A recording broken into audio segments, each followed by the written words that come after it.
Number 1, Surak Plaza, Shikar Vulcan, 43 Eridani Star System, GalaxNet, Hyper Spock at VSA.com. 11 Tasmin, 156,093, Vulcan Old Date. Stardate 496123.3. Mr. Leonard Nimoy, care of Hyperion Publishers, New York, New York, Earth, Sol Star System. Dear Mr. Nimoy, I write this note in response to yours which asks, would you consider writing a foreword to my new book? This book, you inform me, contains the saga of your experiences in your various capacities as actor, writer, director, and producer of Star Trek stories. It is to be called I Am Spock. I must admit to some degree of confusion. By all accounts, I am in full possession of my memory, and I distinctly recall the title of your previous book on the above subject. It was in fact entitled I Am Not Spock, which seemed both logical and accurate, since indeed you are not Spock, and I have always believed and shall continue to believe that I am. To indulge in a human colloquialism, have you lost your small glass gaming spheres? I herewith take the liberty of reminding you of a dialogue between us in the aforementioned publication. Nimoy: Spock, this competition between us is silly. Spock: I am not aware that one exists. Nimoy: Well, it does, and it's silly.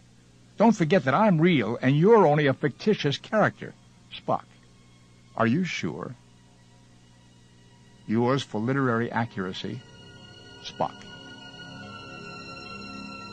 Let's open this book with a couple of shattering confessions right up front. Number 1, I talk to myself. And number 2, I hear voices in my head. Or rather, I sometimes talk to an aspect of myself, and I often hear one specific voice replying in my head. A very calm, rational voice, one I suspect many of you are familiar with. And if you were to listen in on the silent conversation taking place in my head at this very moment, you might hear the following exchange. Nimoy: Spock, do you have any idea how lucky we are to have each other? Spock: I do not believe in luck. I believe every event is statistically predictable. Nimoy: Really? So at the moment I was born, what were the chances that I would grow up, go to Hollywood, meet Gene Roddenberry, and become famous as a green-blooded, pointy-eared alien from outer space? At the moment of your birth, approximately 789,324,476 to 1. Nimoy: Aha! You see, it was luck after all. The odds were against it. Spock: Hardly. Because with each passing moment of your life, one event precipitated another, which made each subsequent occurrence more probable.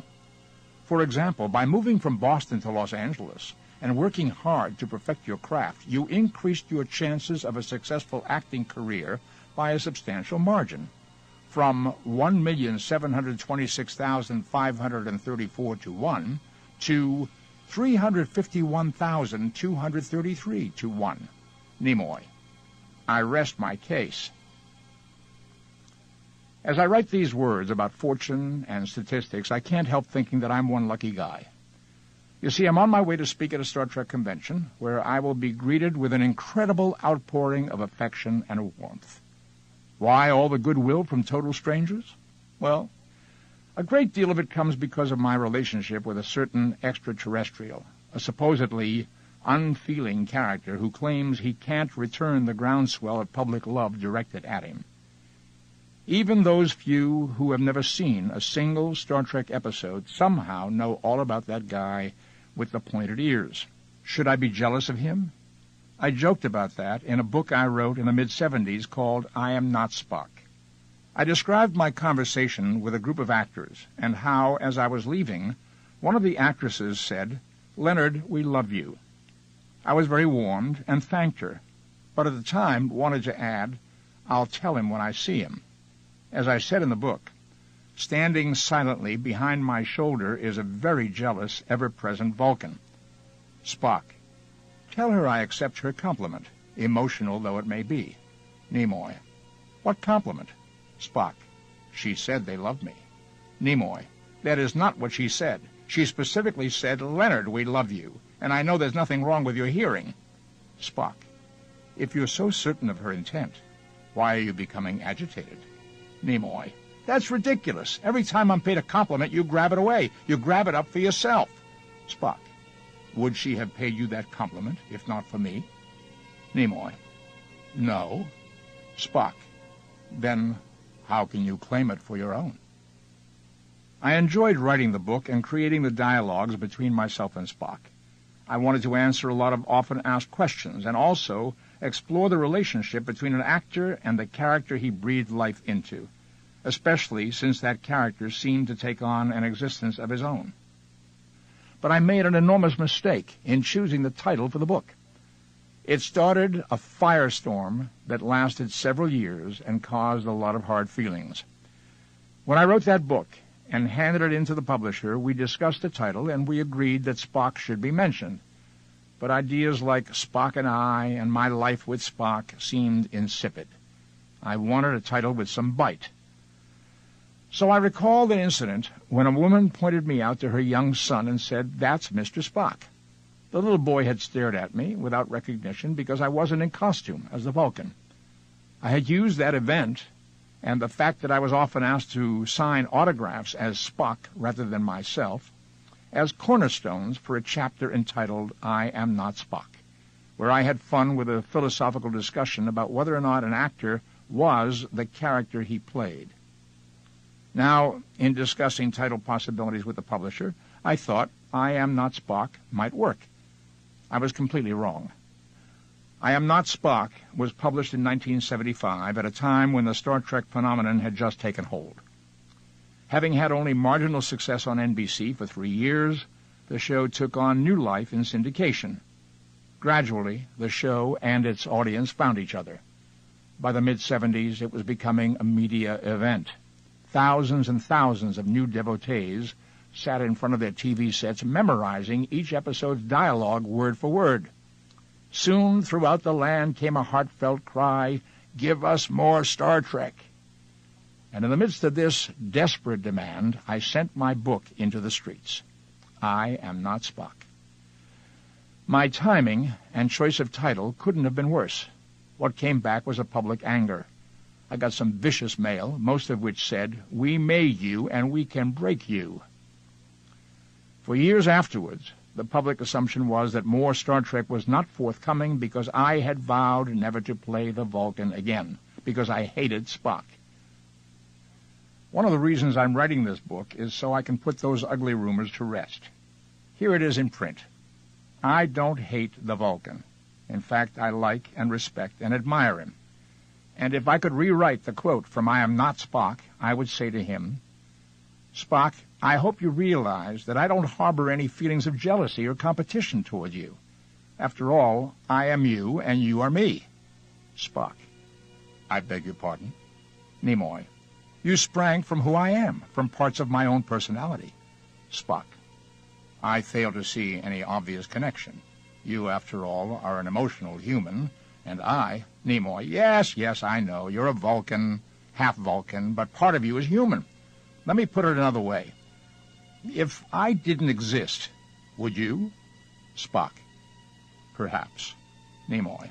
If another actor had brought you to life. But then you wouldn't be exactly the same Vulcan you are today, would you? Spock. No, I suppose I would not. Nimoy. We're both very lucky, Spock. Lucky to have lived the lives we have, and lucky to have had each other. Spock. Yes, I suppose we are. And as for Star Trek, I'm proud and pleased to have played a role in a television series which has become a cultural event. I felt a surge of pride when I leafed through a Los Angeles Times and saw a photo of the American astronaut Norman Thagard and his cosmonaut buddies. It was captioned, "The Next Generation." And flipping back to the Life and Style section, I found a review of a new Chrysler vehicle, boldly going where no minivan has gone before. Star Trek, it seems, has permeated our culture and is moving right along with us into the future. I'm thrilled to have played a part in such a phenomenon. But yes, if you want to get technical, I am not Spock. I'm an actor named Leonard Nimoy who plays that character. At the same time, a perfectly good argument could be made that I am Spock. After all, I've used my own emotional resources to help create the character. I brought parts of myself to the role, and frankly, over the years, a lot of the Vulcan's mannerisms and philosophy have rubbed off on me. Is Spock simply a mask I wear, like the ancient Greeks in their amphitheater presentations? Or is there more to it than that? I'm reminded of a scene in Star Trek VI, which Bill Shatner and I played in Spock's quarters. In a moment of self-examination, Spock asked Kirk, "Is it possible that we two, you and I, have grown so old and inflexible that we have outlived our usefulness?" As the camera rolled, I suddenly felt all sense of mask slip away, as though it were Leonard Nimoy asking the question of Bill Shatner. That indeed was the subtext. Spock's question had to do with our usefulness to the Federation, but as Nimoy to Shatner, the question dealt with our usefulness to Star Trek. In that moment, the separation between myself and Spock disappeared. Not only did Spock speak to Kirk, but with one and the same voice, Nimoy spoke to Shatner. Spock and I had become one. People often ask me how my past prepared me to play the alien. To answer that question, I have to go back more than 50 years to the Bowden Theater in an ethnic neighborhood in the heart of Boston called the West End. One Saturday, when I was 8 years old, I saw The Hunchback of Notre Dame, and I remember being touched by the humanity trapped inside Quasimodo, the hunchback, the seemingly inhuman title character. His face and body were grotesquely deformed. A freak of nature, he lived a solitary and silent life in the towers of Notre Dame Cathedral. The great bells, his only companions, had left him completely deaf. He was so ugly that when the movie began, I could scarcely stand to look at him. I wanted to avert my gaze, but I couldn't because as the story progressed, I saw that beneath his different exterior was a heart that yearned for love and acceptance. So I watched, horrified, as poor Quasimodo was falsely accused of a crime and put on public display on a wooden pillory in the cathedral courtyard. The crowd jeered him, mocked him, laughed at him when he begged for water. No one took pity on him. No one saw the anguished soul beneath the twisted flesh. And when his thirst made him cry out again, someone soaked a rag in mud and slapped him across the face with it. When that happened, I squirmed uncomfortably in my seat. I wanted to hide my eyes because, thanks to Charles Laughton's marvelous performance, I identified deeply with Quasimodo's torment. The outward differences between us didn't matter. And then a beautiful event unfolded on the flickering screen. Like the rest of the onlookers, the lovely Esmeralda was terrified and repulsed by the hideous creature on the platform, but her compassion overcame her fear, and she emerged from the hooting crowd to bring Quasimodo water from her own flask.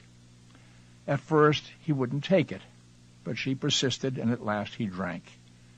And when he looked up at her with shy, reverent gratitude, as though she were literally an angel of mercy, the theater was utterly silent. Later, when the torture had ended and Quasimodo staggered, weak and reeling, back to the cathedral, the hunchback gazed up at his caretaker and with a beatific smile uttered the simple sentence that tore out my heart. "She gave me water."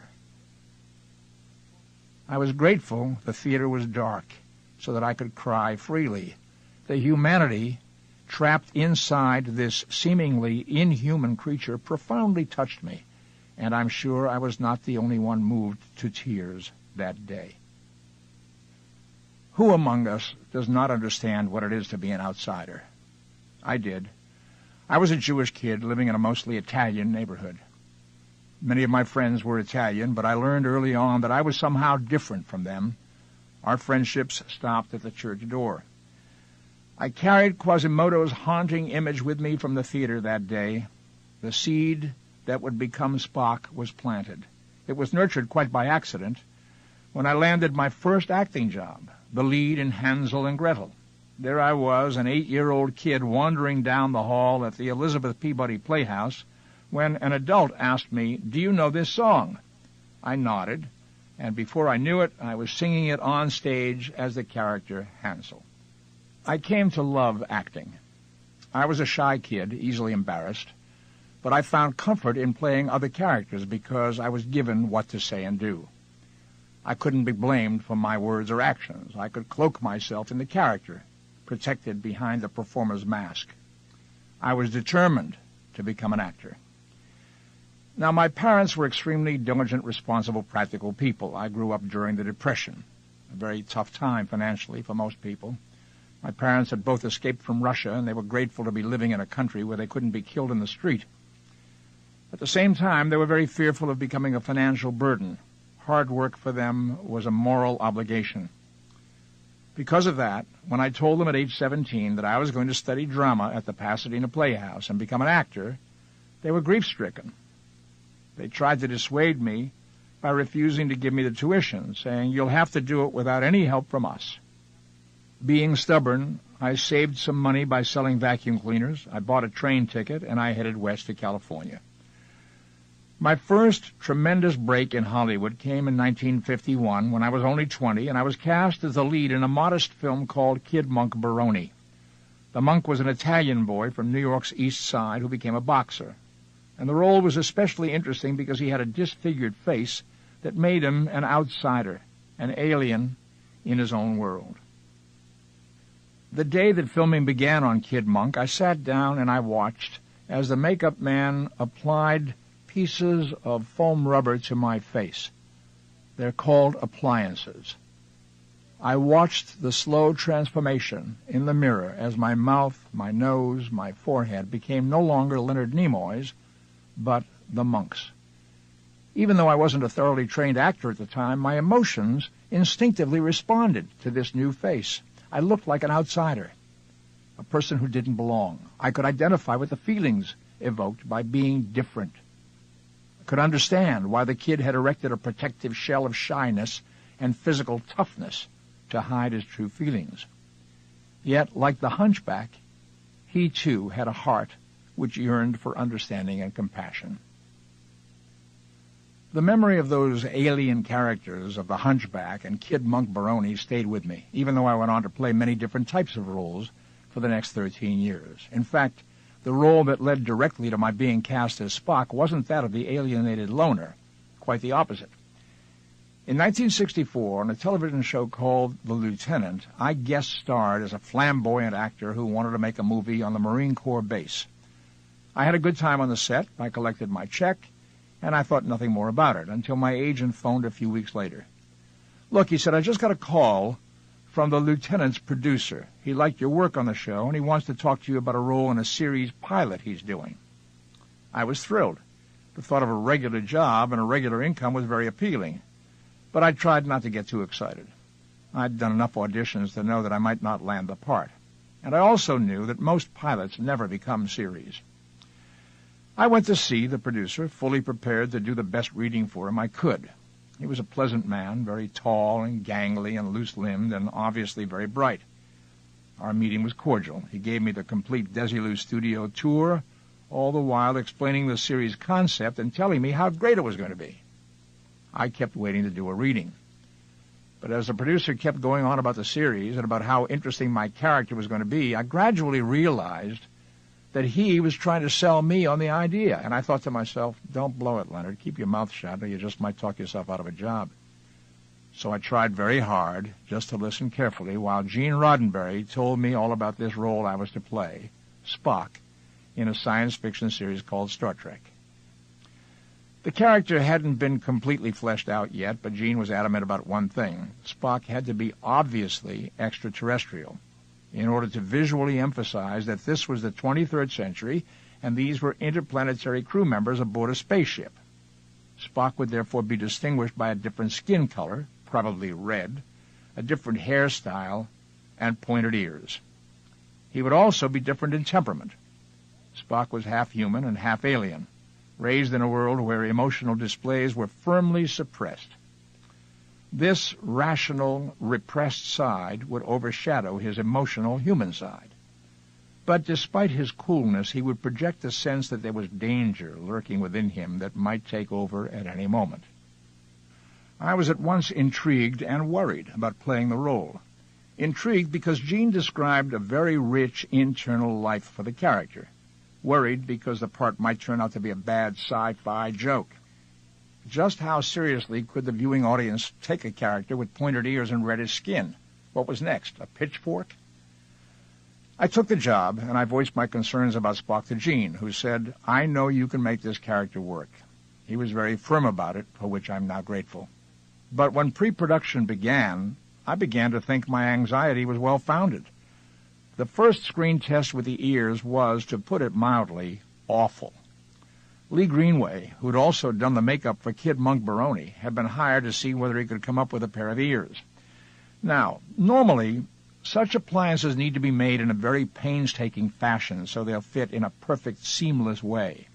But the production heads had told Lee there wasn't any time or money for that he had to come up with a down-and-dirty version for this test. So he made an extremely crude version, piling papier-mâché and liquid latex onto my ears. The result was embarrassing to both of us. Ashamed, I made my way onto the set and tried to appear dignified in the makeup before 15 crewmen and rolling cameras. The camera test was enough to convince everyone that something else had to be done about the ears. A different makeup artist, Fred Phillips, set about trying to obtain a proper pair of ears, but the effects house that was creating them was used to making big feet and hands for monster movies. They used a sort of rubber that just didn't look at all natural next to an actor's skin. By that time, Spock's look was starting to gel. We had the proper skin tone, a yellowish-green, which looked far better on black and white TV screen than red, which simply turned Spock's face jet black. The yak hair, yes, yak hair, eyebrows, were working, and even the haircut was working, but we still couldn't get those damned ears right. Fred tried twice, 3 times, 4, but each time the ears that came back were not acceptable. When he complained to the studio heads, they told him, "Too bad. This is the company we've hired, and you've got to use them. We can't spend any more money. We're already paid for here." But the final set of ears were the last straw. He pulled them off of me. He hurled them in the trash and said, "That does it." He picked up the phone, and he called a friend of his, a specialist in appliance work, over at MGM. And within 36 hours, I had a new pair of foam rubber ears that fit perfectly and looked natural. Natural? Well, to this day, I am most grateful to Fred Phillips for saving the day and insisting on doing the job properly. Fred put his own job on the line. He could have been fired for spending the money without authorization. But had he not made that decision to spend the unauthorized $600, the Spock character could have been a comic disaster from the start. Instead, the Vulcan makeup served as inspiration. As with Kid Monk, when I saw my slow transformation in the makeup mirror from human to Vulcan, an inner transformation took place as well. Freddie Phillips, the makeup man, noticed it too. He always said that Leonard Nimoy reported for work at 6:30 a.m., and Mr. Spock could always be counted on to arrive somewhere around 7:15. At any rate, it soon became clear just how good of a job Fred had done with the appliances. Shortly after Spock acquired a proper pair of ears, my agent came to visit the Star Trek set. I was in full Vulcan regalia when Alex came to see me. He was accompanied by a client, a lovely Irish actress named Maura McGivney. I believe Miss McGivney was the first person off the street to see me in my Spock costume, and her reaction was one of immediate, obvious interest.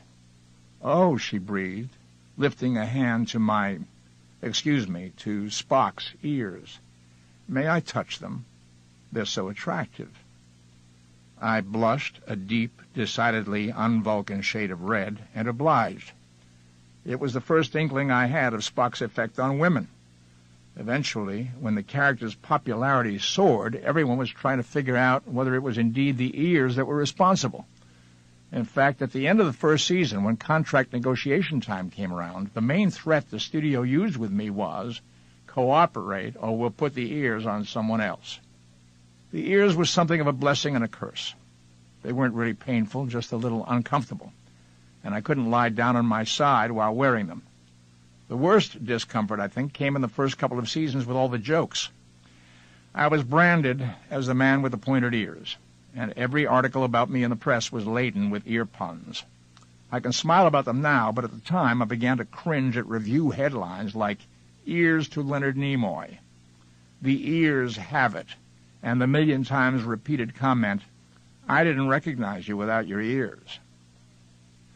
But while I was becoming reconciled to the ears, the powers at NBC were doing the opposite. The network put out a promotional brochure about Star Trek which explained the series and the characters and contained some production stills. Spock was there all right, but the pointed ears were gone, and the upward slanting eyebrows had been airbrushed out. Spock looked entirely human. I called Gene, and I asked why NBC felt the need to do such a thing. "They're worried," he said. "They think viewers are going to find the character too satanic." This was my first inkling that the Vulcan's very existence might be in jeopardy. But Gene said, "Don't worry, we're going to keep him just as he is." Once again, Gene was very adamant about Spock remaining obviously alien. Shooting on the first Star Trek pilot finally began December 12, 1964. Should this be the official date of Spock's birth? No. He was still gestating. For one thing, I didn't have a handle on the character yet. If you watch The Cage, you'll see Spock emoting all over the place. He frowns, he smiles, he shrieks. Even his intonation is different. He says "answer" instead of "answer." The reason for that was because Gene thought Spock should be played as though he had learned English as a second language, perhaps by listening to tapes of classic British English. However, I wasn't comfortable with the accent, and eventually I decided to let it go. In The Cage, I wasn't playing a Vulcan. I was playing a first officer against Jeffrey Hunter's Captain Pike. Jeffrey Hunter was a very soft-spoken, thoughtful, easygoing gentleman, and his character, Christopher Pike, was a brooding, introverted man who took his responsibilities as captain very seriously. In that way, Captain Pike and Mr. Spock were very alike as characters. So, for that matter, was Number One, the unemotional female commander played by Majel Barrett. Spock was not yet distinguished from the other crew members. I had not yet found his niche. But I played the role, I enjoyed the work, I collected the check, and didn't worry much about what would happen with the pilot, which in fact was not successful in selling the series. When Gene called me a year later to do a second pilot, it was a total surprise. I was thrilled because it meant another 2 weeks' work. I didn't learn until later that NBC told Gene to fire almost the entire cast, including me. The network execs were especially vocal about getting rid of 2 roles, the female second-in-command and the devilish-looking alien Spock. "Drop the woman and the pointed-eared guy," they said. "TV viewers will never be able to accept such characters." Gene agreed to let go of Majel and her part as Number One, but he insisted that the Vulcan was essential to the show. The Enterprise had to have an alien crew member or she wouldn't fly. So Spock survived intact and absorbed much of Number One's cool, reserved demeanor. In fact, he became the only character to survive from the first pilot to the second, because Jeff Hunter was let go when he made what Gene considered excessive demands. That left the role of captain empty, and Gene contacted a young actor much respected for his work on the science fiction television series Outer Limits and The Twilight Zone, William Shatner. This is the end of Side 1. Please turn the tape over for the continuation of the program.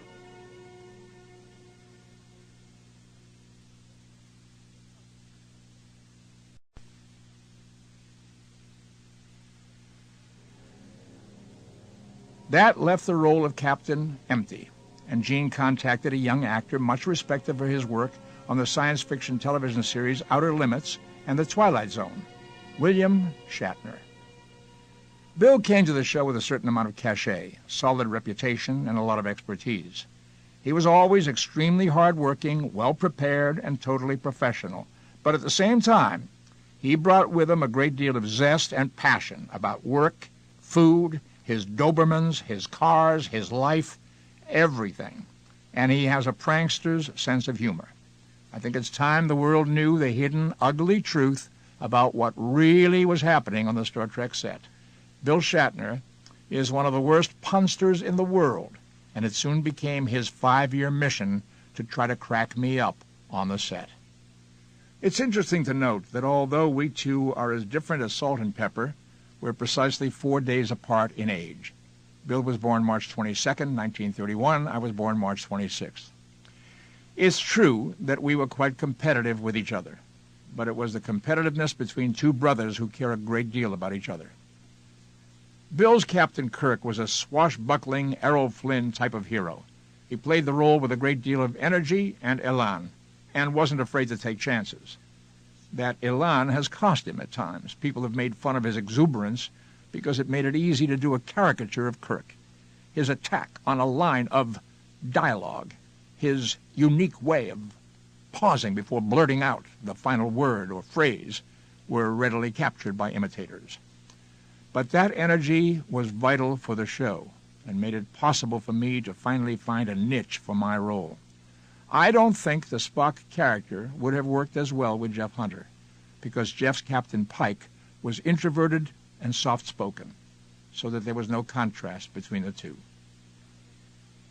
For the second pilot, Where No Man Has Gone Before, Gene Roddenberry also hired some other notable actors to flesh out the Enterprise crew: Jimmy Doohan, George Takei, and veteran actor Paul Fix as the ship's doctor, Mark Piper. Spock was definitely close to being born by that time, but hadn't become a real Vulcan yet. The first scene in that episode shows Captain Kirk having a friendly three-dimensional chess game with his second-in-command. Spock wears a definite smirk as he tells Kirk, "I'll have you checkmated your next move." When the captain makes reference to irritation, Spock cocks his head, still smirking, as he says, "Irritation? Ah, yes, one of your Earth emotions." He definitely shows more emotion than is Vulcanly proper. But signs of the Vulcan are here, too. The calm, even intonation, the hands clasped primly behind the back, the clipped affirmatives and negatives, the ever-ready dissertations on logic. I think the precise time and place Spock came into being was during the shooting of the third Star Trek episode ever filmed, the Corbomite Maneuver. Let me backtrack a little and mention some of the transformations that Star Trek underwent between the filming of Where No Man and Corbomite. For one thing, after NBC executives saw the second pilot, they quickly added it to their new fall schedule. Star Trek was finally a go, but there was again some reshuffling of characters. Gene felt that Paul Fix's character, Dr. Mark Piper, needed to be replaced by someone younger and feistier, who would have a closer friendship with the captain. He had a particular actor in mind who he felt would be perfect for the job, DeForest Kelley. Dee's Dr. McCoy became a very valuable addition, bringing a special chemistry to the show and further helping to define the characters of Kirk and Spock through the acid observations of that good-hearted curmudgeon McCoy. McCoy and Spock evolved into verbal sparring partners, but there was always an undercurrent of friendship and mutual respect. Soon, the writers would begin injecting humor into the scripts by taking advantage of McCoy's cantankerous emotionalism and Spock's ability to take any comment literally. Spock was the straight man, George Burns, if you will, to Dr. McCoy's Gracie. The Kirk-Spock relationship might have been the Lone Ranger and Tonto, but Spock-McCoy was definitely Martin and Lewis, Gleason and Carney, or my favorite comedy team of all time, Abbott and Costello. Abbott was the cool straight man, and Costello the irrational human, and most of the amusing exchanges between Spock and McCoy are variations of that wonderful routine, who's on first. To liberally paraphrase, Costello says, "Now wait a minute. When the first baseman gets his paycheck, who gets the money?" Abbott says calmly, "That's exactly right. Who gets the money?" The joke all rides on the fact that poor Costello simply can't understand that the first baseman's name is Who. And Abbott certainly isn't doing much to help clear up his confusion. Let's face it, it's not a very far stretch to rewrite this particular bit for the good doctor and his Vulcan friend. McCoy says, "Now wait a minute, Spock. When the first baseman gets his paycheck, who gets the money?" Spock, It is only logical that he should do so, since he provided his services. McCoy. Who did? Spock. Precisely, Doctor. Who did? Who receives the money? McCoy. Are you trying to confuse me, you green-blooded son of a... Spock. Control yourself, Doctor. Another newcomer to the Enterprise bridge in Corbomite was Nichelle Nichols.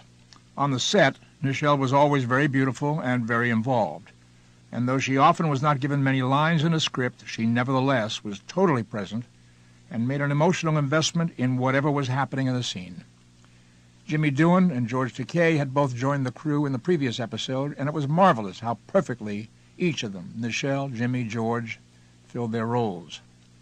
Rewatching the Corbomite maneuver recently, I was struck by the wonderful sense of camaraderie on the bridge between the characters as the crew awaited possible death during a countdown. I really feel honored to have worked with such a great group of professionals. The chemistry between the characters was there from the start. This was also the episode where Grace Lee Whitney made her first appearance as the captain's yeoman, Janice Rand. I got a kick out of watching her arrive perkily on the tension-filled bridge with coffee for everyone. And then there was the scene where she brings the captain a salad, insisting that he eat something. Of course, Grace Lee didn't finish out the first season, and the dialogue in that episode seems to predict her character's demise. I don't need a yeoman. I've already got a female to worry about, Kirk tells McCoy, meaning, of course, the Enterprise, and snaps at Rand to quit hovering over him. As I said, Corbomite was the episode where Spock was born. Perhaps it's somewhat arbitrary to choose Corbomite because the Vulcan is still quite inconsistent in his demeanor. For example, in an early scene, a young crewman named Bailey raises his voice anxiously.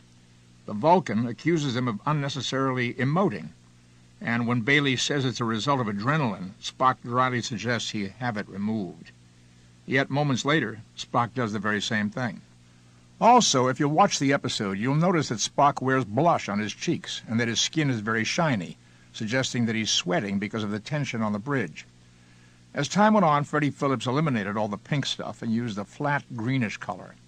He also took great pains to keep me absolutely dry, once it was decided that Spock didn't sweat.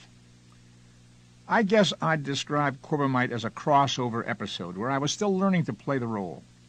At some moments I grasped it, at others I didn't.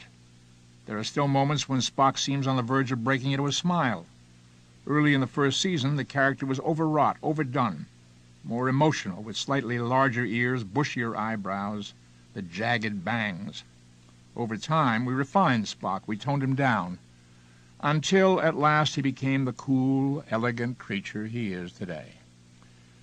But it was during the filming of this episode that I had a revelation of sorts that helped me realize exactly who the Vulcan was, and I owe the breakthrough to a wonderful director by the name of Joseph Sargent. Joe Sargent was a veteran director, a professional who was extremely energetic. He had an uncanny sense of story and of where the values and strengths lay in a particular script. I had met Joe long before Star Trek came along when I was auditing on the Man from U.N.C.L.'s set in search of a directing job. Joe happened to direct several of the series episodes, and I often followed him around.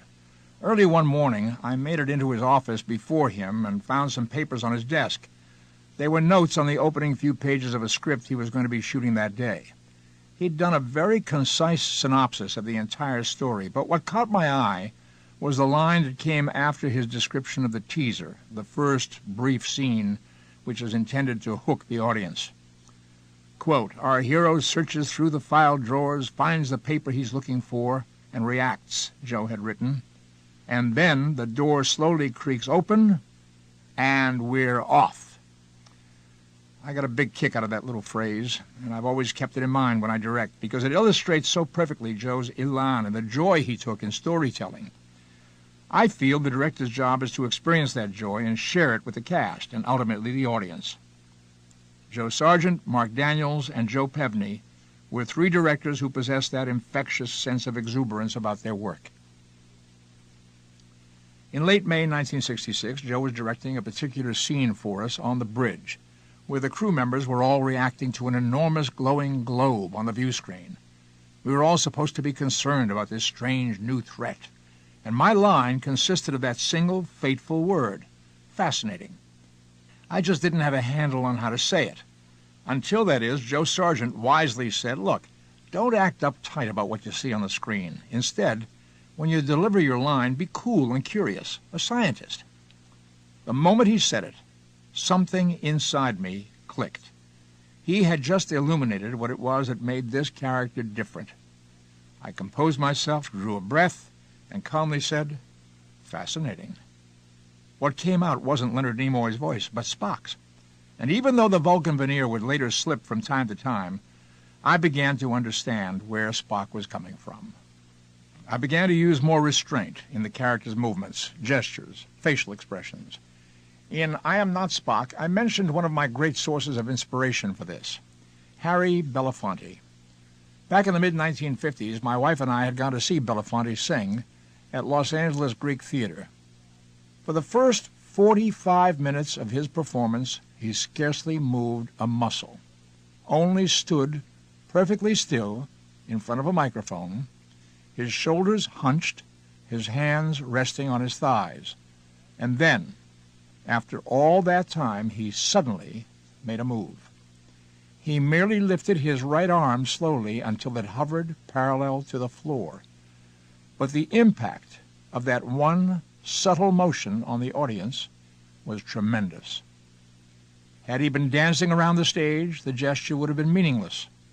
As it was, it dazzled like a lightning bolt. It was the memory of this concept that guided me in deciding on Spock's mannerisms during those early Star Trek episodes.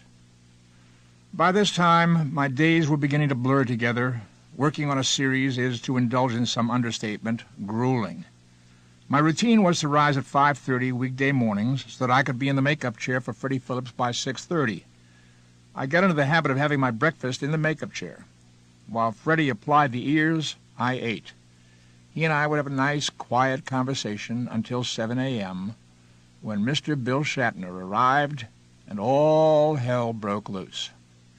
Bill Shatner at this time was into off-road motorcycling, and like all his other passions, he was completely obsessed with it for a while. He'd limp in on Monday morning like an arthritic old man, covered with bruises and scratches where he'd fallen off into the bushes, except for his face, of course, the only part of him he took care of. He'd rag me about the smell of my breakfast, including a few choice philosophical observations about the effects of the onion on my breath, and I'd tease him about being the macho daredevil biker who couldn't seem to stay out of the shrubbery. As I said earlier, Bill's an incorrigible punster, and we two would tell each other jokes and carry on like kids, laughing and yelling and generally making life difficult for the poor makeup people who were desperately trying to get us to sit still so they could do their work. We'd have utterly silly, inane conversations like, I'd say, so, anyway, the critics didn't like her work, and she was utterly destroyed. And Bill would say, toyed? Toyed? Are you admitting that you toyed with her, Leonard? Does your wife know about this? And here I always thought you were such a faithful, devoted family man. And I'm saying, no, stop it. I said destroyed. She was destroyed. She's just an acquaintance I knew from. And Bill would say, deployed? What is she, a weapon? Deployed? Some type of a destroyer ship? I thought we were talking about a woman. Perhaps she's a sister ship. And I'd finally give up and play along and say, no, she's an actress. A sister ship is a nun. And Bill would say, a nun? Are you saying she's a zero?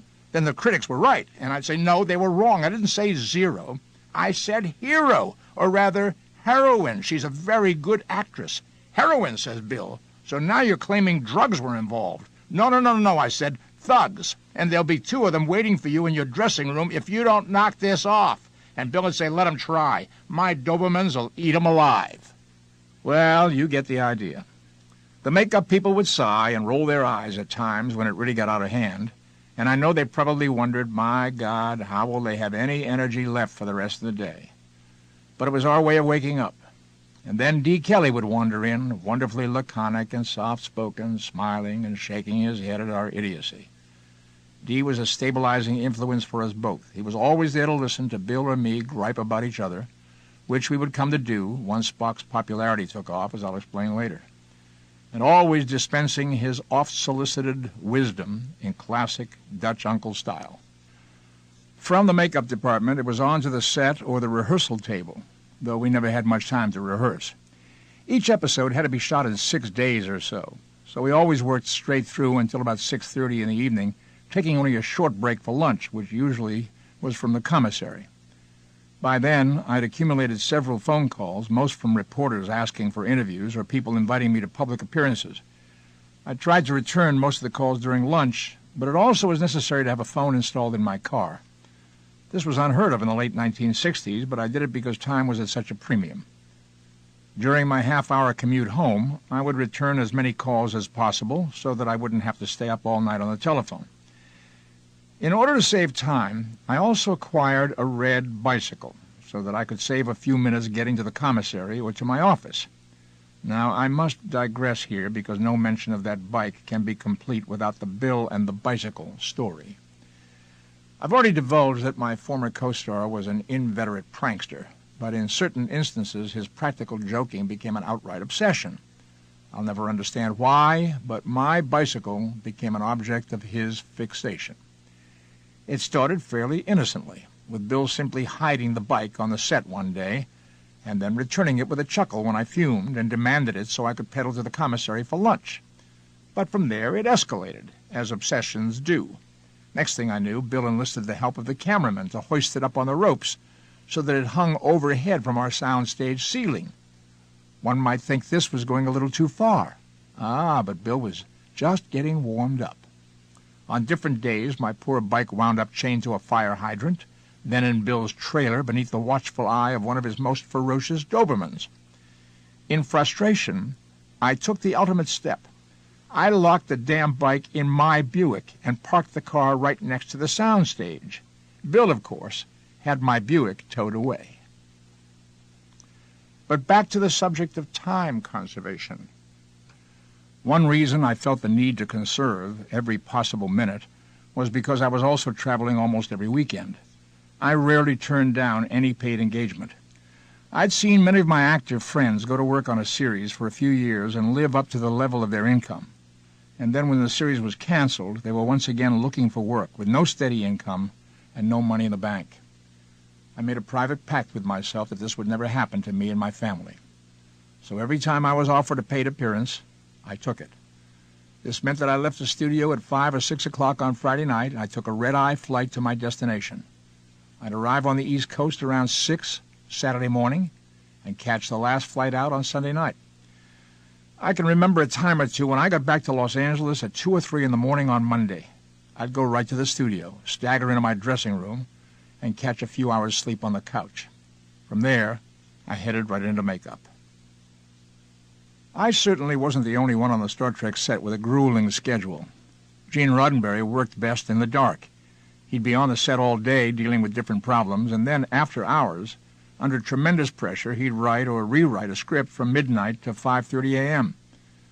Very often, we'd show up at the studio in the morning and find a rewrite of a scene we had to shoot that day. It'd be vastly improved because Gene had stayed up all night rewriting it.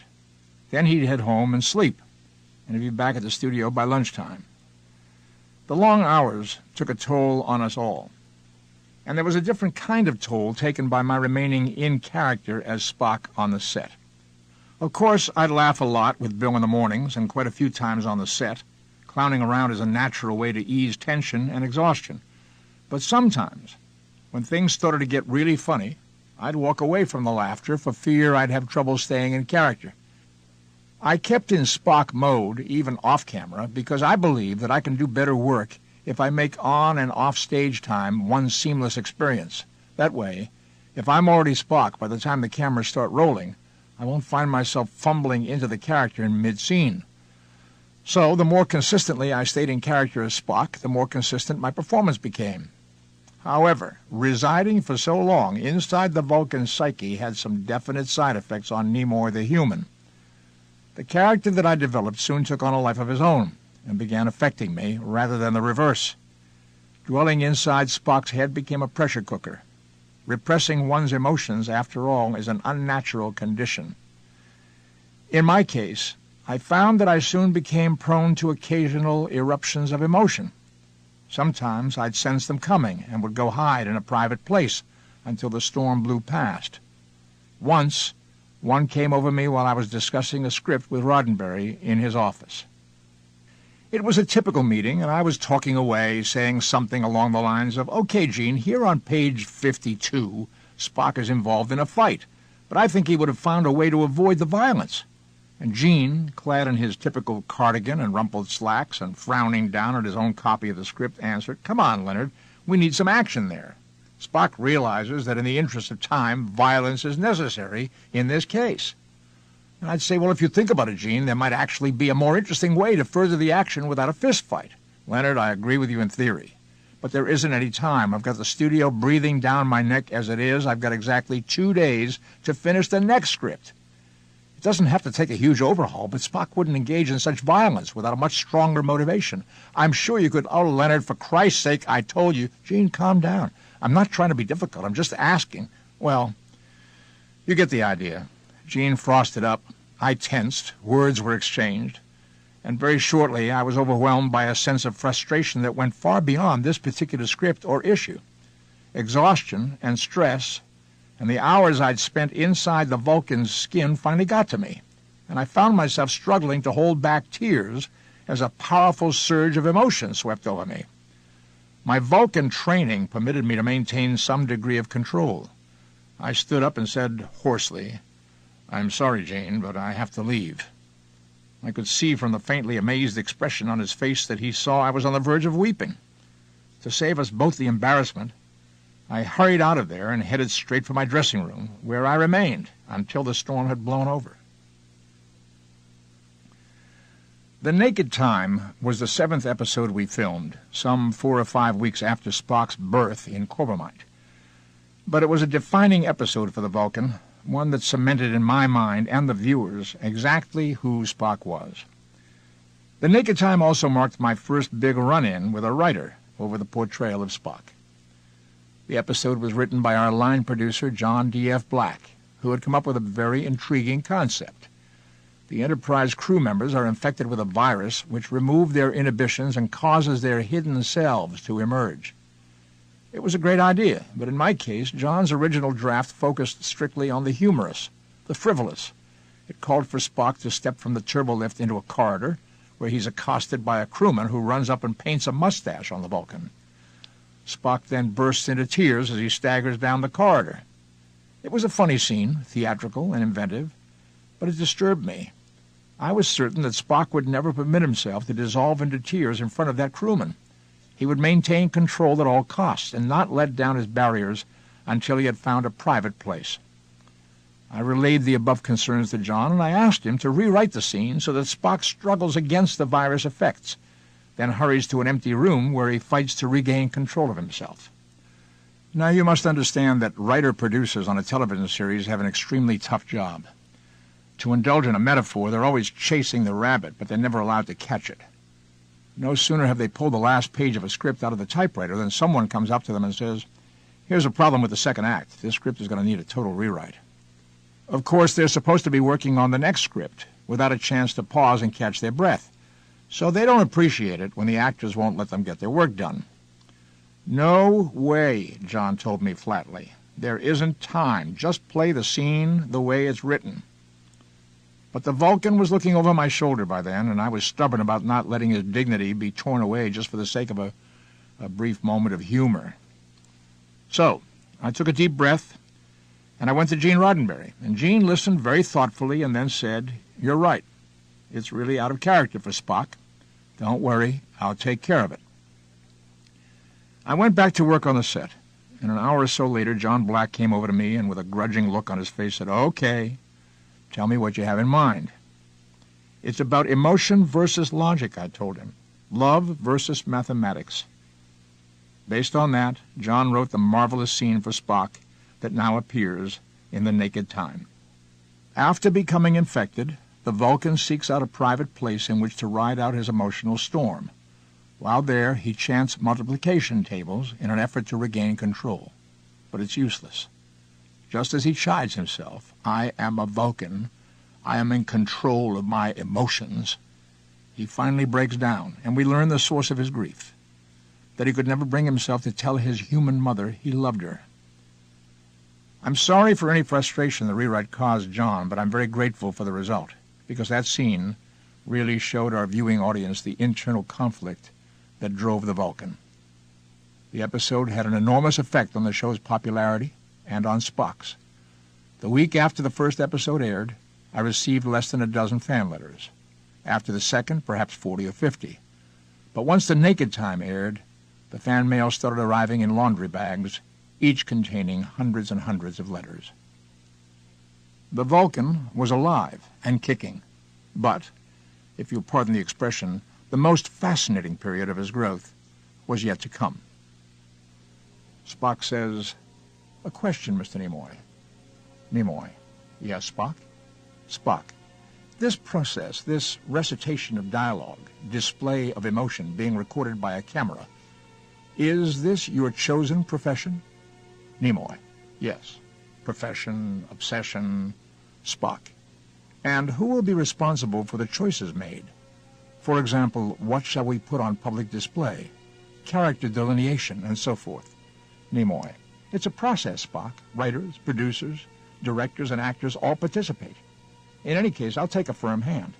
Spock, "I certainly hope so." An interesting shift in NBC's attitude towards Star Trek's resident alien took place after The Naked Time. Once word filtered through to network executives about Spock's popularity, they said to Roddenberry, "Say, why aren't you doing more with that Martian on the show?" Naturally, Gene was all too happy to oblige. As the first season progressed, the episodes began to reveal more about the mysterious Vulcan's background and to feature certain of his native skills and traditions.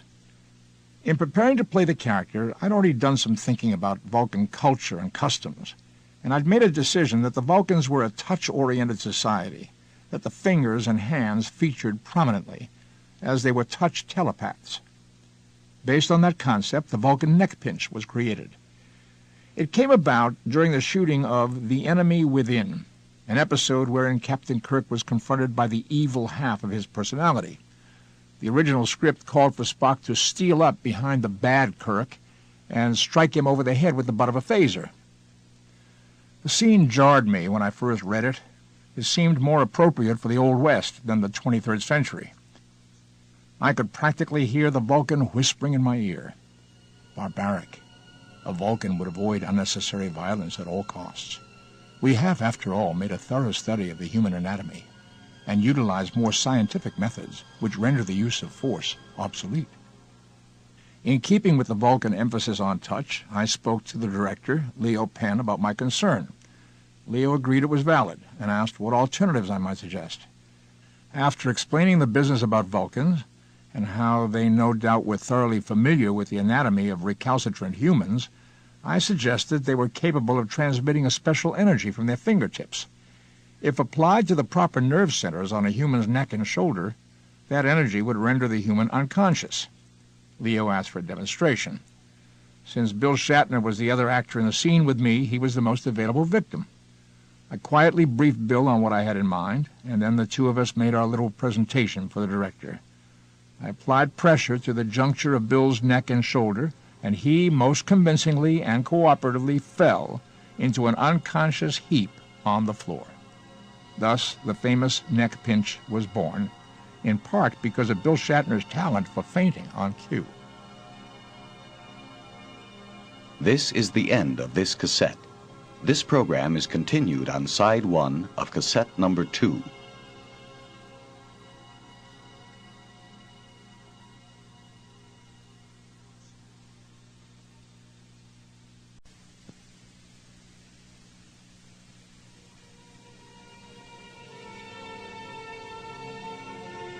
This is cassette number 2.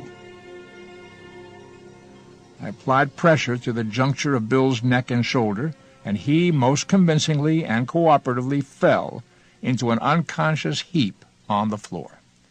Thus, the famous neck pinch was born, in part because of Bill Shatner's talent for fainting on cue. Even more intriguing than the Vulcan neck pinch was the mind meld, a Gene Roddenberry invention.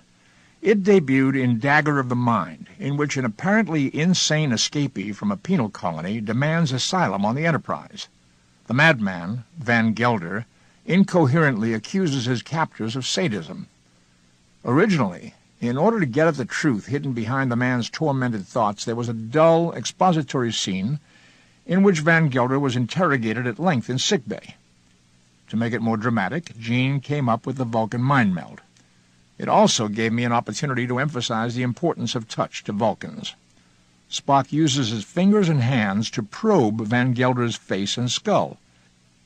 It was a far more dramatic way to extract information than a lot of questions, and it became a popular device for the show's writers. My favorite use of the mind meld occurred in Devil in the Dark, filmed several months later.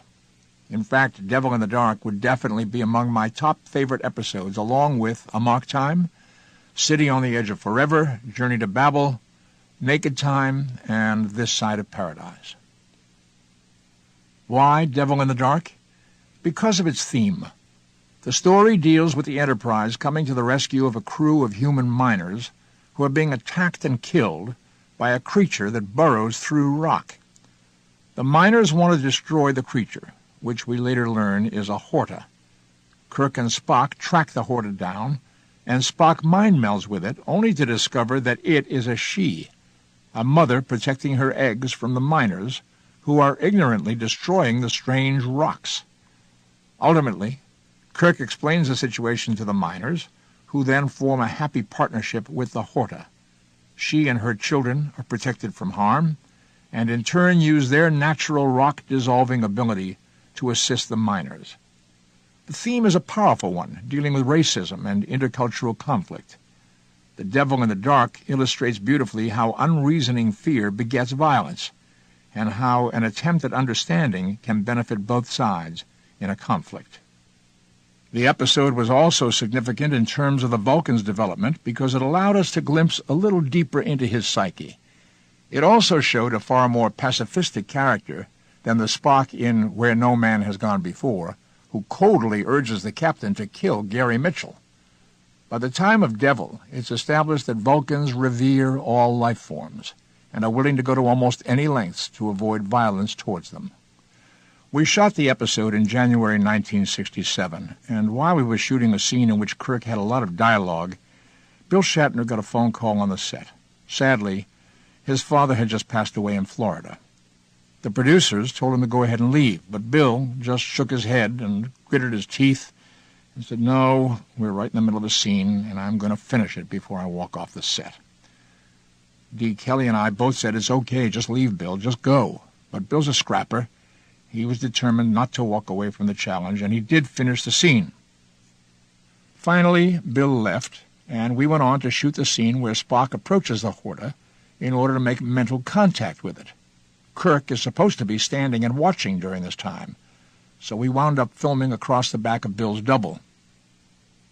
When Bill returned from Florida a few days later, Dee Kelly and I reenacted scenes for him in order to show him what we'd done, so he would know how to react in his close-ups. I explained to him the mind meld scene with the Horta, about how I had touched the creature and then cried out, "Pain." Now, despite the personal tragedy Bill had just endured, his devilish sense of humor was still entirely intact. He folded his arms and he said thoughtfully, "So, tell me again what I'm reacting to? What exactly did you do?" "Well," I said, "I cried out," and here I just gave a faint imitation of the actual performance, "Pain, pain." Bill mused, and adopting a serious, ever-the-professional expression, he added, "Well, I'd like to see you do it full out, exactly the way you did it when I wasn't here." So I obediently crouched down, I closed my eyes, and I grasped an imaginary Horta. "Pain!" I shouted, and then I drew a breath, filled my lungs to their utmost capacity, and screamed out full volume, "Pain!" On the set, heads turned, eyes widened in surprise, and Bill, his own eyes filled with a wicked gleam, yelled, "Jesus! Will somebody get this poor guy an aspirin?" Interestingly, the episode shot just before Devil in the Dark was one that I was absolutely terrified of doing. It was originally entitled The Way of the Spores by Nathan Butler, a pseudonym of Jerry Saul. However, Gene Roddenberry felt the script wasn't working, so he turned it over to his then-secretary, Dorothy D.C. Fontana, who had already sold scripts to other television series. Dorothy is a very talented, solid individual for whom I have the utmost respect. But that day in 1967, when she came onto the Star Trek soundstage and said to me, "Hey, I have an idea for a Spock love story," I was taken aback. Worse than taken aback. I was frightened. "Trust me," Dorothy said. "There's a way to pull it off properly." And she began to explain the story to me. It seemed that some time ago, during a brief stay on Earth, Spock had met a woman named Layla, who fell hopelessly in love with him. Now, 6 years later, they meet again on a planet where native spores infect the population. The symptoms include the loss of inhibitions and a deep sense of belonging and love. I admit I was intrigued, but still very unnerved by the whole idea. Even after we began shooting the episode, now renamed This Side of Paradise, I found it both scary and liberating to emote as Spock. How would fans react to seeing the cool, rational Vulcan literally swinging from the trees? However, despite my trepidation, I had to admit that shooting the episode was great fun. Not only did I hang upside down from tree limbs, I got to smart-mouth my commanding officer and refuse a direct order. As it was finally written, Paradise not only had Spock kissing a woman, but hinted at much more. Fortunately, Dorothy Fontana was right. The Spock love story could be pulled off, and quite well. All my trepidation was completely unfounded. To this day, This Side of Paradise is numbered among Star Trek fans' all-time favorite episodes, perhaps because, like The Naked Time, it gives another glimpse into the Vulcan's hidden side. Possibly the single Star Trek episode with the most resonance today, Amok Time, certainly was the quintessential Vulcan show. It was written by science fiction great Theodore Sturgeon, and Amok Time gave us our first glimpse of Spock's home planet and of other Vulcans. Sturgeon's beautiful script was loaded with Vulcanalia. The story dealt with the Vulcan's 7-year mating cycle. When Spock begins behaving oddly, Captain Kirk intervenes and learns that his first officer must return to Vulcan for a mating ritual or die. Kirk puts his career on the line to get Spock back to his home planet and ultimately winds up having to fight his friend to the death. A great deal of the power and dignity in Amok Time springs from the marvelous performance given by Celia Lovsky as the Vulcan matriarch T'Pau. In fact, many years later, when we were casting for the movie Star Trek III, The Search for Spock, I wanted an actress capable of bringing the same proud dignity to the role of the High Priestess as Celia had brought to T'Pau. Sadly, she had passed away by that time. But fortunately, we were lucky enough to get Dame Judith Anderson, who brought the same regal magnificence to the screen. The words "Live Long and Prosper" were written by Ted Sturgeon, a wonderful dramatist with the heart of a poet. They were first spoken by Spock as he approaches the Vulcan matriarch T'Pau at the beginning of the mating ritual. At that point, I decided to take advantage of the opportunity to add something special to Vulcan lore. Since hands and the sense of touch were important to the culture, some sort of non-verbal greeting using the hands made sense. For what would soon become known as the Vulcan salute, I borrowed a hand symbol from Orthodox Judaism. During the high holiday services, the Kohanim, who are the priests, bless those in attendance, and as they do, they extend the palms of both hands over the congregation, with thumbs outstretched and the middle and ring fingers parted so that each hand forms 2 V's. This gesture symbolizes the Hebrew letter Shin, the first letter in the word Shaddai, or Lord. In the Jewish Kabbalah, Shin also represents eternal spirit. The ritual made an extraordinary impression on me when, as a young boy, I attended those services with my family in an Orthodox synagogue. The women sat separately in the balcony, and I sat near the front with my father, grandfather, and older brother, Melvin. The special moment when the Kohanim blessed the assembly moved me deeply, for it possessed a great sense of magic and theatricality. In Hebrew, they would chant, "May the Lord bless you and keep you. May the Lord turn his face upon you and grant you peace." In approximate unison, their voices rose and fell in loud, piercing shouts, fervent, impassioned, ecstatic. "Don't look," my father whispered. "Close your eyes. You mustn't look." Being a child, I of course asked, "Why?" "Because this is the moment that the Shekhinah, the holy essence of God, enters the sanctuary." I had heard that this indwelling Spirit of God was too powerful, too beautiful, too awesome for any mortal to look upon and survive, so I obediently covered my face with my hands. But of course, I had to peek. And I saw the priests, enwrapped in religious ecstasy, their heads and faces hidden by their shawls, spreading their arms out over the congregation. And as they invoked the essence of God, their hands were fixed in representations of the letter Shin. So it was that when I searched my imagination for an appropriate gesture to represent the peace-loving Vulcans, the Kohanim's symbol of blessing came to mind. T'Pau, of course, was supposed to return the greeting to Spock, but Selilovsky had a terrible time trying to get her hand in the right position. She finally wound up having to hide her hands and hold one in the proper position until the time came to raise it and perform the salute, and the cameraman had to work fast to get a shot of it before her uncooperative fingers went their own ways again. Interestingly, the Vulcan himself intruded on my consciousness over this episode. When I first read through the script for Amok Time, I was thrilled by it, but I did have some strong reservations and even objections about the ending, where Spock breaks into a big grin at the sight of Kirk, whom he thought dead. As you probably know, the scene went on to be shot the way it had originally been written, with McCoy and Nurse Chapel privy to Spock's emotional outburst. And I'm glad it was.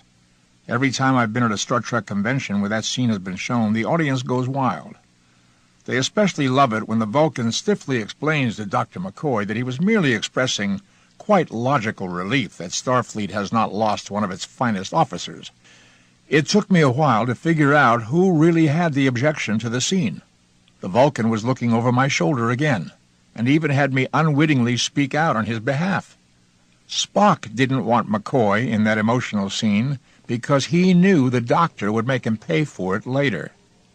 Spock says, "Preposterous." As I explained to McCoy, my reaction was merely one of quite logical relief. I have no need to resort to subterfuge, which is to Vulcans tantamount to lying. And as you well know, Nimoy says wearily, "Yes, Spock, you're incapable of lying.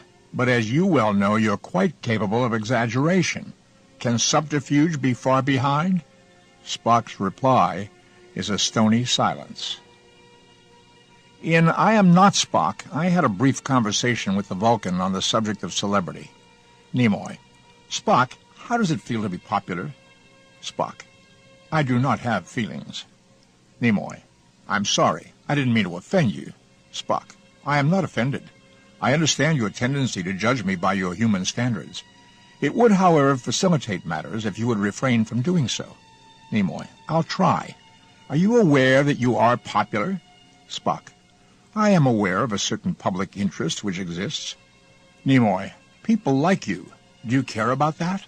Spock: "To be concerned one way or the other is a waste of energy, and popularity does put one in strange company." Nimoy: "How do you mean?" Spock: "In your culture, popularity may be achieved by bizarre beings and in strange ways.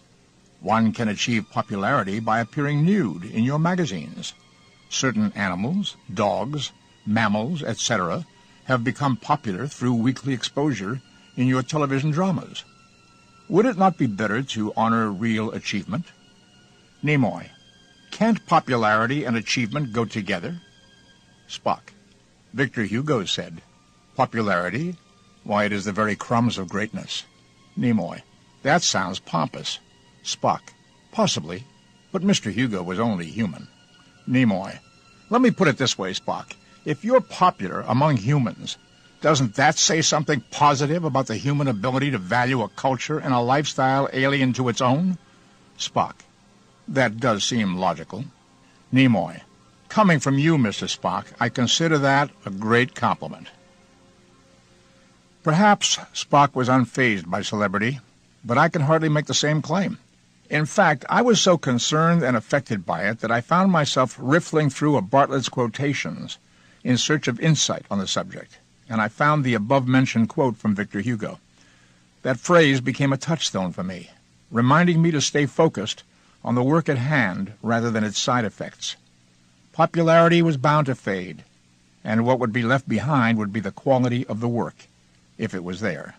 Now, normally in Hollywood, you can find instructors in every field imaginable. There are people who can teach you how to speak, how to sing, how to do accents. You want to play a hillbilly from West Virginia, even though you hail from the Bronx? No problem. Hire a dialect coach. You want to cut a record album, even though you've never sung outside the shower? Again, no problem. There are people who can teach you how to sing from pop to opera. And voice lessons are only the tip of the iceberg. They can teach you horseback riding, archery, swimming, tennis, sailing, boxing. They can teach you how to take a punch, how to fall, how to laugh, how to cry. Did I mention fencing? That too. If you're going to appear in a swashbuckler, you'll need to learn foil or saber. I have no doubt that as long as there have been actors, there have also been instructors to teach them the necessary skills. But there are no classes in celebrity to help you cope with its impact on your life and the lives of your co-workers, family, and friends. Frankly, I wish there had been such classes available back in 1967 because they might have kept me from making mistakes such as, I am not Spock. At a recent Star Trek convention, a teenage girl asked the question, how did you prepare for what happened to you when you became famous? My answer? I didn't. In fact, when Gene Roddenberry called to let me know that Star Trek was going to become a regular series, I had no inkling of how it would change my life outside of getting a regular paycheck. I was so naive that I didn't even bother to change my phone number, which was listed in the directory. As Spock's popularity continued to grow, I began to get calls from different organizations, all asking me to make public appearances. Great, I thought, and accepted every offer I could. One call came from Medford, Oregon, inviting me to be Grand Marshal of the annual Pear Blossom Festival Parade in April 1967. I decided to go in costume as Mr. Spock, as the parade organizers requested. I never made that mistake again. The parade went smoothly enough. The problem came after, when I was taken to a nearby park. A table was set up on the bandstand so that I could sign autographs. But instead of the hundreds I'd hoped to see, there were thousands of people there. They surged forward so quickly that I was terrified someone would be crushed to death, and then they started pressing against the bandstand so hard it began to sway beneath my feet. The people with me soon realized we were in trouble. Fortunately, the local police came to the rescue and pulled me bodily through the throng. Escaping from crowds soon became a way of life. I was both flattered and unnerved by the attention. Suddenly, the simplest things, going out to dinner or the theater, became complicated. Every time my family and I went anywhere, we had to plan. How will we get there, get in, get out? Is there a side entrance, or can we enter through the kitchen? I wound up seeing a lot of restaurant kitchens and service elevators in hotels. Despite the Vulcan's popularity, a great deal of the time the character I played was erroneously referred to in the media as Dr. Spock, because his title was often confused with that of the famous pediatrician. In fact, in 1968, I had the honor of meeting Dr. Benjamin Spock at a gathering sponsored by the American Civil Liberties Union. Benjamin Spock was very active in the peace movement. In 1968, he had been arrested for interfering with draft board activities, and at the time I met him was still awaiting trial. He was a vigorous, energetic, athletic-looking man, strongly committed on social issues, and I was eager to speak with him. I introduced myself with, "How do you do? My name is Leonard Nimoy, and I play a character named Mr. Spock on the TV series Star Trek." He smiled as he shook my hand and replied briskly, "I know. Have you been indicted yet?" As much as I appreciated the well-intentioned enthusiasm of most fans, once in a while an individual's determination would lead to unpleasant consequences. Back in 1967, one 15-year-old girl from Houston stole her mother's car and passed $1,500 worth of bad checks trying to get to Hollywood to see me. And then there was the time 16 magazine published my home address. For weeks, my wife and I lived with a literal mountain of mail in the living room, sometimes so high that it was taller than I was. And then there was the occasional young fan skulking about the shrubbery, hoping to catch a glimpse of me, coming or going. Fortunately, almost all encounters with fans are pleasant, and lest I ever take the subject of popularity too seriously, there's always the encounter with a certain admirer in 1971 when I was appearing at the Coconut Grove Playhouse in Miami. I was stepping from an elevator into the hotel lobby when an elderly gentleman grabbed my arm. "Hey," he shouted, "look who's here. I know you. I watch you on television all the time. I gotta have your autograph." While we fished for pen and paper, he noticed a friend of his passing through the lobby. "Charlie," he yelled, "come here, quick! Look who I found!" Charlie obediently approached, just as we had located some paper, and I was on the verge of affixing my name to it. "Charlie," my new acquaintance proclaimed gleefully, "do you know who this is? You see him all the time on television. This here is Kreskin." I cheerfully signed Kreskin to the piece of paper, shook hands with the two men, and left. When Spock became enormously popular, I felt very proud, and I hoped all my fathers at Star Trek, the producers and studio executives, especially the creator himself, would be pleased. To my deep disappointment, they were anything but. They were nervous, paranoid, even hostile, but not pleased. Spock: I quite understand. I have labored under similar concerns. Nimoy: You, Spock? Really? Spock: Indeed. My father never approved of my decision to enter Starfleet. In fact, our familial ties were completely severed for no fewer than 18 years. During that time, we never spoke as father and son. Nimoy: You know, Spock, for once, I think you really do understand. I've said many times and in many places that when I became a series regular on Star Trek, I felt I had at last found a professional home and family. After 16 years of moving from job to job, it meant a lot to me to have regular work, a place where I belonged. I really did see my fellow actors as my brothers and sisters, and the directors, producers, and studio heads as parents. And I felt blessed to be surrounded by such a talented, creative group of people. But even in the closest families, there are bound to be tensions, and the Star Trek family was certainly not immune. Fortunately, most of our disagreements were minor, resolved, and quickly forgotten. But a certain very unpleasant tension developed between me and my fathers, one that hadn't existed when I first came to work on the Star Trek set. It was born of the Vulcans' success, and it grew until it was impossible to ignore. One of the first hints of the studio's new attitude regarding Spock's popularity came a few months after the Medford, Oregon incident, when I requested some office supplies from Desilu, our studio, in order to handle the increasing volume of fan mail. By that time, it had grown to roughly 10,000 letters per month. I thought it was a very minor request. What's a few boxes of pens and pencils to a major Hollywood studio, right? Wrong. Apparently, the studio saw my request as the nose of the camel. Give him a few pencils, and the next thing you know, he'll start making outrageous demands because he thinks he's a star. The same thing happened when I tried to put a telephone in my dressing room. The studio flat out refused. Please note that I didn't say the studio refused to pay for my telephone. No, they refused to let me pay to have one installed. You see, on the Star Trek soundstage there was exactly one telephone. One telephone, which was used by the 50 or so cast and crew who worked there. Now, shortly after the show started airing, I started receiving several calls during the day, mostly requests for personal appearances. Since I couldn't come to the phone while we were rehearsing or shooting, the message slips would pile up. By the time we got a break, there'd be a line of people waiting to use the phone. The nearest available one was a payphone off stage down the street. So I asked the production manager if the studio would be willing to put a phone in my dressing room. He promised to pass the request along. A week or so later, he told me that Herb Solo, the head of Desilu, wanted to discuss the issue with me. I assumed that Solo wanted to discuss finances, so I told the production manager not to bother Solo. I would just pay for the phone myself. Turned out that wasn't good enough.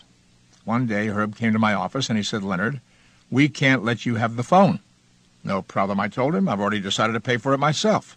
No, he said. "There are other actors who've requested phones, and we told them no. If you get one, then they'll all be jealous." "Herb, didn't you hear what I just said? I'll just let them know that I'm paying for the phone." He shook his head. "They won't believe you. They'll think we're paying for it, and I just don't want any hard feelings." The phone became an amazingly major issue. But I persisted, and eventually Herb listened to reason and permitted me to have a telephone installed in my dressing room. And I paid for it myself. Fortunately, the studio's paranoia didn't affect everyone. Unfortunately, the studio was not my only source of friction. Gene and I didn't hit it off as friends, perhaps because his sense of humor and mine simply weren't compatible. Even so, on the Star Trek set we had a courteous and cordial but strictly professional relationship. With Spock's burgeoning popularity, however, I believe Gene felt somewhat threatened by the thought of losing control of his creation. Over time, our relationship began to deteriorate, a fact which has always frustrated and saddened me. It's also very difficult for me to reflect on the fact that Gene is gone now, and there's no longer any chance of mending our relationship. I can only honor his memory here by saying that to this day I remain deeply respectful of Gene's creativity, his talent, and his sharp intelligence. Working with him was always rewarding. If I had a valid suggestion on a script, he'd take my idea, amplify it, and make it better. If I had a concern or a problem with a story or scene, he'd understand it and deal with it appropriately and swiftly. He maintained a strong vision of what Star Trek should be about, and that included keeping a certain alien on the Enterprise, despite the network's objections. For that, I'll always be grateful to him. Of course, a chapter on family squabbles wouldn't be complete without addressing the so-called Shatner-Nimoy feud. At least that's what the movie magazines called it, and once Spock's popularity took off with the fans, all the gossip columns and tabloid magazines insisted that Bill Shatner and I detested each other and weren't on speaking terms. Were there tensions between Bill and me on the Star Trek set? Of course. We're human. Was there hatred? No. Sibling rivalry? Yes. We were like a pair of very competitive brothers. Many times Gene was effective in his role as daddy, solving the conflicts between two squabbling kids. And there were times when he wasn't. A major area of conflict was Bill's concern that Spock was getting ahead of Kirk in terms of problem-solving. Of course, the Vulcan's primary function as science officer was to do research and provide data. But Bill worried that Kirk would seem unintelligent by contrast. And so lines of dialogue, which had logically been Spock's, soon became Kirk's. I addressed the situation in a memo to Roddenberry dated February 21, 1968, which says, in part, "Believe me, I know that peace and harmony are vital in a series situation. But must it be reduced to this? Spock enters the bridge. He approaches the captain's chair. Spock: Captain, I believe I've found the... Kirk: The answer, Mr. Spock? Spock: Yes, Captain. I am convinced that the planet is... Kirk: Infested, Mr. Spock? Spock: Yes, Captain, with a rare and unique disease which is capable of... Kirk: Making itself invisible to our sensors, Mr. Spock? Spock: Precisely, Captain. Kirk: Exactly what I had expected, Mr. Spock. Good work. What are the odds? Spock: Approximately 47.3 to 1, Captain. Kirk: I'll take that chance. Prepare phasers, Mr. Sulu. Please, Gene, let Captain Kirk be a giant among men. Let him be the best captain in the fleet. Let him be the greatest lover in the fleet. Let him be capable of emerging unscathed from a brawl with 5 men twice his size. But above all, let him be a leader, which to me means letting your subordinates keep their dignity." Roddenberry tried to smooth that one over, but the conflict kept recurring. Those were hectic, exhausting times, and both Bill and I were under enormous stress, so some tension was inevitable. But here's the bottom line. Our deep, sincere respect for each other outweighed any conflict. This is the end of Side 1. Please turn the tape over for the continuation of the program.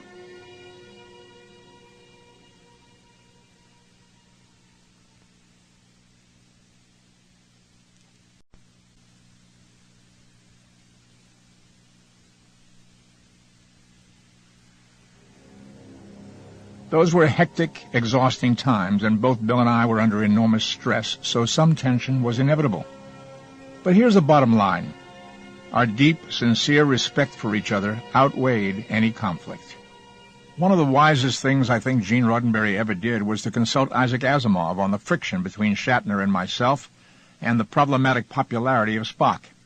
Asimov advised him to make Kirk and Spock loyal, inseparable friends, so that when the audience thought of one, they'd automatically think of the other. The advice worked with the viewers, and maybe even with Bill and me, because we certainly came to appreciate our friendship more as time went on. In the middle of Star Trek's second season, NBC began hinting that the series would be canceled. The network wisdom held that Star Trek had attracted a cult audience, intense and vociferous, but limited in number. Fortunately, a concerned fan by the name of B. Jo Trimble listened to a different drummer. She and her husband mounted a massive writing campaign, and the resulting onslaught of letters had the desired effect. NBC agreed to renew Star Trek for a third season. When it did, the network executives promised Roddenberry an excellent time slot, Monday nights at 7:30. Buoyed by the vote of confidence, Gene vowed to personally oversee every script and make the show's third year its best ever. Star Trek's future had never looked so bright. But a number of unfortunate events conspired against its success and against the quality of the episodes. First, NBC broke its promise to Gene and switched Star Trek from its enviable 7:30 p.m. Monday night slot to 10 p.m. on Fridays, a time when its young viewers were bound to be out socializing. Laugh-In's producer, George Schlatter, reportedly refused to let the phenomenally successful show be moved from its 8 p.m. slot to 8:30, as the network planned. Infuriated, Roddenberry threatened to leave the show if the time slot wasn't changed. NBC called his bluff. And so Roddenberry was forced to make good on his threat. While he technically retained executive producer status, he left the lot and moved to MGM to pursue other projects. Others soon followed suit, until we had only one production end veteran left, Robert Justman. Surprisingly, Justman wasn't asked to fill Roddenberry's shoes. Both Gene and the network decided that task should go to Fred Freiberger, who had served a stint on the show The Wild Wild West. Bob Justman was understandably disappointed. He went to the studio and told them he wanted off the show. He finally managed to leave later on in the season. On top of everything else, NBC seriously slashed Star Trek's budget. The tougher time slot and reduced funds were hardly an ideal situation for Freiberger as a newcomer. Morale was not at its highest after Gene's departure. But I was looking forward to Fred's arrival. He and I have been friends since the late 1950s. Any concerns I had about the effect of Gene's absence on the series were laid to rest.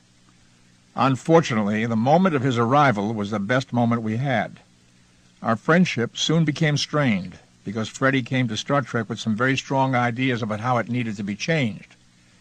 He felt Star Trek was too cerebral for most viewers. Fewer ideas, more physical action. That's what Fred felt the show needed, and he set about to give it that imprint. Star Trek's third season debuted with Spock's brain, an ominous portent of things to come. The episode began with a beautiful young woman mysteriously appearing on the Enterprise bridge and rendering everyone unconscious via a strange device. When the crew comes to, they discover Spock in sickbay, minus his brain. Thus begins a desperate search through the galaxy for the missing gray matter. It leads the captain and his crew to a planet undergoing an ice age. Oddly, the primitive cavemen on the surface are all just that, cave men. Not a single female can be found. That is, until the Enterprise crew discovers a sophisticated underground civilization populated by gorgeous women whose intelligence is even scantier than their mini togas. Spock's brain, it seems, was purloined by their witless leader, Kara, so that it could take care of the underground civilization, which was obviously too stupid to fend for itself. Kirk beams down into this civilization with Bones and Spock, who's been outfitted with a metal device on his cranium so that he can accompany them. The Doctor has a little remote control that operates Spock. He accompanies them, blank-eyed as a robot. Kirk eventually finds the head bimbo organ swiper, Kara. The term cerebral might have applied to her special brand of thievery, but certainly not to her. After a brief struggle in which Kirk overpowers the armed Kara, Dr. McCoy reinstalls the Vulcan's brain with the help of an omniscient computer bank known as the Teacher. The Teacher was also responsible for advising Kara on stealing the brain in the first place. During the surgery, Spock comes to and tells McCoy how to finish the job, which allows the good doctor to quip, "I should never have reconnected his vocal cords." There was little acting challenge in walking around pretending to be brainless. Frankly, during the entire shooting of that episode, I was embarrassed, a feeling that overcame me many times during that final season. The episode had logical holes in it large enough to accommodate a starship. But beyond the questions about why the population hadn't died off when males and females were entirely segregated, the larger question remains: what was the point of the story? When the series was really cooking, the stories dealt with exciting and important ideas relative to the human condition, and at the same time the characters were developed. We came to care about them as they struggled with difficult choices. Sadly, during the third year, the clear definitions between the characters began to erode. Spock fell in love and ate meat in All Our Yesterdays, brayed like a donkey, and did the flamenco in Plato's Stepchildren, and openly discussed the Vulcan 7-year mating cycle, which in Amok Time a mortified Spock had at first refused to discuss even with his closest friend Kirk, during an uncharacteristically flirtatious conversation with a woman in the Cloudminders. Now, it's not my intent to simply gripe about the decline in the show's quality. Star Trek and the character of Spock are dear to my heart. Watching their gradual erosion was painful. The point these inferior episodes make is this: some work simply fills time and space. Yes, it might temporarily appease the bosses and pay the bills, but with the passage of time, that work is forgotten. Meaningful work endures. Star Trek episodes, such as Harlan Ellison's poignant City on the Edge of Forever, or Theodore Sturgeon's poetic Amok Time, are just as powerful and meaningful to today's audiences as they were to viewers back in the 1960s. For me, drama is something of a spiritual crusade, and it's important that mercenary concerns take a back seat to the love and concern for the quality of the work. I know that this was true for every cast member, and perhaps that's why Star Trek has endured. When scripts started showing up that contradicted everything I knew about Spock and Star Trek, I felt it my duty to speak up. For example, in the script All Our Yesterdays, Spock and McCoy are accidentally sent back into a planet's ice age, where Spock falls in love with Zarabeth, a beautiful young woman who was cruelly exiled there to a solitary life. Why did Spock fall in love with Zarabeth, and to please her, agree to eat meat? In the original draft, no reason was given. When I discussed this with Freddie, it turned out that he'd forgotten that Spock would never permit himself to behave in such a manner. Fred did listen and agreed that a solution was needed. Ultimately, some lines were added to suggest that because he'd been transported to the past, the Vulcan was reverting to the violent behavior of his ancestors. Not the soundest logic, but at least it allowed me to play the scene without feeling I was violating the character's basic premise. All Our Yesterdays was only one example of the many meetings that Fred and I had over script problems. Sometimes Fred listened and we compromised. But as the season continued, the quality of the scripts went downhill, as did my ability to convince Fred of the relevance of my concerns about the fact. Perhaps at this point I should explain why I thought it was my responsibility to look after the character. You see, after a television series has been on the air for a period of time, the staff will undergo a good deal of turnover. Only the actors usually remain. So the actor is ultimately the keeper of the flame for his or her character, because the staff may not be familiar with what's gone before. Therefore, if the actor doesn't take on the responsibility, a character drift is likely to take place, and not necessarily for the better. So, feeling as strongly as I always have about the development of character, I felt I was responsible to protect Spock from disintegration. The one thing that certainly did disintegrate was my relationship with Fred. After a while, I believe he felt that I was simply being difficult, and he simply refused to address my concerns. By the end of the third season, I was still under contract to Paramount for an additional 2 years. However, I was so distressed by the problems with the scripts that I was prepared to resist coming back to work, which would probably have led to suspension from my contract and legal proceedings. But as it turned out, NBC failed to renew Star Trek for a 4th season, and my resolve to defend the character of Spock became moot. The 79th and final episode of Star Trek, Turnabout Intruder, was filmed during December 1968 and January 1969. We were all aware that the show would be canceled, and on the last day of shooting, we all stepped onto the soundstage with a sense of finality. I honestly remember little of that last day except the feeling of heaviness. After the final scene was shot, there was no formal wrap party, no official event to mark the show's passing. We each drifted off the Star Trek soundstage for what we were sure would be the last time, and we went our separate ways. I had terribly mixed feelings about Star Trek's cancellation. Of course, I didn't want the series to end. I wanted to keep working and was happy to do good stuff. At the same time, I didn't want to see Star Trek sink to a level where we were tearing away at the standards we'd set. Nimoy. Spock, how did you feel when Star Trek was canceled? Spock. Please. I must remind you. Nimoy. I know. I'm sorry. I mean, did you have any reaction? You were set aside, relegated to non-existence. Spock. Simple non-existence, like death, is not to be feared. That is a human reaction. Nimoy. Let me rephrase the question, then. What did you think about the cancellation of Star Trek, about the end of your existence? Spock. I thought it rather premature, a regrettable situation, like the needless death of a child. But there was nothing to be done. To have indulged in anger or despair would simply have been a waste of time. Nimoy. Did you ever entertain hopes that Star Trek might return? That you might be reborn? Spock. I would not use the term hope. It was merely logical that Star Trek return. When the demands of the fans reached critical mass, my rebirth was inevitable. Nimoy. Well, you could have fooled me. I was sure you and the show were finished.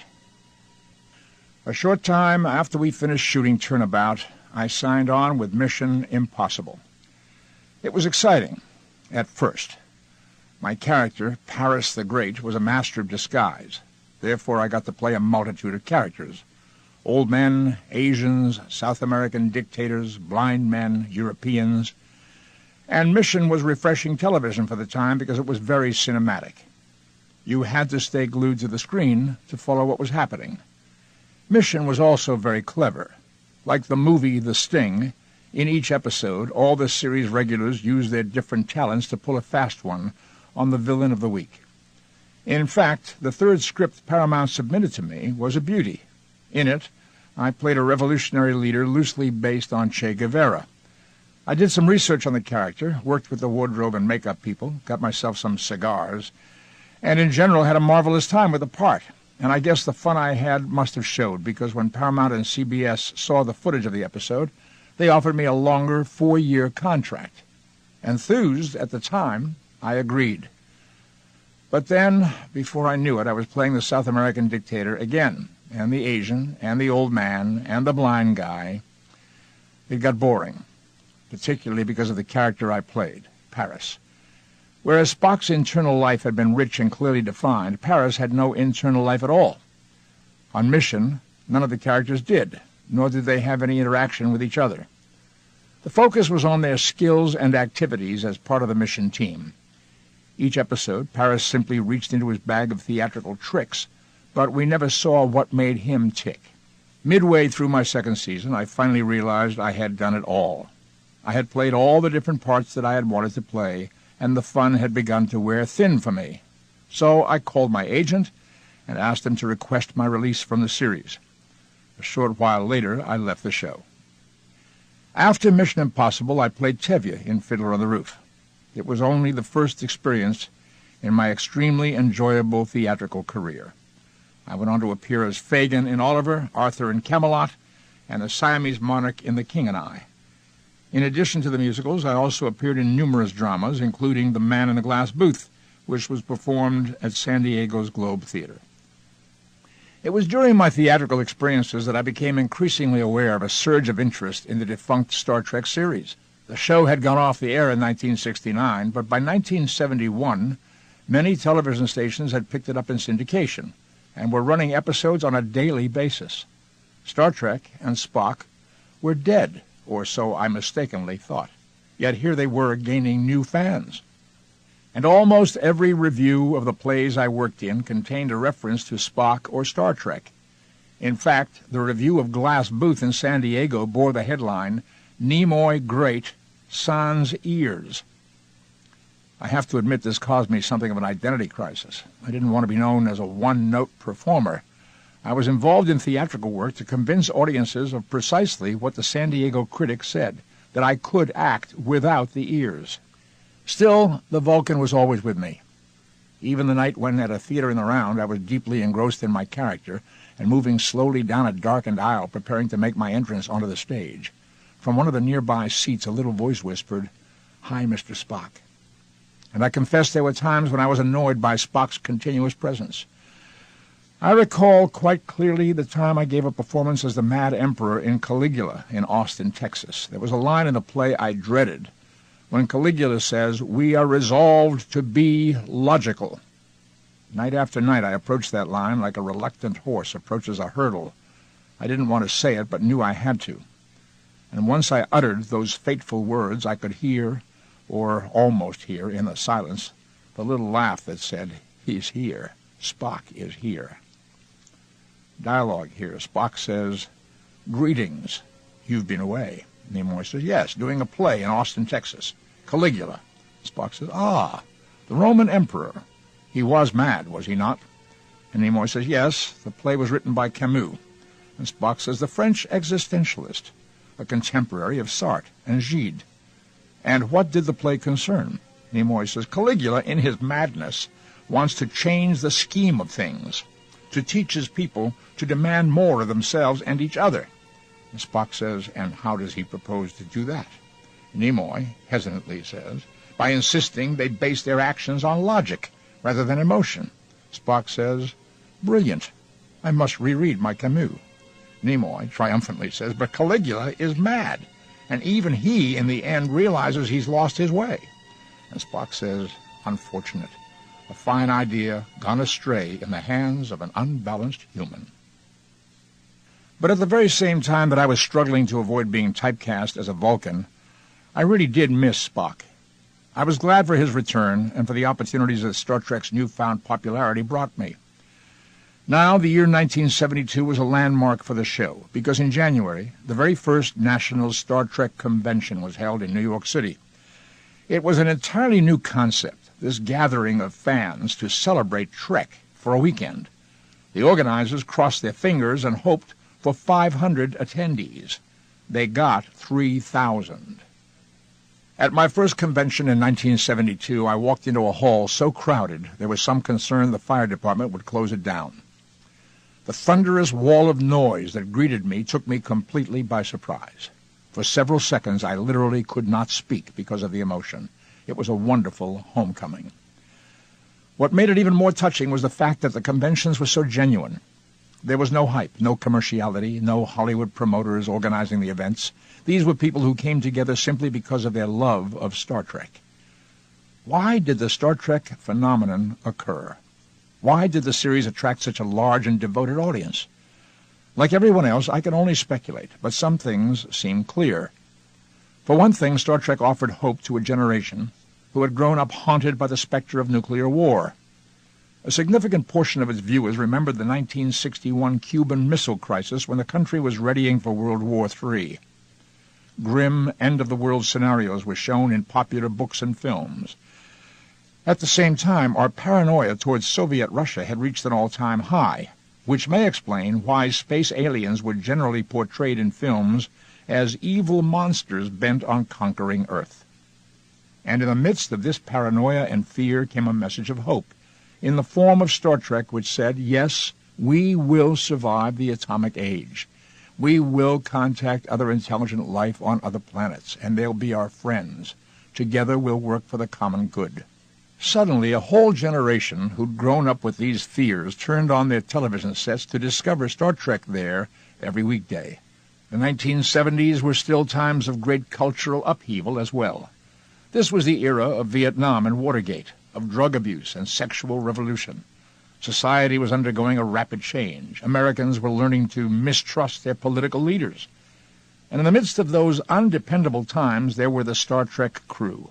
Utterly trustworthy, predictable, incorruptible, people who could be counted on to tell the truth and behave ethically with dignity and compassion and intelligence. The Star Trek fans I spoke to at the conventions were intense and vocal, and there were thousands of them. everywhere I went. A lot more than anyone had suspected. I soon began to realize that it wasn't a question of whether Star Trek would return. It was a question of how and when. Paramount, which had bought Star Trek rights from Desilu, finally determined to bring the series back to life. By 1975, the studio was talking to Gene Roddenberry about developing a new Star Trek show for television. But as the fans' enthusiasm grew, so did Paramount's and Gene's. Before long, the TV series idea had become a motion picture. Roddenberry's first draft of a movie script, The God Thing, was rejected. For the next 3 years, a score of writers had input into the project, but none of the scripts were deemed acceptable. Finally, by 1978, the Paramount executives decided that nobody was going to come up with a Star Trek idea suitable for the big screen. At the same time, the studio had plans to launch a fourth network. Why not bring the original cast back in a new series? Star Trek Phase 2, the cornerstone. I'll confess that when I first heard about the new show, I had major reservations. I was still very concerned about being perceived as a one-character actor and still war-weary from the unpleasant struggles from Trek's third season. But I was willing to hear what Paramount and Gene Roddenberry had to offer. And here it was. A recurring role wherein Spock appeared in 2 of every 11 episodes. Quite honestly, the offer confused and startled me. I was being offered a part-time job. It made little sense for me to be tied up with a series and having to be unavailable for other challenging work while at the same time making such a small contribution to the show. I and that ever-present calm, rational voice in my head struggled to make sense of it. Spock. Let us examine the possibilities. Perhaps we will discover a hidden logic here. Nimoy. Okay, I'm willing. Spock. Is it possible they believe you are reluctant to return, and therefore are offering you something less than full involvement for your own convenience? Nimoy. Not likely. My agent asked if we could choose the number of episodes I'd like to do, and the answer was no. Spock.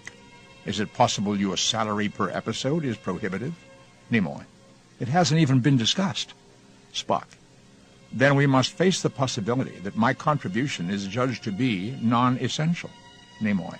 That's crazy, Spock. If that's what they think, then they're crazy.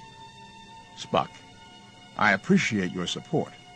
Nevertheless, we must deal with this very real possibility, however unpleasant. I passed, and another actor, David Gautreau, was hired to play the new Vulcan science officer, Zahn. Unfortunately, my refusal to return, coupled with I am not Spock, was perceived as an utter rejection of the Vulcan. All the other cast had signed on. I was the lone holdout. Ultimately, however, Star Trek Phase 2 never warped out of space dock. Only weeks before shooting was to begin, the project was scrapped. But not because Paramount had lost faith in it. To the contrary. They had more faith than ever because of a totally different science fiction phenomenon with an extremely similar title. Star Wars. Spock. I should like to use this platform to publicly state for the record that I do not imbibe fermented alcoholic beverages brewed from barley malt and hops. Nimoy. You mean beer? Spock. I believe I just said that. Nimoy. Never even tasted it? Spock. Indeed not. Nimoy. Pity. A glass or two might have eased your dark mood throughout most of the first movie. I'd like to launch right into the story of Star Trek the Motion Picture. But in order to set the stage properly, I first have to dispense with the matter of the beer-guzzling Vulcan. Beer, you ask? Spock drinks beer? No one was more surprised to learn it than I. The story of Star Trek the Motion Picture, affectionately pronounced Stimp in fandom, rightly begins in London, where my wife and I were vacationing in 1975. In a hotel bar, to be precise. The bartender grinned at the sight of me, and then winked as he said, "I'll bet you want a Heineken, Mr. Nimoy." Now, I'm not much of a beer drinker, so I was taken aback. "No, thanks," I answered, and ordered my usual, wondering where on earth he'd gotten the notion that I'd want a beer, much less that particular brand. I soon found out. A few nights later, we went to see Henry Fonda, who was performing on stage in Darrow. After the performance, we joined him and his wife for dinner, At some point during the conversation, Henry said, "You know, Leonard, I hope you're being paid for all those billboards around town." "What billboards, Henry?" "Do you mean to tell me you don't know about all those Heineken billboards?" I recalled the strange question the bartender had asked me. "No, I don't. Can you show me one?" He did. Turns out they were all over London. There, larger than life, were 3 Spocks facing the viewer. The leftmost Spock had exaggeratedly long ears that drooped down like floppy dog ears. The center Spock was lifting a glass of beer to his mouth while his ears were half erect and showing signs of life. The final Spock sported totally erect ears and a look of smug satisfaction.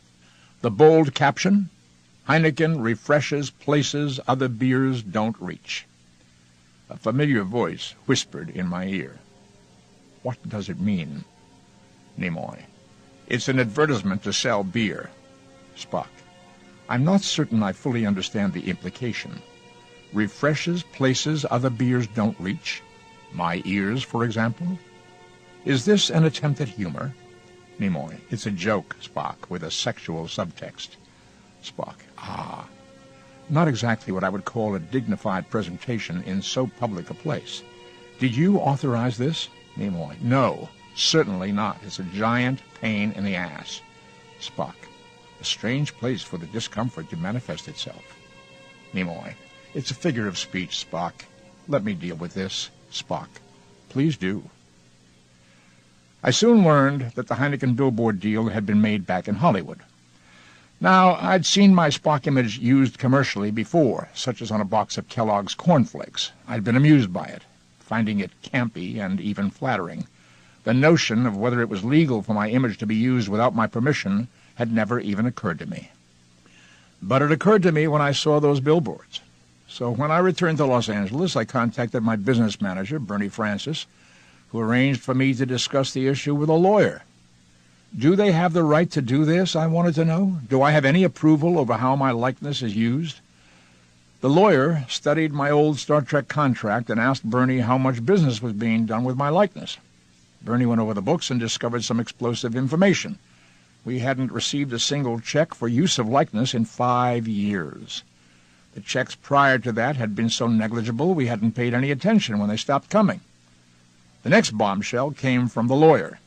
It seemed that once Star Trek was canceled, Paramount had no legal right to license my likeness from that time on.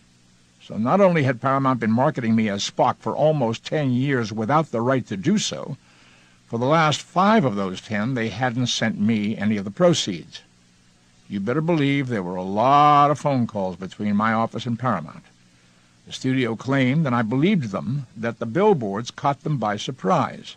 Apparently someone at a London agency had acted without approval. Fair enough, I told them, but what about the inappropriate merchandising of my likeness for almost 10 years, with no payoff to me for 5? All just a misunderstanding, the studio said. But we couldn't agree on what Paramount owed me, or on what my original contract had intended. I wound up having to file a lawsuit. Add to this legal unpleasantness the Star Trek II incident, and perhaps you can understand why I wasn't chomping at the bit to get involved with Paramount and Star Trek again. This is the end of this cassette. This program is continued on side 1 of cassette number 3.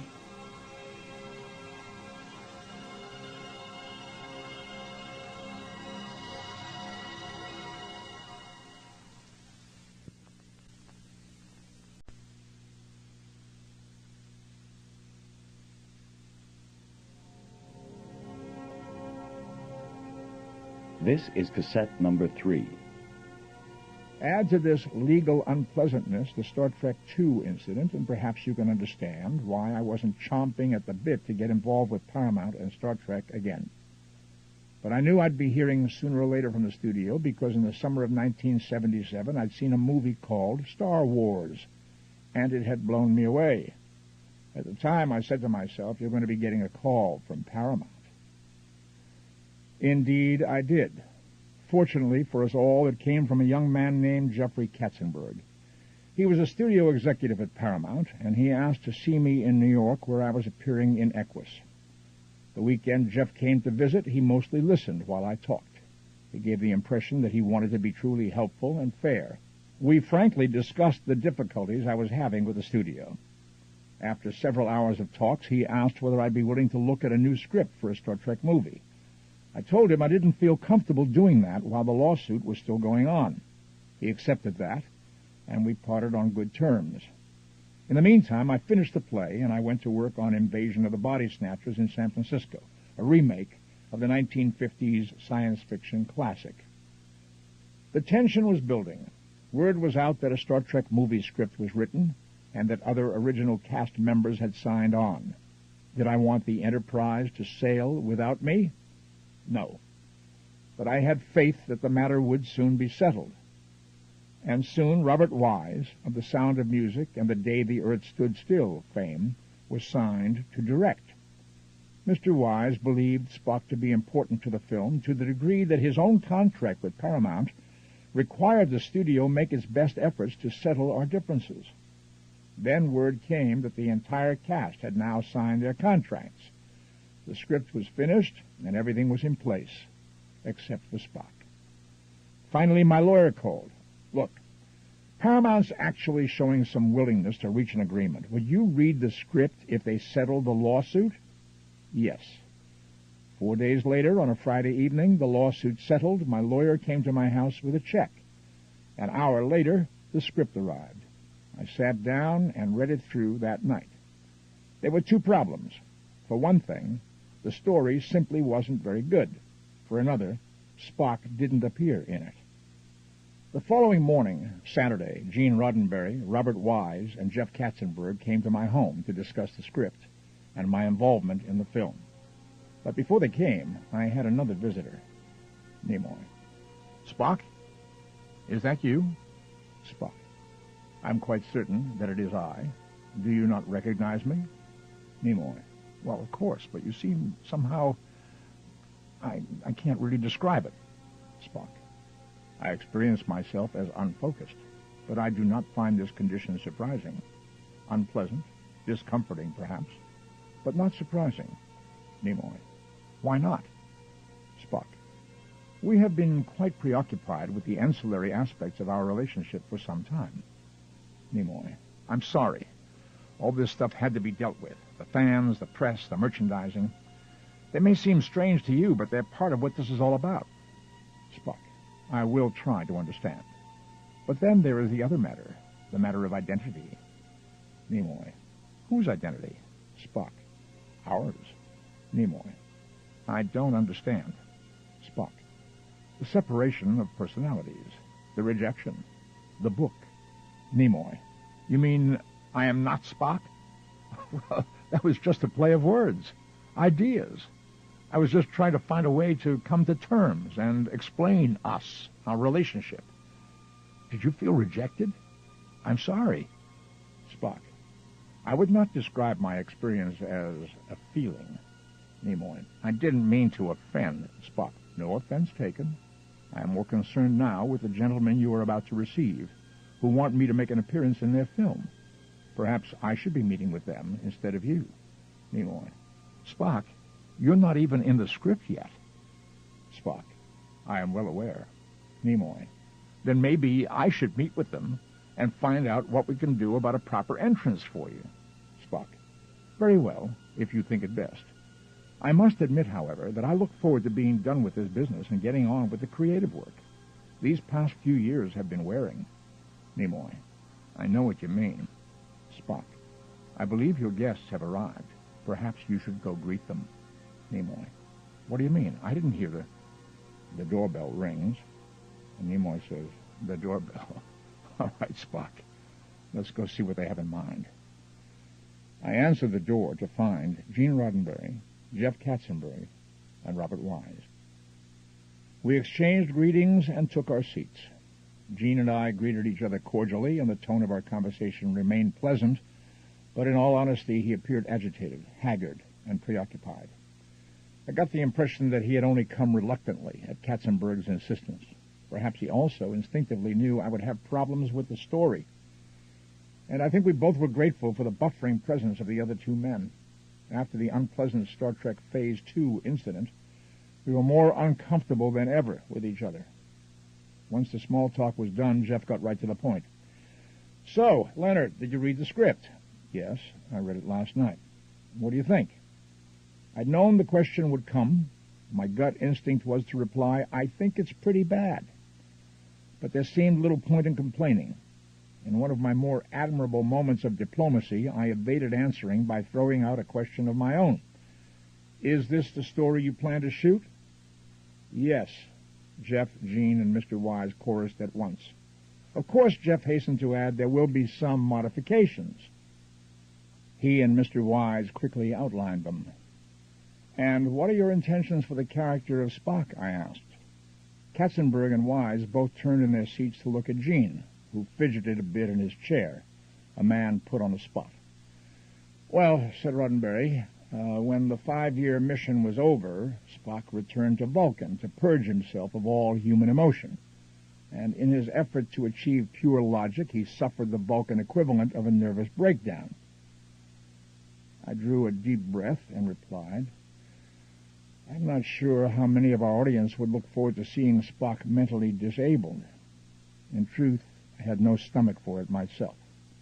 It also showed that Spock hadn't really been worked into the story. It's only one idea, Gene assured me, and Katzenberg and Wise hurried to echo him. We can discuss others if you like. At that point, Jeff stood up and announced that he had another appointment, and motioned for Gene to come with him, which Roddenberry did, with obvious relief. Actually, Jeff and I had earlier agreed that if things didn't seem to be working out, I would sit and talk privately with Bob Wise, and I'm certainly glad now that I did. Once Mr. Wise and I were alone, I asked some questions. Do you believe in this script? What do you think about Gene's suggested storyline for Spock? There's a lot of work yet to be done on the script and on Spock's storyline, he allowed. But beyond that, he was not terribly forthcoming about details. We talked a bit more, but I received no definite guarantees about how the script or the Spock story might be improved. Yet I liked this pleasant man, and I trusted him. His manner suggested that he had integrity. So, when our conversation came to an end, I said honestly, I really don't know what to do. Come aboard, he said, with such disarming sincerity that I decided to go with my instincts. All right, I said, I'll do it. Because in the end, I also realized that I had no desire to face the public reaction if it were announced that I was the lone holdout from the original cast. I'd already weathered one firestorm with I Am Not Spock, and was in no hurry to kindle another one. We shook hands, and Mr. Wise departed. But I still wasn't alone. Spock. You have made a decision which affects us both. Nimoy. In other words, a fine mess you've gotten us into this time, Ollie. Spock. I beg your pardon. Nimoy. Never mind. Spock. How shall we proceed? Nimoy. Well, we'll start by recapturing the look, the makeup, the ears, the haircut, and there'll be discussions about the writing. Are you okay about this? Spock. It is somewhat unsettling, particularly for one who is most comfortable with control. Nimoy. You're telling me. A few weeks after that meeting, the entire cast, plus Roddenberry and Robert Wise, all appeared at a huge press conference on the Paramount lot. Also in attendance were Michael Eisner, then head of Paramount, and his boss, Charles Bluedhorn, chairman of the parent company Gulf and Western. It was a happy moment for me. The original crew was back together for the first time in 11 years, and spirits were high, though we would soon be warping into troubled space. Soon the pre-production process began. I dragged out old photos of Spock and took them to the barber.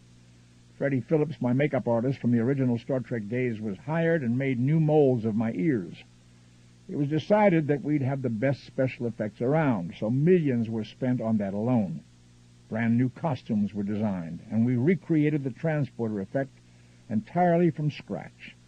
When we did the original show, the transporter effect was designed to be a simple, fast, low-cost way to get on and off planet surfaces.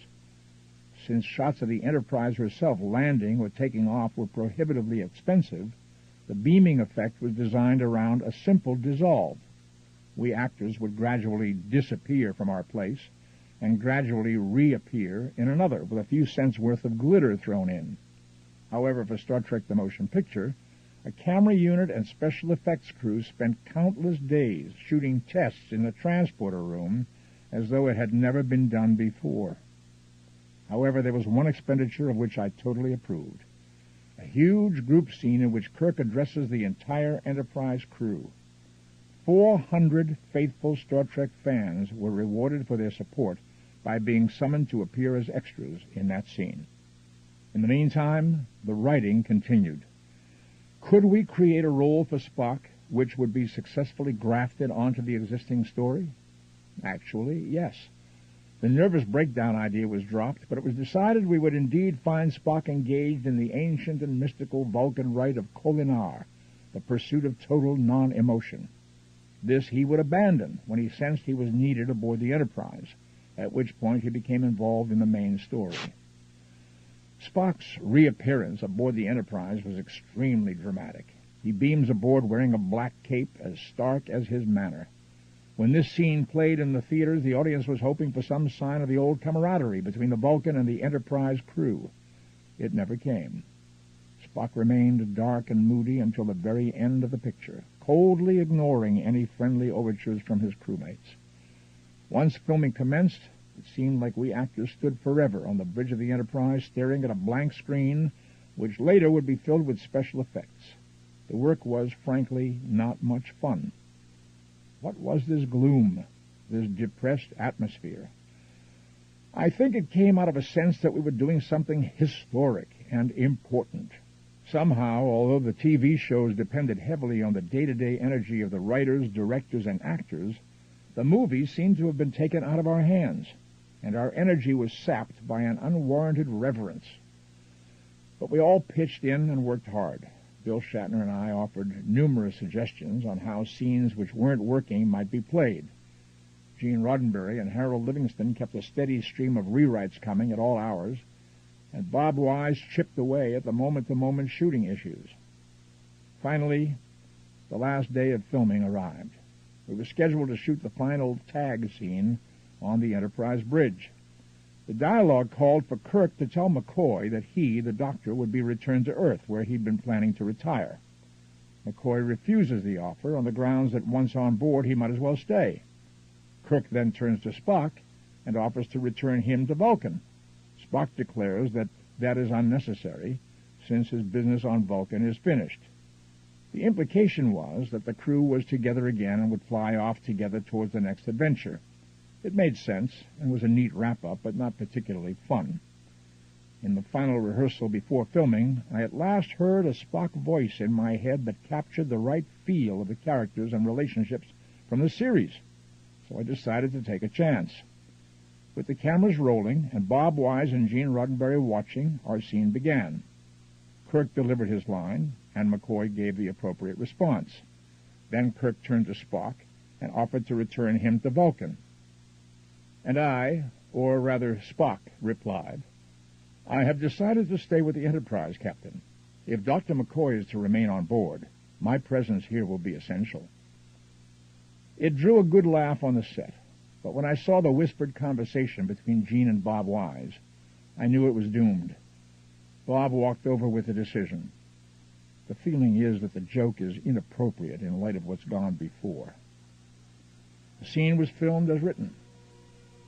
Spock: "Did I say something inappropriate?" Nimoy: No, Spock. I think it was a good idea." Spock: "Then why was it rejected?" Nimoy: "It was an artistic decision, out of our hands. It might have worked. We'll never know." Spock: "A pity." The decision was made that fiery hail and high water notwithstanding, the movie had to open in theaters on December 7th. There turned out to be plenty of both unfriendly elements. By the time shooting was almost completed, Robert Wise discovered that the special effects company which had been hired had done an unacceptable job. 2 other effects houses were hired and went to work 7 days a week trying to get the film finished. They did a magnificent job. Unfortunately, Bob Wise lacked the time to edit the effects as they came in, and so the movie wound up being the special effects extravaganza Paramount wanted, but little else. A number of us involved in the film were flown to Washington, D.C. for a gala red carpet premiere. The promotion was laid on thick. and the public's expectations were enormous. As I sat in the theater to see the movie for the first time, the atmosphere was electric with anticipation. Please, I thought silently, please be good. Then the film began. What do I remember of the movie that I saw? Incredible shots of the Enterprise, looking more massive and beautiful than she ever had. And then more shots of the Enterprise, looking massive and impressive. And more shots. Eventually, the special effects became downright tedious. A great cheer went up from the audience when the ship went into warp speed, but unfortunately, the story itself never really took flight, and the chemistry that had existed between the characters was never taken advantage of. Did the film do business? Yes. It didn't perform as well as Star Wars by any means, although it did respectably. But by then, I felt I'd taken off the Spock ears for the last time. The Star Trek movie so longed for and so greatly anticipated was done. I felt liberated. No longer would I have to deal with questions like, why don't you do Star Trek again? Are you sick of Spock? With a sense of relief, I immersed myself in other projects, the theater, and speaking engagements at universities. After one of my lectures, I was invited to the home of a couple who taught at the university. We got to talking about touring programs, such as mine, and they mentioned a one-man play about Vincent van Gogh, based on the more than 400 letters he'd written to his brother. I was immediately intrigued. It seemed a fascinating challenge. At the same time, this particular play about Vincent van Gogh struck me as unique because it didn't feature Vincent himself, but rather Vincent's brother, Theo. And it seemed to me that audiences would be able to much more quickly accept such a character rather than an actor claiming to be the brilliant and eccentric Van Gogh himself. Two things moved me about the material: Theo's unswerving love for his brother and confidence in Vincent's talent, and Vincent's own passion for art and desire to leave behind something of value. Vincent toiled for years to perfect his craft and approached it with a love and a zeal that can only be called spiritual. He believed he'd been born not to seek happiness, but rather to leave behind a legacy to benefit all humankind. The focus of his life was, first and foremost, the work. Dialogue, Spock says. An approach I find quite logical, with the exception, of course, that I should not wish to limit my contribution merely to humankind. Nimoy. Well, then we're finally in agreement on something, Spock. But Van Gogh himself could hardly be accused of logic. He was a very eccentric, emotional individual. In fact, his neighbors in Arles, France, used to taunt him, calling him a madman. They even threw garbage at his windows, all because he was different. Alien, if you will. Spock. I, for one, can certainly understand the difficulties inherent in being so. But certainly his unique perspective brought something glorious to the universe. A fine example of the Vulcan philosophy of Idik, how infinite diversity among beings can add beauty and meaning. Vulcans might not approve of his emotionalism, but we can certainly appreciate his contribution to art. Nimoy. Spock, you amaze me. There's hope for you yet. Spock. Thank you. I contacted the author, Philip Stevens, and bought the rights to the play. The first performance of Vincent took place in Sacramento. The response was overwhelmingly positive. For 3 years, I performed Vincent in 35 cities, giving over 150 performances. Eventually, it was videotaped for the A&E network. Paramount Home Video was good enough to do the video distribution. It was a most rewarding continuation of the alien connection. Speaking of which, during the time that I was touring with Vincent, I got an interesting phone call from Harve Bennett. Harve and I had already worked together on a television movie, The Alpha Caper, back in 1972. Harve's a jovial man who was known for producing the television miniseries Rich Man, Poor Man, and the series The Mod Squad and The $6 Million Man, among others. So, one day, sometime after Star Trek The Motion Picture's release, Harve called me and said, "Hi, Leonard. I've been hired by Charlie Bluehorn and Michael Eisner to work on another Star Trek movie. Now, I know you're not interested, but I'm just trying to talk to everyone involved so I can get a good feel for what Trek is all about. Could we meet for lunch?" I accepted, and we had a good talk. His approach was that he simply wanted to ask questions. Was there a future for Star Trek? Could I help him understand what had gone before? Who were the players? What was the game? And where were the bodies buried? He operated on the assumption that I'd had enough and wouldn't be interested in any future involvement. Was he correct? Possibly. For the moment, I was intrigued and flattered because he was validating my contribution. Was he also being seductive when he said, "I'm sure you don't want to be involved"? Maybe. I told him what I could about the series, the continuing interest of the fans, and the making of the movie. We said goodbye, but I left feeling it wasn't quite over. Did I want to be involved? Let's just say I didn't want to be passed over. I wanted the decision to be mine. At the same time, I was intrigued. I was also worried because word was out that Paramount wanted to have another Star Trek movie, but this time they were approaching the idea with a tight fist. Harv was a TV producer, and the project would be made by Paramount's television department. That meant the budget would be strictly controlled. The first figure tossed around was $8 million, less than a fifth of what had been spent on Star Trek the Motion Picture. It sounded as though somebody at Paramount wanted to get one last squeeze out of the Star Trek cow, and if that was true, I wanted no part of it. On the other hand, I knew that for all the millions spent on the first movie, it had failed to recapture the magic of Star Trek. Furthermore, the series had always been shot on a tight budget. Good story, good directing, and good acting were possible without spending mountains of cash. And Harv had asked the right questions and listened well. Maybe there was hope. At any rate, I went about my business touring with Vincent and lecturing, and occasionally answering questions when Harv called. "Leonard, do you know Sam Peoples?" Yes.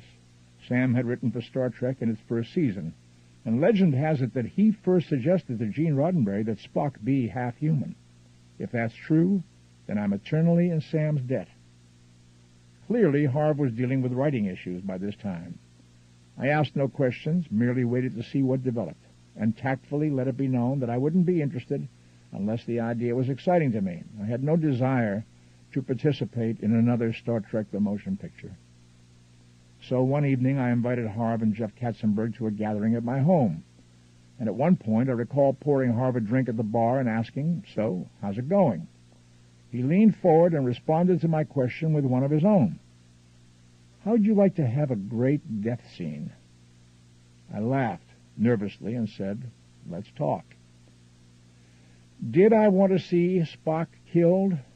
No. But I couldn't help being intrigued by the idea.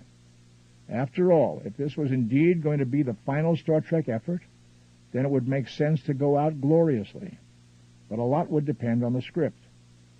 Before long, Paramount contacted me, and we started contract negotiations.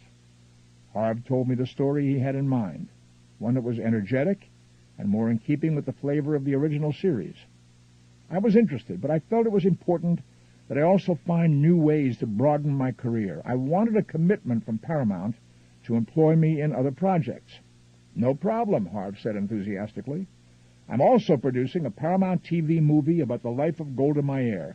You'd be perfect for the part of her husband, Morris Meyerson." The deal was done. I would play Spock again for a negotiated salary. In addition, Paramount agreed to 2 pay-or-play commitments at a pre-established price. One of those commitments would be my performance as Morris Meyerson opposite Judy Davis and Ingrid Bergman in A Woman Called Golda. I figured that once my tour with Vincent was done, I would fly to Israel and work on Golda, then fly home and have a month back in the U.S. before Star Trek II began filming. But then I signed on with the Marco Polo miniseries, and I'd have less time than I'd previously imagined.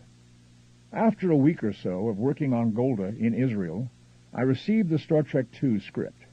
I thought it had problems, and I called Harv Bennett to tell him so.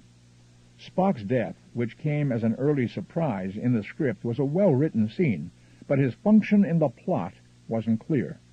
Although he died saving the ship, his act of sacrifice wasn't integrated into the rest of the story. Since I would soon have a break of several days in Golda's shooting schedule, we agreed that I would come to Los Angeles to meet with Harv and Nicholas Meyer, who had come on board as the director. So it was back to L.A. and Harv's office on the Paramount lot. I walked inside and we exchanged greetings and a little small talk, and then Nick Meyer and his cigar made their entrance. Nick is certainly one of the most colorful and theatrical individuals I've ever met. He has a photographic memory where words are concerned. He can recall words, phrases, entire passages of literature perfectly and rattle them off without hesitation. He loves to tell stories with a jaunty Groucho Marx sort of air, punctuated by that ever-present cigar of his, and he always makes me smile. But that day, when he came into the office with cigar in tow and his theatrical mannerisms, I confess I was nervous that this would be a tough meeting. I expected a big confrontation. Instead, Nick said, "I understand you have some reservations about the script." "Yes," I said. "I think the Spock death scene is effective, taken by itself, but it happens very abruptly and serves no purpose in furthering the plot." In perhaps the most refreshing moment I have ever had in my Star Trek experience, Nick said, "I agree with you. I'm doing a rewrite right now, and will be done in a few days. You'll be able to take it with you on the plane back to Israel." I was delighted and totally disarmed. I had never before had such a straightforward and positive reaction to any of my comments. More importantly, Nick was true to his word. I had the script in hand on my flight back to Israel, and even better, the rewrite was excellent. With my hopes buoyed, I returned to work on the Golders set, where I had the great good fortune to work with two exceptional actresses, Ingrid Bergman and Judy Davis. Their professionalism and talent were inspiring, even more so when one considers that Ingrid Bergman was very ill with breast cancer at the time. Yet she never complained and never permitted it to affect her daily work. She died only a few months later. It was fitting that she won an Emmy for that final performance. I was very touched to be nominated for a supporting actor Emmy myself for the Morris Meyerson role, and frankly, I can be pretty gracious about not winning because it wound up going to Laurence Olivier instead. Tuesday, October 6, 1981, was my final day of work in Israel. The next morning, I flew to Beijing, China, and began playing Ahmed in the Marco Polo miniseries. Being in Beijing was as close as I've ever come to being on another planet, except on film. Like everyone else there, I soon grew hungry for contact from the outside world. The only daily English-language newspaper that was worthwhile was the Asian edition of the Wall Street Journal, so I took to reading it. Through it, I learned about the forces back in Hollywood that would soon affect me. Word had leaked out about Spock's death in the new Star Trek movie, and some fans were being extremely vocal about their disapproval. A group of them had bought an ad in one of the film industry trade papers, and that shot was heard round the world. At least it made it all the way to Beijing, because one morning I picked up my copy of the Journal and read the front page headline, "Fans proclaim Paramount will lose $18 million if Spock dies." The article went on to explain how the fans in question had justified the figure. They assumed a certain number would refuse to see the film at all, another number would see it only once instead of the typical 3 or 4 times, and yet another number would fail to buy the video or other merchandise. I loved it. The tentacles of the Vulcan's proposed demise were reaching halfway around the globe.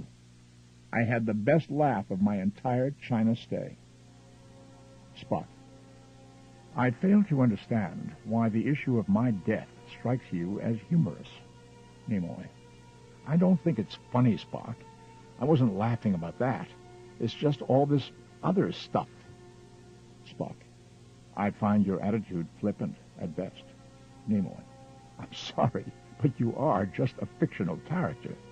Spock. We've had this discussion previously. Nimoy. You're right. The last week in October, on Friday night, I shot my final scene. I flew west the next morning. When I landed in Los Angeles, a studio driver took me directly to Paramount, where filming on Star Trek II, The Wrath of Khan, was already underway. I had makeup and wardrobe sessions, then a brief welcome-back meeting with Harv and Nick. From there, I made my weary way home, where I would spend the weekend trying to step back into the psyche of a death-bound, or so I thought, Vulcan. This is the end of Side 1. Please turn the tape over for the continuation of the program.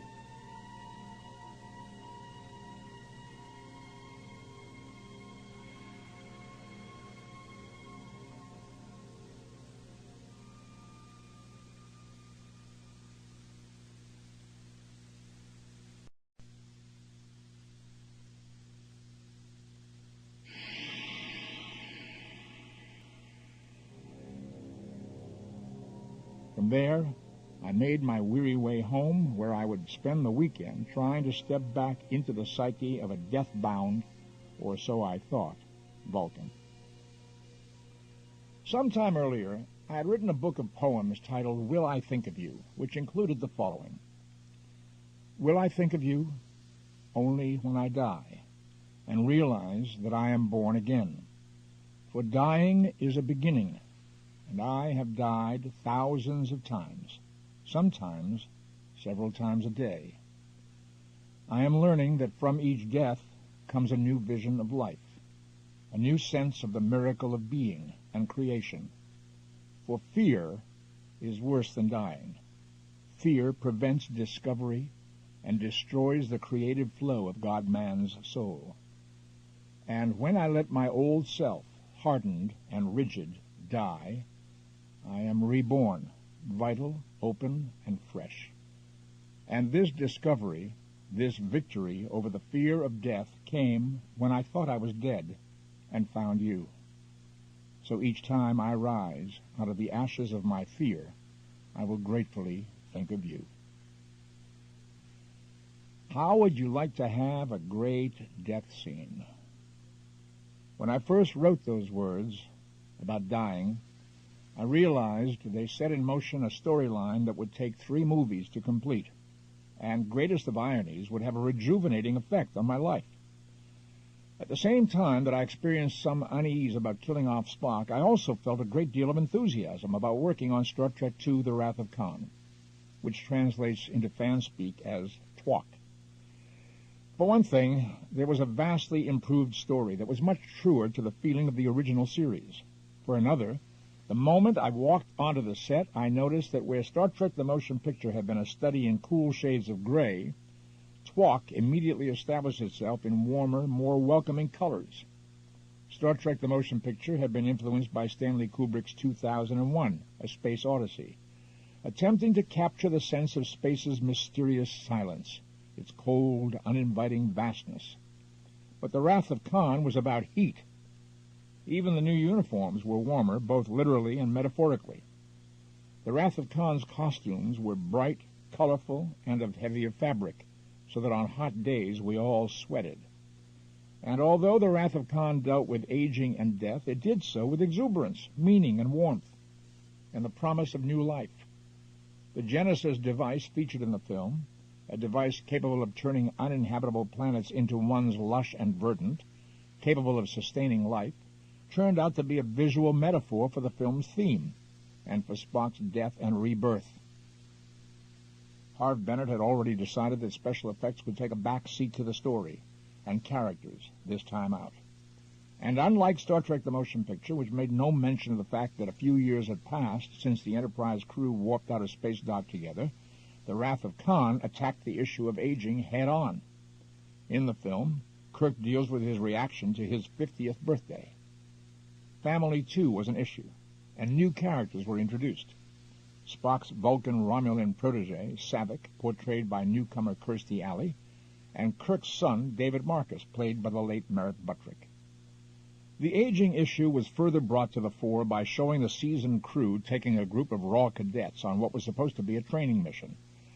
Harve and Nick came up with a brilliant idea to open the film, a no-win battle simulation which looks to the uninformed audience like the real thing. The Enterprise appears to be under attack, and during the battle, Spock is wounded during an explosion and convincingly dies. Yet once the Enterprise seems to be fatally crippled and all is lost, it's revealed that this was all just a training scenario, a test of a cadet's skills. It was a great way to get past the Spock dying issue that had stirred up so much controversy among the fans, and allow the audience to relax and enjoy the rest of the film, thinking that the Vulcan had been spared after all. In fact, after the simulation, Kirk greets Spock in the corridor with, "Aren't you dead?" The Wrath of Khan also featured a larger-than-life villain, the vengeance-obsessed Khan, who has vowed to get even with Kirk for long ago stranding him on an inhospitable planet. When Harve Bennett first sat himself down to watch all 79 original Star Trek episodes, the one that jumped out at him was Space Seed, which had featured guest star Ricardo Montalban as the genetically engineered Superman, Khan, intent on seizing power. The last scene in the episode has Kirk and Spock musing about what will become of the seed the captain has planted by marooning Khan. The Wrath of Khan answers that question. To our great good luck, Ricardo Montalban agreed to reprise the role, and did so with marvelous theatricality and power. From his wonderful first appearance as Khan, to the gradual peeling away of his control to reveal the depth of his obsession, to his final demented Captain Ahab ramblings, he held stage whenever called upon. When the film was released, the response to Khan was overwhelmingly positive. The audience clearly found him the Star Trek villain they most loved to hate. I was pleased to be working with such wonderfully talented guest actors and heartened to be working with the Star Trek regulars again. I certainly felt more at home on this Star Trek set than I had on Star Trek The Motion Pictures, and I was gratified that when I came to work on Monday morning after a weekend's rest, my first scene was one with Bill Shatner. There we were, two old Starfleet buddies chewing the fat. Whatever first-date jitters or misgivings I might have had faded. We were immediately back into our comfortable chemistry. When I look at the film now, I'm warmed by what comes off the screen in the easy camaraderie between Bill, Dee Kelly, and myself. Bill, as Kirk in this film, is mellowing and melancholy about aging, which he plays very well. And as I've said before, Dee Kelly is a rock on which much of Star Trek stands. In the early scenes with Bill in The Wrath of Khan, Dee's ease and comfort shine in an honest, simple delivery. The moment in Captain Kirk's apartment where he tells the morose Kirk, "Get back your command before you really do grow old," is at once crystal clear and powerful. And there was the added value that Jimmy Doohan, Nichelle Nichols, and George Takei always brought to Star Trek. Walter Koenig, as Chekhov, also did a fine job, along with Paul Winfield, in the scenes where they're forced by Khan's torture to betray Kirk. The shooting of The Wrath of Khan moved along on schedule, and the days and weeks passed without extraordinary incident. As the plot advanced, the classic theme came ever more sharply into focus: how hatred and vengeance leave a path of destruction in an ever-widening circle. In his relentless onslaught against Kirk, Khan triggers the Genesis device. Ironically, its powerful creative force, unleashed against already living things, will destroy everything in its path, and the battle-scarred Enterprise is too crippled to get out of the way. Soon, the time came for Spock's contribution. At the moment Kirk calls the engine room to say, "Scotty, I need warp speed in 3 minutes or we're all dead." The response is bad news, and Spock steps into the breach. He realizes that the only way to save the ship is to handle radioactive material so lethal that no human could survive the exposure long enough to succeed in the task. But perhaps a Vulcan might live just long enough to finish the deed. The next few minutes of The Wrath of Khan would yield one of Star Trek's most poignant moments. The closer I came to the day Spock was scheduled to die, the more a sense of ominous foreboding settled over me. The effect caught me totally by surprise.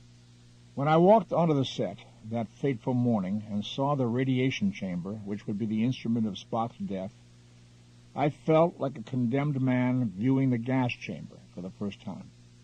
I wasn't the only one affected. The mood on the set was decidedly somber and hushed, as if out of reverence for the soon-to-be dead. But I knew the best way to get through this was to focus on the day's work. It began with Spock's descent down a ladder into the control room, into the Enterprise's engineering section. A cursory glance gives the Vulcan the information he needs. Scotty is unconscious, and only extreme measures will save the ship and her crew. Without hesitation, Spock makes his decision and moves towards the radiation chamber. But on the way there, he's stopped by Dr. McCoy, who insists the Vulcan cannot enter the chamber as it would mean certain death. Calmly, logically, yet with unmistakable affection, Spock distracts the doctor, then renders him unconscious with the Vulcan nerve pinch. This much was in the script, and Dee and I rehearsed the scene until we were ready for the cameras. I admit I didn't really want to be finished with this scene because I knew which one would be coming next. But before the cameras started rolling, Harv Bennett stepped onto the set. He called me aside and said, "Leonard, I was wondering whether we could add something to this scene, a thread we could pick up later as a story point in another film.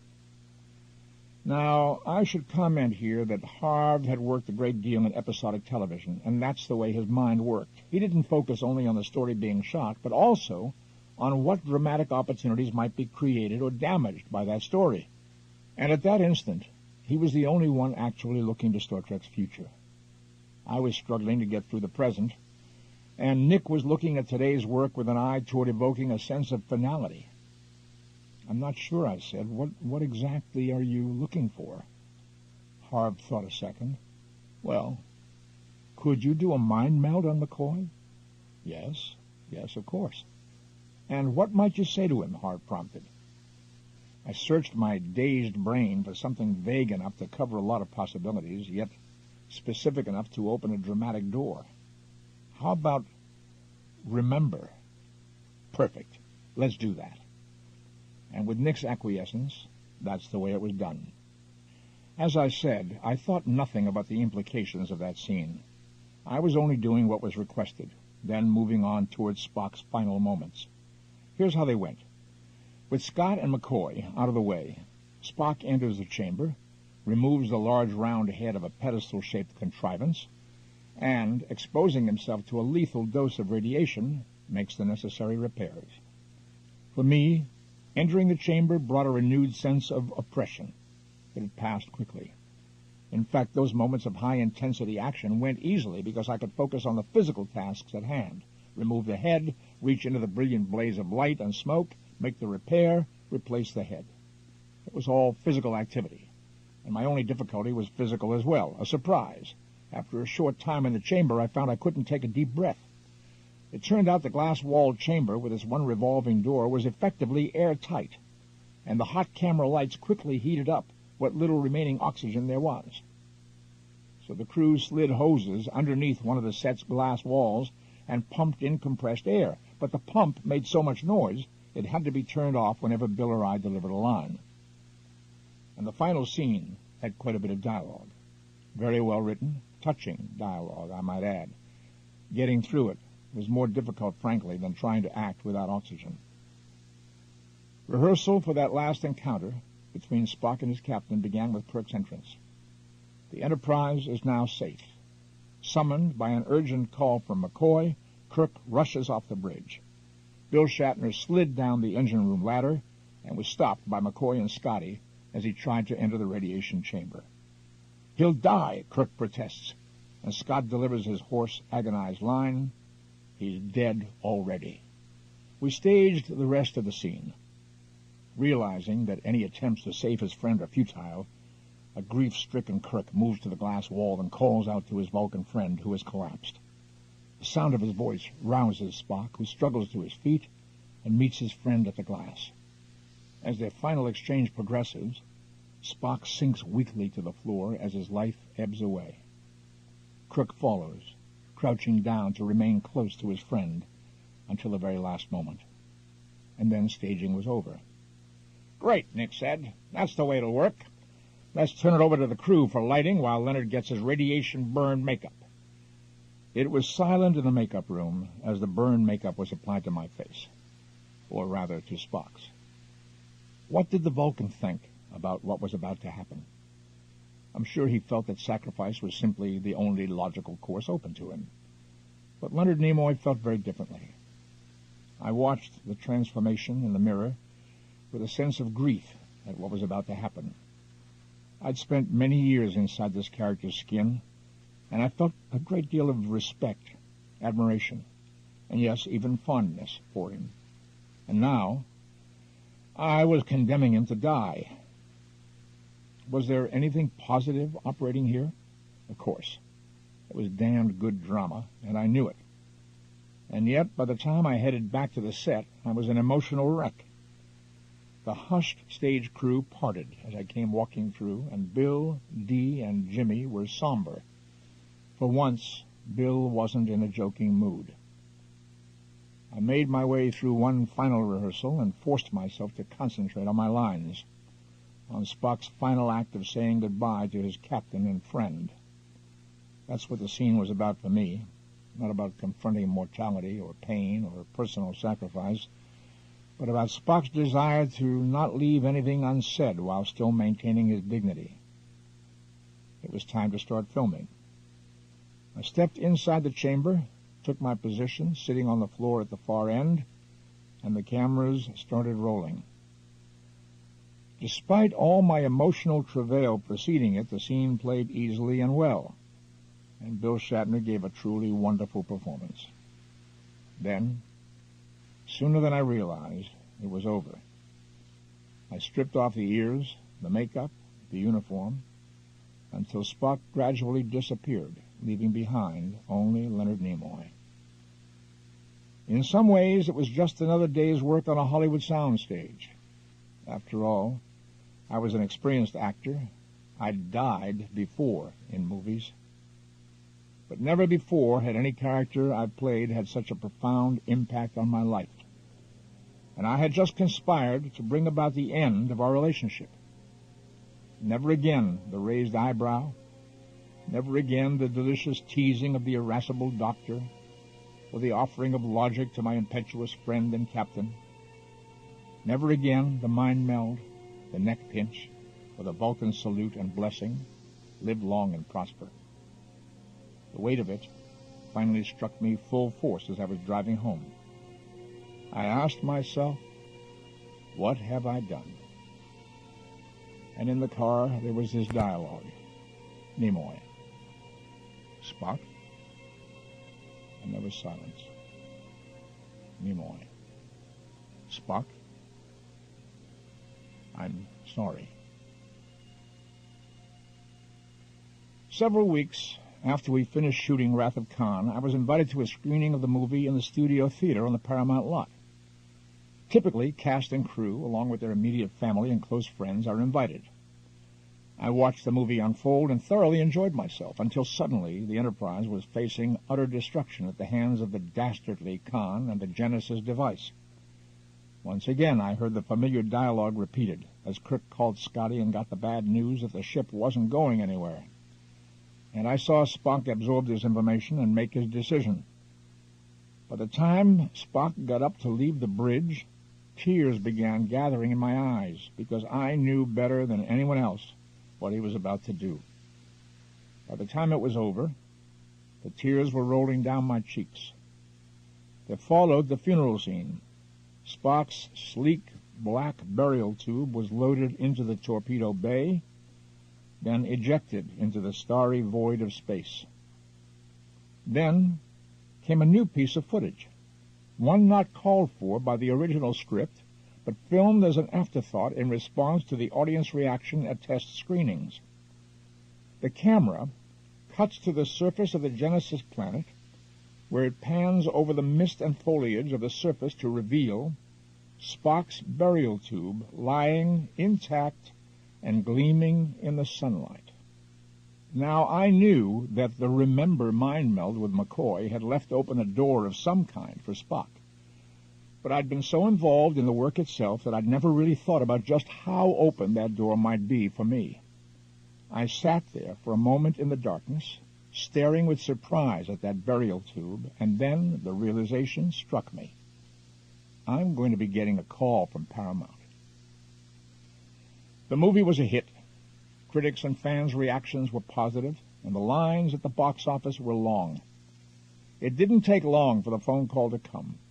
Soon after, my agent, Merritt, and I were invited to come to Paramount for a meeting with Gary Nardino. Gary was the studio executive assigned to oversee the next film. What the studio wanted was clear. We'd left some provocative story threads dangling at the end of the Wrath of Khan. What exactly was McCoy going to remember? What about Spock's burial tube lying there on the Genesis planet? What effect would the Genesis device have on his body? And if it does have some kind of effect, does that mean we'll actually see Spock as we knew him? Or something else? What wasn't so clear was what I wanted. Money wasn't the major issue. I wanted an interesting challenge. When Merritt and I arrived at Gary Nardino's office for our 9 a.m. meeting, Gary made small talk for a minute or two and then got right to the point with, "So, Leonard, Would you like to be involved in any way in the making of Star Trek III? With all due respect to Robert Wise and Nicholas Meyer, I said, I've had a much longer and more intimate experience with Star Trek than either of these two gentlemen. I believe I could bring something to a film that hasn't yet been found. I'd like to direct the picture. Gary didn't even flinch. As a matter of fact, Leonard, I've had that very same thought. We'll be in touch. Before I knew it, the meeting was over. I walked out, swept along by a rush of pure adrenaline. Could it really be as easy as that? Just ask, and it shall be given me? I was stunned. Merritt was exuberant. You did great, he crowed. Just great. Maybe, I said. But do you really think it'll happen?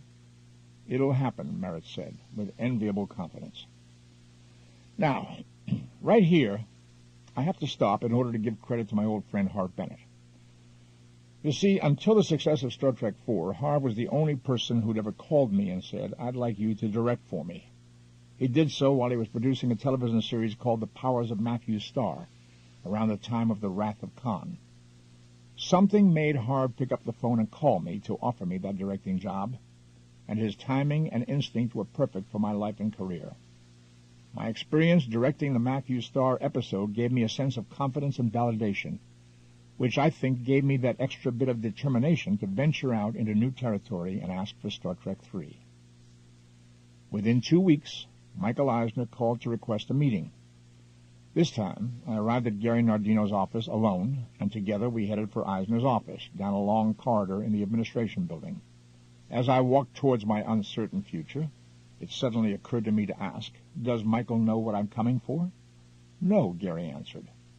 His reply jolted me and served as my first real taste of the political game in the upper hierarchies of filmdom. I realized then that Gary was being very shrewd. By making me make the proposal to Eisner, Gary could be kind and encouraging, yet not take a stand either for or against me with Eisner until he knew exactly how his boss felt about the issue. Perhaps this was best for Nardino, but I was unnerved. I'd assumed Eisner had been briefed on my request. Now I was walking in cold and would have to start at the beginning. So that's exactly what I did. When we were ushered into Michael's spacious office, I did my song and dance about directing, just as I'd done for Nardino. Michael's response? You'd have thought he was my agent, not a studio executive. Great, Michael thundered. What a fantastic idea. Leonard Nimoy directs The Return of Spock. I love it. The salespeople will love it. Mancuso will love it. Frank Mancuso was at that time in charge of distribution. Then, once again, the meeting was over, and I was floating out into the corridor on an adrenaline high. It all seemed too easy, too good to be true. It was. After Michael's enthusiasm, I expected to receive a call within a couple of days, but 2 days passed, then 3. I was excited, ready to do business, so I had Merritt place a call to Paramount. He never got through. The secretary took his message, but no one ever returned the call. Another day passed, and another. I became concerned. Had Eisner changed his mind? Gotten cold feet? Finally, after weeks had passed, I could wait no longer. I picked up the phone and called Mike Eisner. To my relief, he accepted my call immediately. Michael, I told him, I don't understand what's going on here. After all the enthusiasm you showed at our meeting, why aren't you returning Merritt's calls? He let go a deep sigh and said, look, I got a big problem here, Leonard.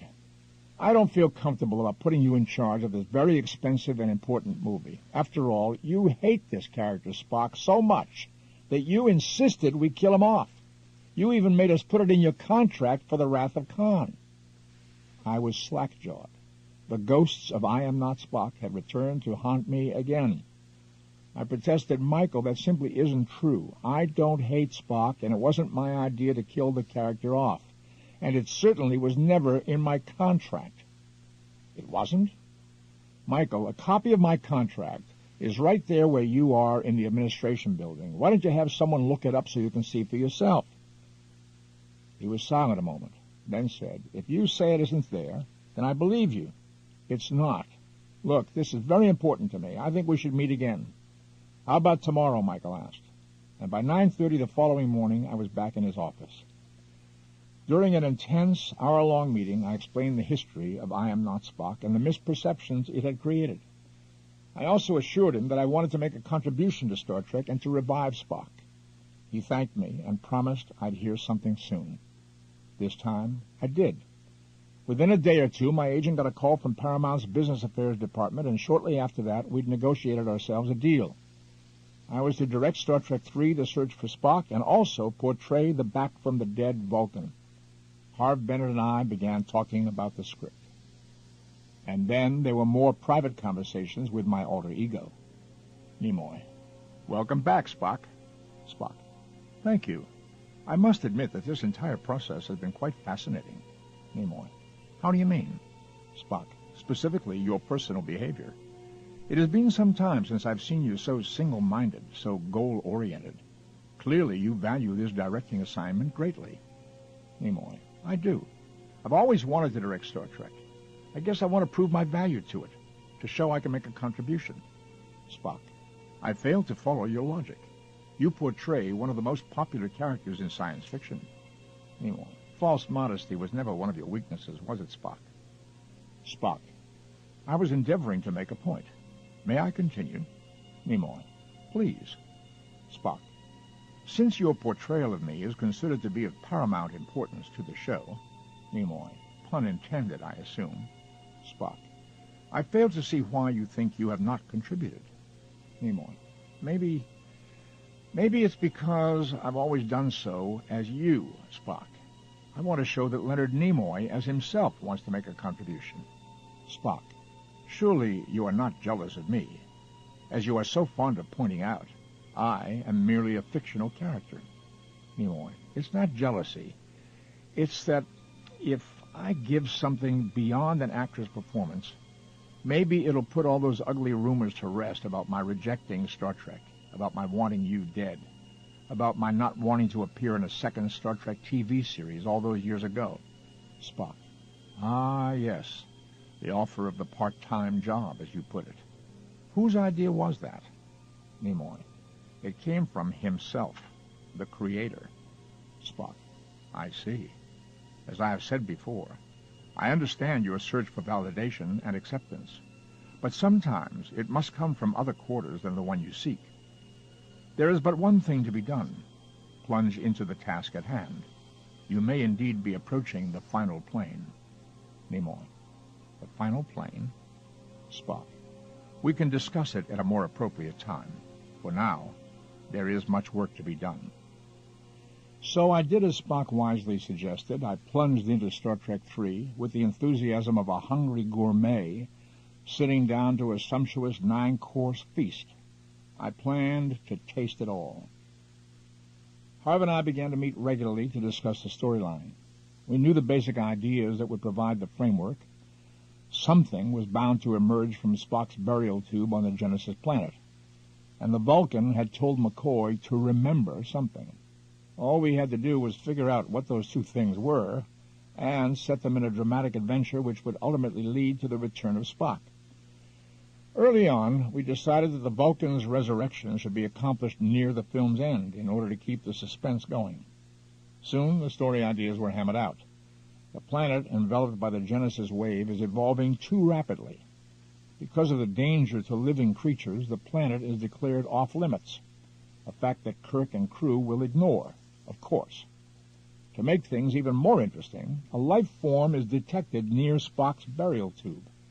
Dr. McCoy starts muttering about logic and trying out the Vulcan neck pinch on Federation officials, while the Klingons hear about the powerful Genesis device and decide to get their hands on it.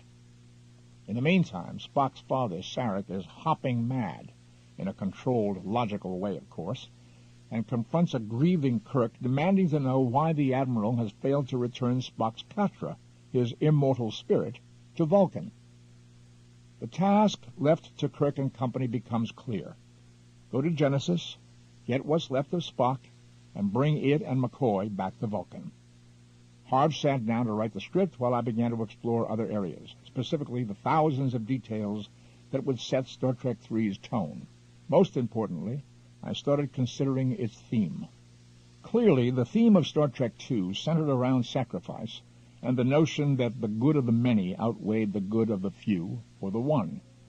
Was it possible that this time the good of the one might outweigh the good of the many? A call to loyalty and friendship, loyalty to Kirk and friendship for Spock, would become the guiding theme of the film for me. What would our heroes risk in order to honor their commitment to their friend? Because of this, we worked in Star Trek III to define special moments for each member of the Enterprise bridge crew. Each one had a task to perform that would ultimately lead to Spock's return. This is the end of this cassette. This program is continued on side 1 of cassette number 4.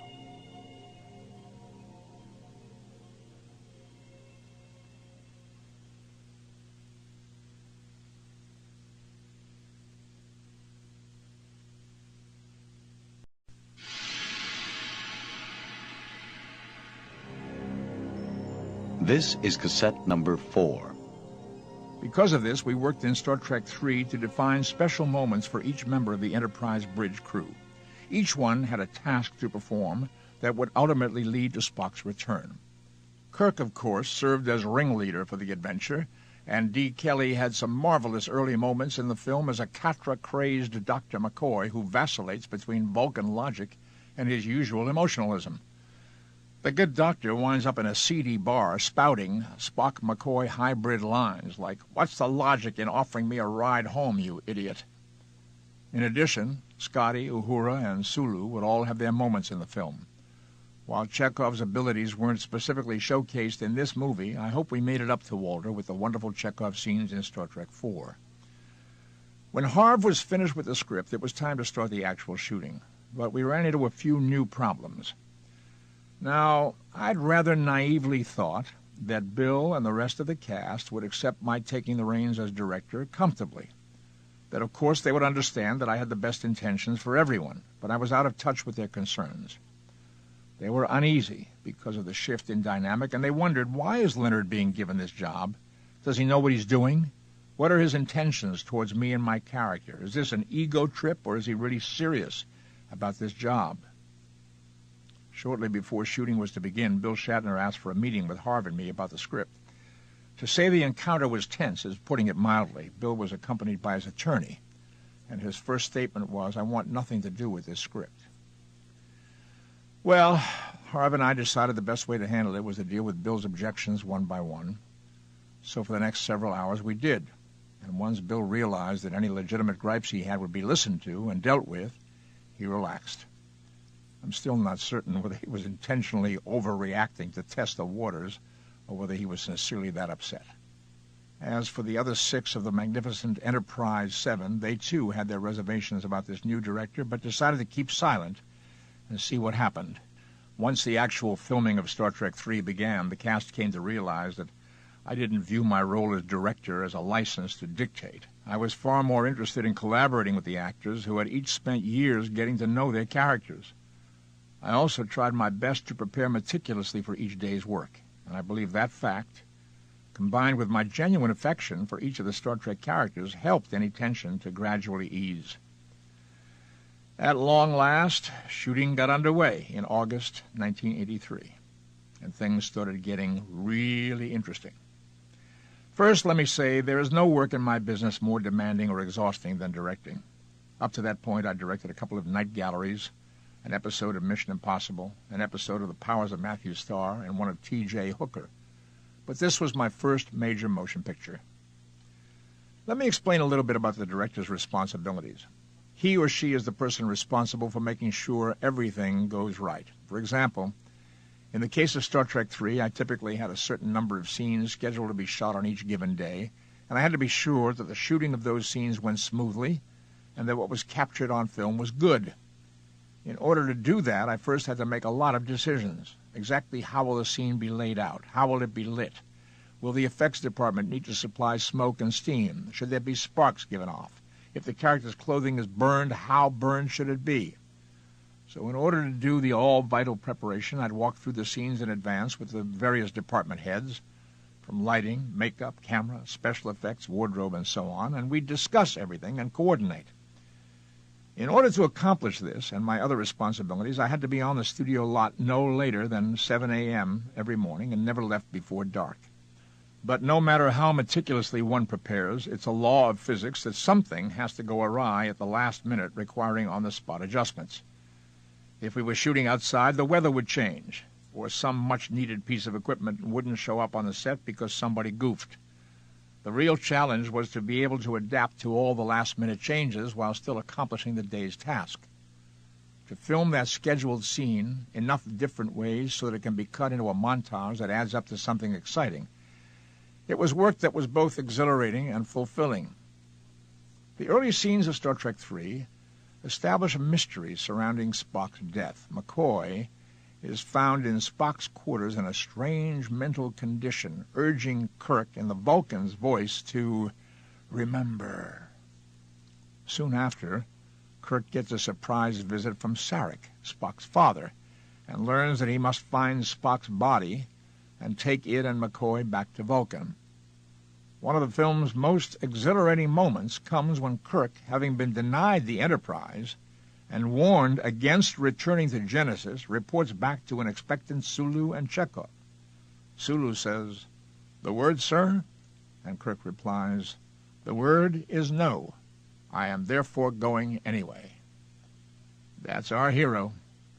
Shortly thereafter, Kirk goes to spring McCoy from the hospital where the doctor's undergoing psychiatric testing. Kirk explains that McCoy's mental condition is the result of Spock implanting his katra in the doctor's brain. The response brought one of the biggest laughs in the film. McCoy said, "That green-blooded son of a bitch, it's his revenge for all those arguments he lost." Soon, our 23rd century impossible mission team steals the Enterprise and warps to the forbidden planet Genesis. While there, they learn that Kirk's son, David, has been killed by Commander Krug and his men. They also find a regenerated Spock who has both regressed to his youth and is aging rapidly. By the end of the film, Spock has once again become an adult. Although Star Trek III revived Spock, it did kill off another member of the crew, the Enterprise herself. The story leaked, of course, before the film's release. Once again, there was an outcry. Nothing like the reaction to the news of Spock's death, but enough that we heard about it. But we had survived the Vulcan's demise, so we took news of the protest in stride. In fact, I was more than pleased with the scenes in the film surrounding the Enterprise's destruction. The folks at Industrial Light and Magic provided us with spectacular images of the ship descending to her fiery death, and the scene where the crew stands on a Genesis mountaintop, watching her streak across the sky, was memorable. Kirk said, "My God, Bones, what have I done?"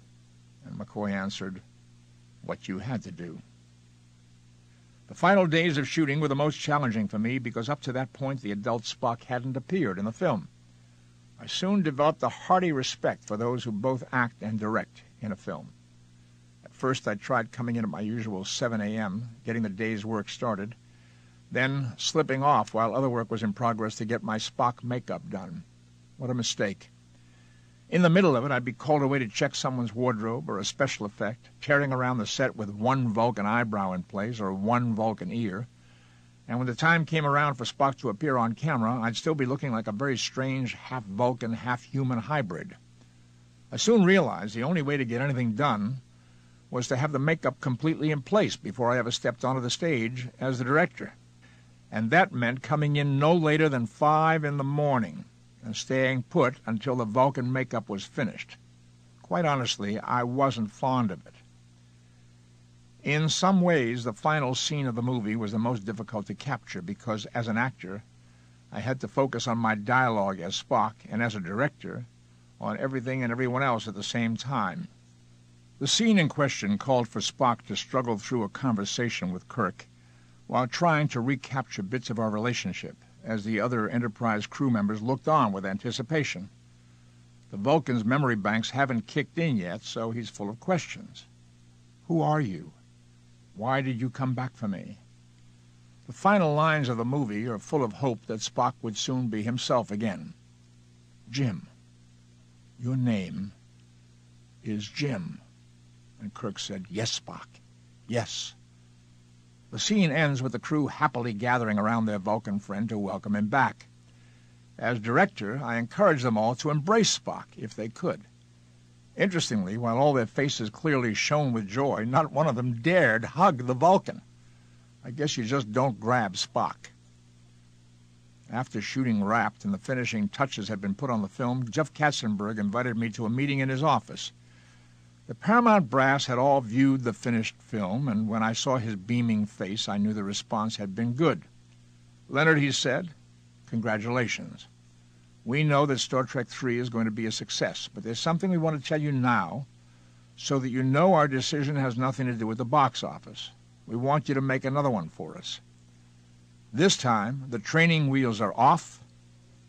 Give us your vision of Star Trek." And then I had a conversation with Spock, who said, "I am becoming concerned about your penchant for violence." And I said, "Me, Spock? But I consider myself a pacifist." And he said, "Might I point out your last film, which featured the destruction of the Enterprise and the deaths of the Grissom crew, David Marcus, Commander Krug, and assorted Klingons, not to mention the wounding of the security guard at Dr. McCoy's hospital room, and I said, "Spock, you made your point. I'll try to do better next time." And then Spock spoke, and this is what he said. "Here are some things I know. I am Spock, son of Sarek, a Vulcan, and Amanda of Earth. I am a scientist, a recipient of the highest awards and degrees conferred by the Vulcan Science Academy. I spent my early years beneath my parents' watchful gaze and the derisive stares of my young schoolmates who ridiculed my mixed heritage. At times I reacted emotionally to their taunts, which served only to increase their scorn and provide support for their claim that I could never function as a true Vulcan. As a result, I have persevered throughout my life to achieve a logical thought process free from the contamination of emotion. This has caused my human mother some distress, but she understands, for she too has come to some accommodation on this issue. She has chosen to live among Vulcans, if not indeed to live as one. One might say she has found a way to live as they do, without trying to be one of them. I, on the other hand, take some pride in calling myself Vulcan. These things I know and more.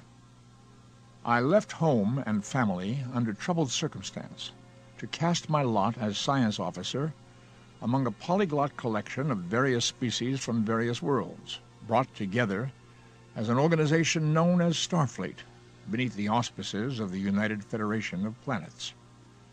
Over a period of years of service aboard the Enterprise, first under Captain Pike and subsequently under Captain Kirk, I have been involved in a number of challenging missions, one of which led to my death. I tell all this now as it has been told to me. Subsequent to my death, several of my fellow crew members risked their careers and indeed their lives to go to the Genesis planet because they had reason to believe there was some hope of rescuing me. This, in fact, they did. It was a rash adventure on their part, utterly illogical and totally human. I am grateful. My friends returned my body to Vulcan, where the physical shell was reunited with its spiritual essence, its katra, by means of an ancient Vulcan ritual. I have since come to remember, through much prodding and discussion and research, who these people are. I have also been absorbing vast amounts of scientific and historical data so that I may usefully embark with my associates on another journey, to return to Earth, to face trial for their actions in connection with my rescue. Having lost much of my experience memory, I have educated myself by rote. Yet for all the knowledge I have relearned, I realize there is much I do not yet know. There is an ancient adage which says, "He who does not know what he does not know is a fool to be shunned." My mother insists I will discover that I have feelings. Is this a willful projection from her human heart? She offers me love. Perhaps someday I will find a way to respond. But for now, it is time to depart with my friends. I board the Klingon bird of prey, the ship that will carry us to Earth. There is something of a dreamlike quality that pervades the atmosphere on this voyage, evocative of mirror images reflecting each other. It seems I have a doppelganger, a ghostly counterpart. His name is Nimoy, and he says, "You'll come in through this door, Spock. Saavik has told Captain Kirk about the events surrounding his son's death. She'll wish you well on the voyage, and you'll respond with 'Live long and prosper, Lieutenant.' And then she'll leave, and you'll have a brief exchange with Kirk. You'll apologize for misplacing your uniform. He'll tell you to take your station, and then you'll leave. Now, during the whole piece, you're vaguely disoriented, trying to put together the pieces of the puzzle." And I replied, "Very well. And when shall I do this?" "You wait outside the door. I'll say, 'Action.' When Kirk and Saavik have finished their lines, the door will open, you'll come in and begin." "Very well." The information I have received is evidently known as direction. It is clear, economical, to the point. Admiral Kirk, Saavik, and I perform our function 2, 3, even 4 times. Although I'm mystified by the need for repetition, since I do precisely as instructed each time. Finally, the director says, "Good. Now let's move on." I have seen him before. When my colleagues brought me to Vulcan for the Fal Torpan, the refusion ceremony, I was unconscious, but after the procedure, when I confronted Kirk and the others, he was there. I was dazed, scarcely aware of my surroundings, but I knew he was there. Nimoy, the director. Now I am much more conscious of his presence. He is energetic, decisive, seemingly well prepared and qualified to do his work. And yet there is an urgency, a subtext, something unspoken which colors his activity. I sense there's something hidden here, something personal at stake, as there was with me when I prepared the final plane. And Nimoy says, "What is that, Spock? You've mentioned it twice now, once when I began shooting Star Trek III. And I, as Spock, reply, the final plane is a test, a summing up of talents acquired during a long period of diligent apprenticeship, an attempt as well at personal integration." Nimoy. "So it's a Vulcan practice?" Spock. "Yes, but it possesses universal application. The phrase is applicable whenever there is a trial, a test of an individual's skills and total integration." Nimoy. "What is the test?" Spock. "There lies on Vulcan a stretch of flat, barren desert known as the Plain of Thought, which has come to symbolize ultimate accomplishment. At one end of the plain stands a millennia-old fragment of wall. At the other end, approximately 1 of your Earth kilometers away, rests a tall, slender obelisk. During the heat of the desert day, one starts at the wall and walks slowly towards the obelisk. Every step, every movement of every muscle, every stride must be measured, counted, and mentally recorded. Even wind velocity and direction must be factored in." Nimoy. "And that's the task?" Spock. "Only half. When the walk is done, one waits for dark, and in the moonless black of Vulcan night, one returns to the fragment of wall. To do so requires a precisely accurate replay of everything the brain recorded earlier. Otherwise, the individual will wander aimlessly through the darkness. It is more than a mere physical trick. It requires total integration of the individual's mind, body, and spirit. Young Vulcans aspire to this task. Few have the opportunity, and when one makes the attempt, all our people are aware and await the results.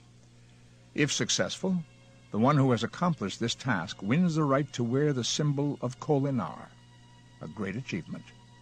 Nimoy. "So it's more than just a physical trick." Spock. Precisely. When done, one is in unity, at home in oneself. Nimoy. And you think I'm doing this, or something like it? Spock. Yes. An attempt at integration. Perhaps we both are. Spock knew what he was talking about. With Star Trek IV, all my skills, physical and mental, were definitely put to the test. Yet when it was done, the sense of satisfaction was definitely worth any trials undergone. I'd wanted to give something back to Spock and Star Trek, and with this film I sensed a special opportunity. But let's start at the beginning, when the storyline for Star Trek IV was no more than a gleam in Harv Bennett's eye and a twinkle in mine. Both Harv and I had decided it was time to lighten up. Star Trek the Motion Picture had been a grim, gray exercise in special effects, while Star Trek II had featured the death of Spock and Star Trek III the death of Kirk's son, plus the destruction of the Enterprise. With the fourth film, it was time to bring to Trek some levity, a sense of glee to even the most dramatic moment. Harv had been doing some viewing of Star Trek episodes. He made his own top 10 list of all the episodes, and one of his very favorites was Harlan Ellison's City on the Edge of Forever. So when he and I got together to discuss Star Trek IV's basic premise, he said, "Leonard, we've got to do time travel." I thought it was a great idea. Of course, there were certain threads to pick up from the previous film. For example, our crew was now on Vulcan and considered outlaws by the Federation because they had violated a direct order not to go to Genesis. We also knew that the Enterprise is destroyed, and the only ship available to them is the Klingon Bird of Prey, which had been commanded by Krug in Star Trek III. It logically follows that the Klingon Empire would be angry at Kirk for causing the deaths of several of their men, then stealing their ship. And as for Spock, he's back on his home planet and on his feet, but his mind is like an empty computer bank, crying out for information. So, should our gallant crew go back to Earth and face the charges, or would they remain renegades for a while? I felt they would responsibly agree to go home, but could be caught in a time warp. And to give them the stronger hand, I decided that their going back in time should be intentional rather than simply an accident. Once that was established, Harv and I started thinking about what time period the Enterprise crew might visit. We tossed around all kinds of ideas: ancient Rome, the American frontier, the war for independence. But the idea that pleased us most was contemporary America. The riddle that remained to us was motivation. Obviously, our heroes were headed into the past to solve a problem, but what was that problem, and how would time travel solve it? I should mention that around that time I was reading Biophilia, a recently published book written by Harvard biologist Edmund Wilson. In his work, Wilson talks about the vast numbers of species becoming extinct and predicted that by the 1990s, Earth would lose as many as 10,000 species per year. That's one species per hour. Most disturbingly, many of these lost species would never have been cataloged. We would never have the chance to know what they were or what function they performed in the cycle of nature. They would simply vanish without leaving behind a record of their existence. The grim future painted by Biophilia haunted my thoughts. What key species were being lost at this very moment, and how might that loss affect civilization 300 years hence? For a time, I played with the notion that perhaps there was a widespread epidemic in the 23rd century, a deadly illness whose cure had been destroyed centuries earlier along with the rainforests.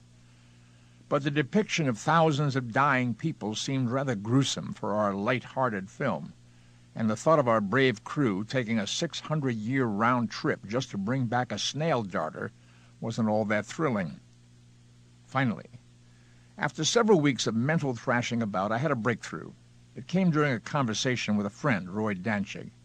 We were talking about biophilia and discussing endangered species when Roy mentioned the humpback whale. Humpbacks are true giants, weighing in at 20 tons each. Yet they are gentle mammals possessed of a fascinating mystery, their song. Male humpbacks emit a series of moans, cries, and clicks that add up to a continuous song of several minutes' length. No one knows whether the song's function is sexual, territorial, or navigational. It remains one of nature's most intriguing mysteries, and from such a mystery, a Star Trek story would be spun. I thought, what if it had been intended as communication with an intelligence on another planet? And on the day the last humpback died, the songs would cease forever. This loss of signal might bring a visitor to Earth to search for a lost friend. That search initiates violent rainstorms, threatening to drown the planet. Only the humpback's song can get this probe to relax and go back to where it came from. At long last, Harv and I had our basic story. Now, it was time to start on a screenplay. Steve Mearson and Peter Krickus were hired and quickly set to work. We all agreed that the destination of the crew would be 20th century San Francisco, where they would set about searching for humpback whales. Steve and Peter worked very hard and gave us several drafts, but it finally became clear we needed a fresh eye. Nick Meyer agreed to help us out. When he came to talk to Harv and me about the project, I told him, "Look, Nick, we've got a chance to do something nice. In this story, nobody kills anybody. The villain's a circumstance and a lack of information." Nick took that to heart, and he and Harv divvied up work on the script. Nick has a wonderfully raffish sense of humor, so he agreed to write the middle portion of the script, which finds our heroes wandering through 20th century San Francisco. Harv, on the other hand, wrote the opening and closing scenes, which include some rather military structured scenes, his forte. I contributed some personal moments, such as Spock's interaction with the computer and the infamous neck pinch of the punk rocker on the bus. With the script finished, my cinematographer, production designer, producer, and I scouted locations. One of them was the Monterey Aquarium, and we had great success filming there. By intercutting the footage there with footage shot in a tank in Los Angeles, we were able to create the impression that our humpback whales actually existed in a large contained tank at an aquarium. Of course, there never were any humpbacks in the aquarium. The facility doesn't have a tank large enough to hold them. The whale special effects were created by a number of very talented people, most notably visual effects supervisor Ken Ralston and art director Nilo Rodas from Industrial Light and Magic. Nilo and Ken brought in a talented robotics expert, Walt Conti, to design our whale puppets. I suspect that most people who saw Star Trek IV never realized that there were only 2 shots of a live whale in the film, one of a humpback breaching the ocean's surface and one of a humpback briefly surfacing during the hunting sequence, when the Russian ship is in pursuit of the whales. Every other shot of a whale was accomplished using either a mechanical miniature or a life-size reproduction of part of the whale's anatomy, such as the tail.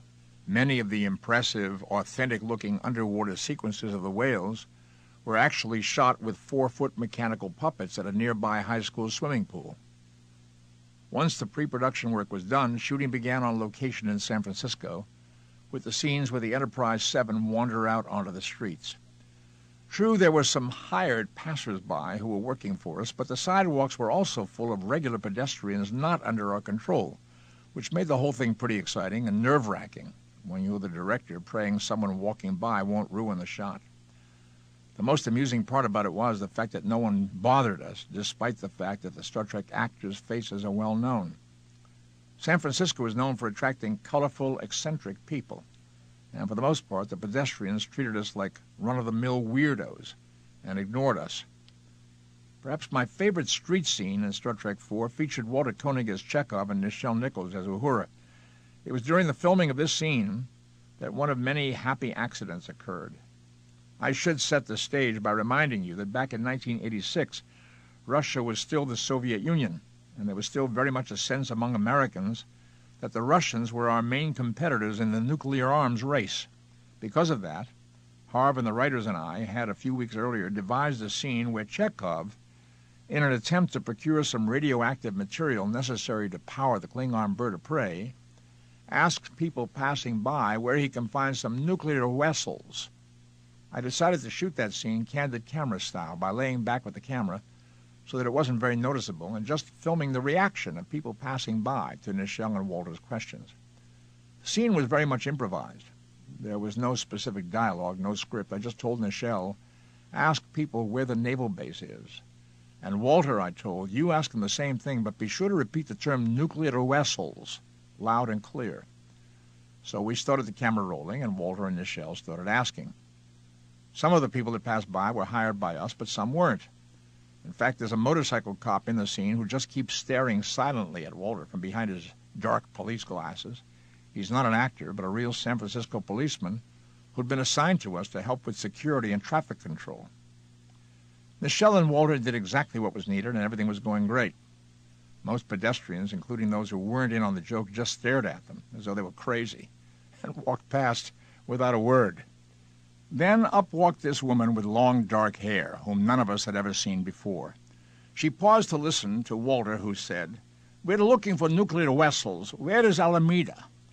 Then she said helpfully, "I think they're across the bay, in Alameda." And Walter said, "That's what I said. Where is Alameda?" Her reaction was so ingenuous and perfect that we included it in the shot, and we wound up negotiating a contract with her.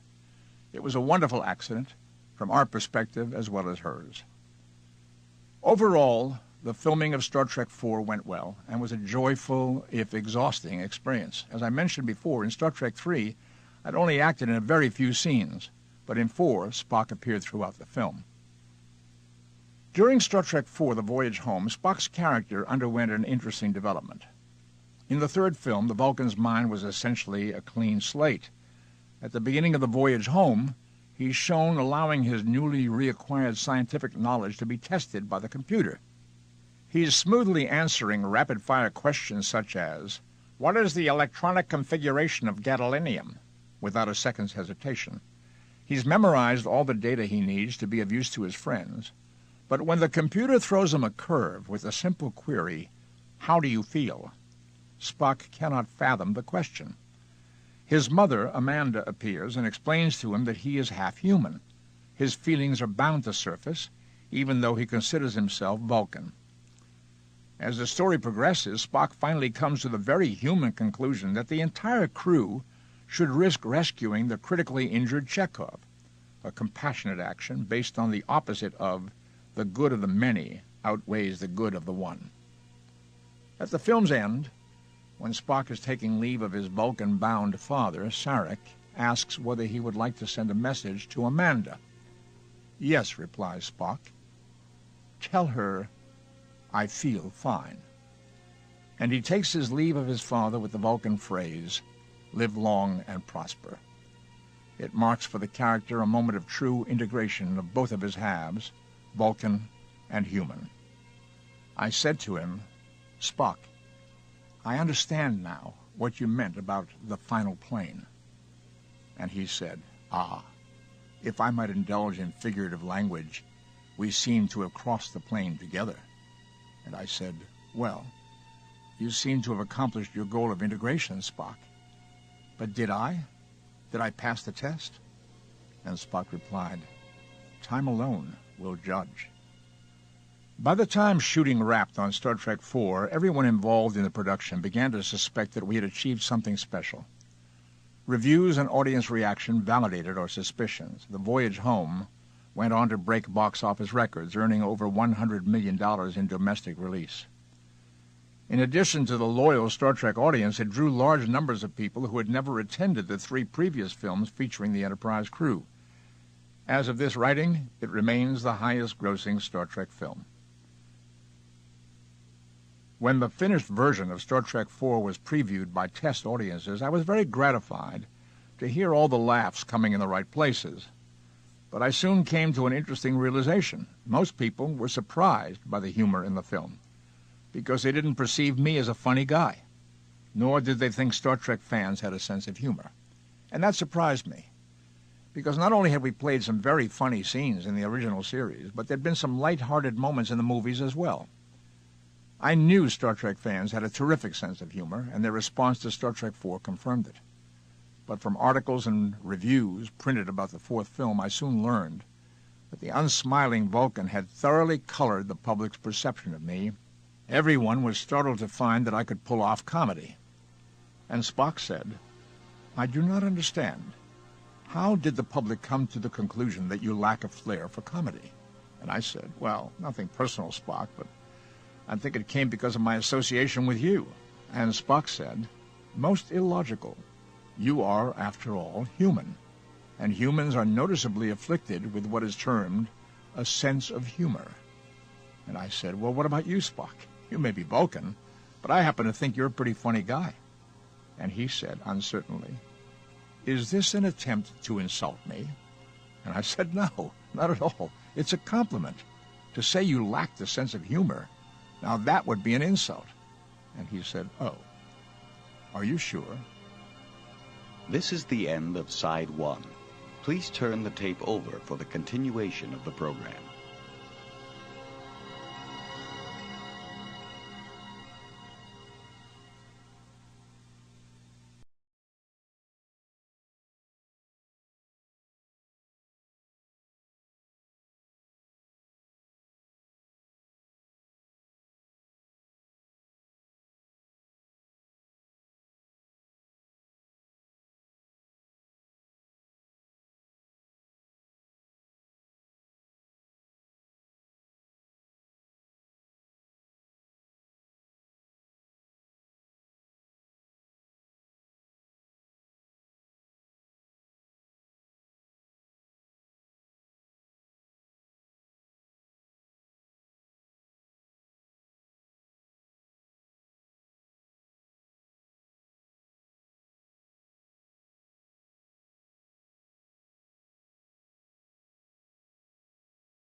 And I said, well, what about you, Spock?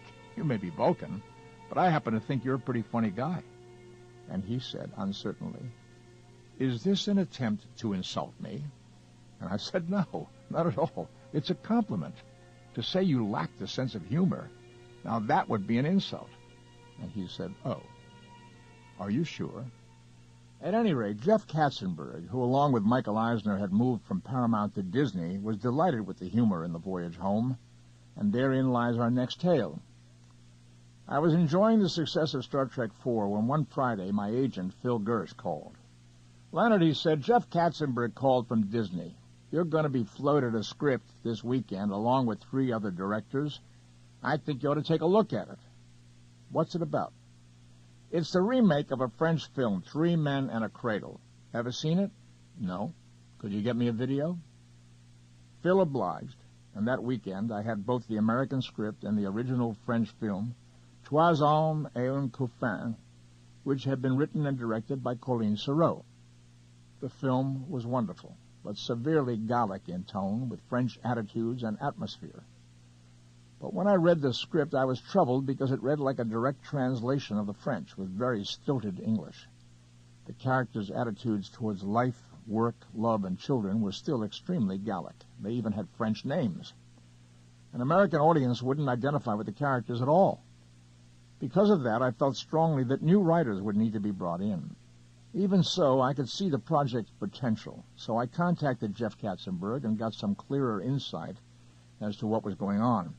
It seemed that 3 Men was already in preparation when the director, Colleen Serrault, had abruptly left. A huge, expensive apartment set was already under construction in Toronto, and 3 actors had been hired, Tom Selleck, Ted Danson, and Steve Guttenberg, with pay-or-play start dates. That meant that if the film failed to commence shooting by a particular date, the actors would go on to other commitments, yet would still be paid. So there had been an enormous investment, and the starting date was only a few weeks away. Jeff and I had a couple of conversations about the project, and I gave him some suggestions, which he apparently liked, because I soon got another phone call from my agent. Disney was ready to start making a deal. The first thing I did was make it clear that I would take the job only if new writers were brought in, because the script had some major problems. Disney's response was, all we ask is that you meet with these two writers and the producer, Robert Court. Despite my strong feelings about the script, I agreed to at least hear them out. Robert Court and the writers, Jim Cruikshank and James Orr, flew out and met with me. Orr and Cruikshank were intelligent men with a strong agenda. Bob Court was there, I think, to prevent fistfights from breaking out, but he needn't have worried. Look, the writing team told me, the script you've read in no way represents our talent or our concept of what this movie's about. We basically worked as scribes for Colleen Serrault. She sat in the room while we worked and told us exactly what each character had to say. We weren't permitted to change the rhythm of a scene. If in the French version the character said A, B, and C, then that's exactly the way we had to write it. It soon became clear that they understood the material, and they very much wanted the chance to present their version. It only made sense to let them, since they'd invested several months in the project. Okay, I said, I'm willing to take a chance. Write your version of the script, and I'll be happy to read it. So things were in motion. By the time I returned to Los Angeles, it was time to meet with the production personnel. They showed me a model of the apartment set, and I agreed to fly to Toronto to look at the real thing. I did so with quite a bit of trepidation. If the set hadn't worked for me, it would have been a gigantic problem, because we didn't have the time to overhaul it. Fortunately, the set was marvelous. It had great flow, great vistas, and a lot of different, unusual areas.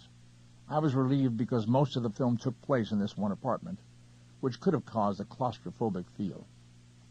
And although the apartment was in Toronto, it had a strong New York flavor. The windows looked out onto a painting of Central Park, which was utterly convincing. The set was simply perfect, and one of the first indications that something enchanting and magical was about to take place. The next happy occurrence came only a few weeks later with the arrival of Orr and Cruikshank's rewritten script, which resoundingly proved their case. They had come up with fresh, wonderful concepts for each character, based on the idea that these three guys, Peter, Michael, and Jack, were Peter Pans, who'd been totally irresponsible in their relationships with women. But all that changes when a little bundle of joy is abandoned on their doorstep. Peter, the Tom Selleck character, was an architect, still erecting toys, while Jack, Ted Danson, was playing make-believe as an actor. And Michael, Steve Guttenberg, was a comic strip artist, the creator of Johnny Cool, the tiger who's the coolest cat in town. These three men had never learned responsibility, and when they do, they discover to their amazement that they like it. Within an amazingly short time, all of us, Robert Court, Orr, and Cruikshank, and the three actors, were in Toronto, sitting around a table hashing out scenes. The writing team of the two Jims were busily cranking out new pages, which just kept getting better and better. Meanwhile, Robert Court and I were working on casting for the baby of the title. And once again, things fell into place beautifully, almost magically. The baby herself was an absolute standout. Her sister was a bit more reserved, and so worked mostly as our backup baby. In fact, this little girl was absolutely wonderful in terms of alertness, personality, and absolute predictability. We could hardly believe our luck. There were some marvelous scenes with the child, such as the scene where Tom Selleck and Steve Guttenberg struggle to give her a bath. And when the time comes to clean the part of the baby normally covered by the diaper, these two women chasers are completely unnerved. Neither of them wants to face the delicate task. At this point, they're handling the child as though she were a hot potato. They almost don't dare to touch her, much less her private parts. To emphasize their reluctance, actor Steve Guttenberg came up with a truly inspired idea for his character, using a turkey baster to wash the off-limits area. Not only did it crack up everyone on the set, but the audiences roared. At any rate, the making of Three Men and a Baby was a magical time, where everything came together beautifully. I felt enormously fortunate to be involved with the project. After shooting wrapped, my wife and I went to Russia and then France. But during our trip, we received some very bad news. My father was terminally ill in a hospital. I immediately got on a plane and went to see him, grateful for the chance to share with him pictures and taped greetings from his homeland. Sadly, he died a few days later. I didn't get fully in touch with the loss until some time later while filming The Good Mother.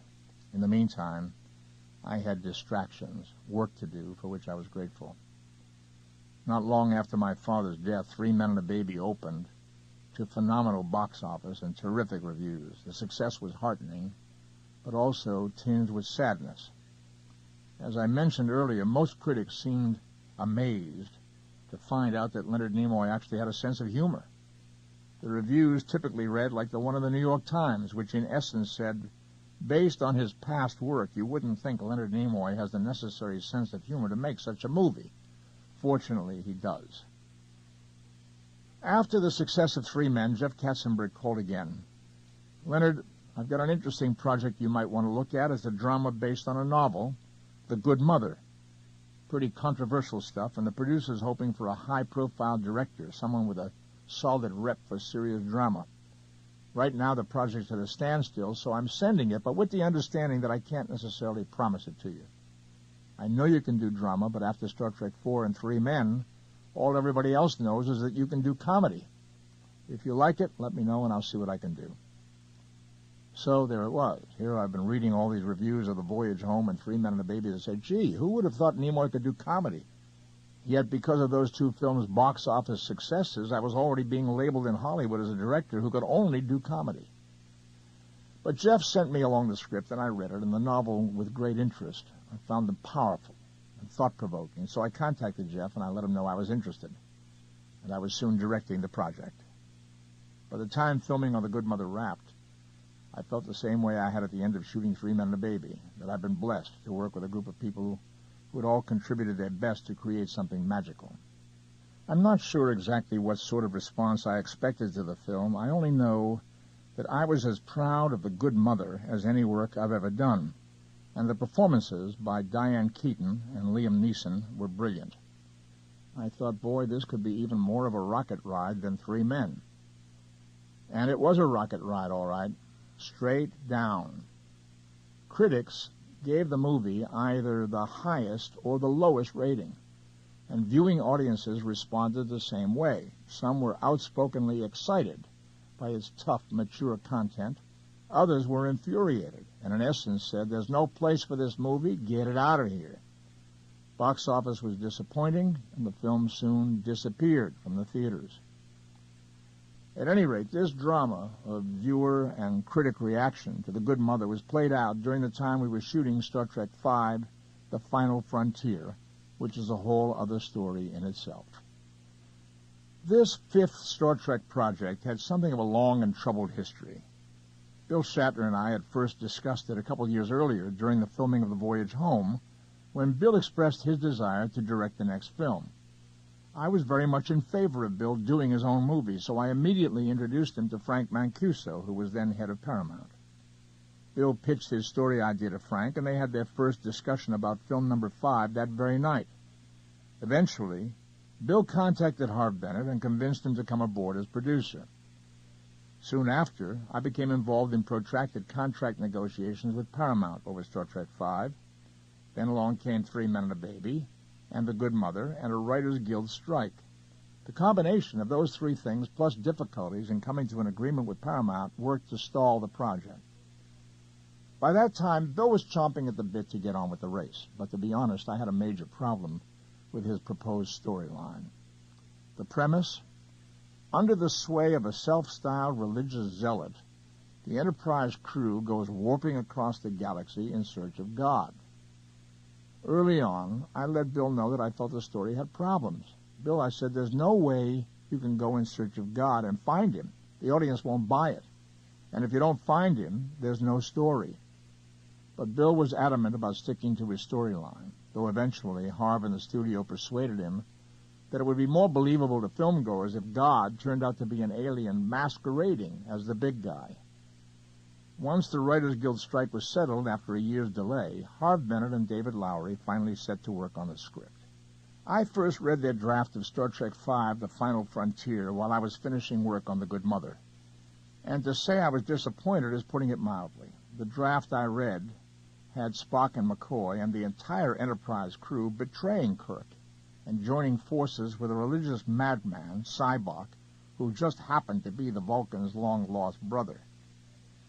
In addition, there was another fundamental problem. Spock served no purpose in the script. I feel very strongly that in drama, a character must in some way advance the plot. Otherwise, the character should be cut. I immediately sat down with Bill and voiced my concerns, and he and I came to an agreement about integrating Spock into the story, although I still had major problems with the notion of Spock betraying Kirk. That problem, too, was resolved somewhat when I explained to Bill there's nothing that will make Spock follow Sybok. You can write it, but I can't play it, and the audience won't accept it. Nor was I pleased about a flashback scene in which Spock's pain is revealed. He witnesses his own birth and his father's disapproving remark about his infant son. So human. But Star Trek IV had specifically highlighted Spock's coming to terms with both his human and Vulcan sides. It seemed clear to me that with that film, the character had resolved any internal conflicts in that regard. The script was soon rewritten. Rather than have Spock overtly betray Kirk, instead the Vulcan cannot bring himself to obey Kirk's order to fire a phaser at his own half-brother, who then seizes the weapon and takes over the Enterprise. Was I happy with it? No. But it was at least playable. However, while my objections were registered on Spock's birth scene, it stayed put. Even with numerous rewrites, the script and story remained weak. And I believe this was the cause of Star Trek V's woes at the box office. It certainly had nothing to do with Bill's ability as a director, because he shot the film as efficiently and cinematically as any of a number of talented directors might have. He got some very interesting footage, such as Sybok riding on horseback out of the mist. With us actors, he was personable, charming, well-prepared, and boundlessly enthusiastic. The problem was he was writing a bad script, and when you're writing a bad script, there's not much that can be done to salvage a film. Star Trek V wrapped filming in late December 1988, and after its release, Paramount exec Frank Mancuso invited me to lunch. Once we were seated in the restaurant, Frank said, "Leonard, I want to have another Star Trek movie out in the theaters in time for the 25th anniversary of the show. And I'd like you to be my partner and make this movie for us." He then outlined his expansive offer. I could write, direct, executive produce, be involved in whatever way I chose. In all honesty, after the grueling pace required of me as an actor-director in the fourth film, I had no desire to direct another Star Trek feature, but I was intrigued by the thought of developing the story and of producing, of putting the movie together.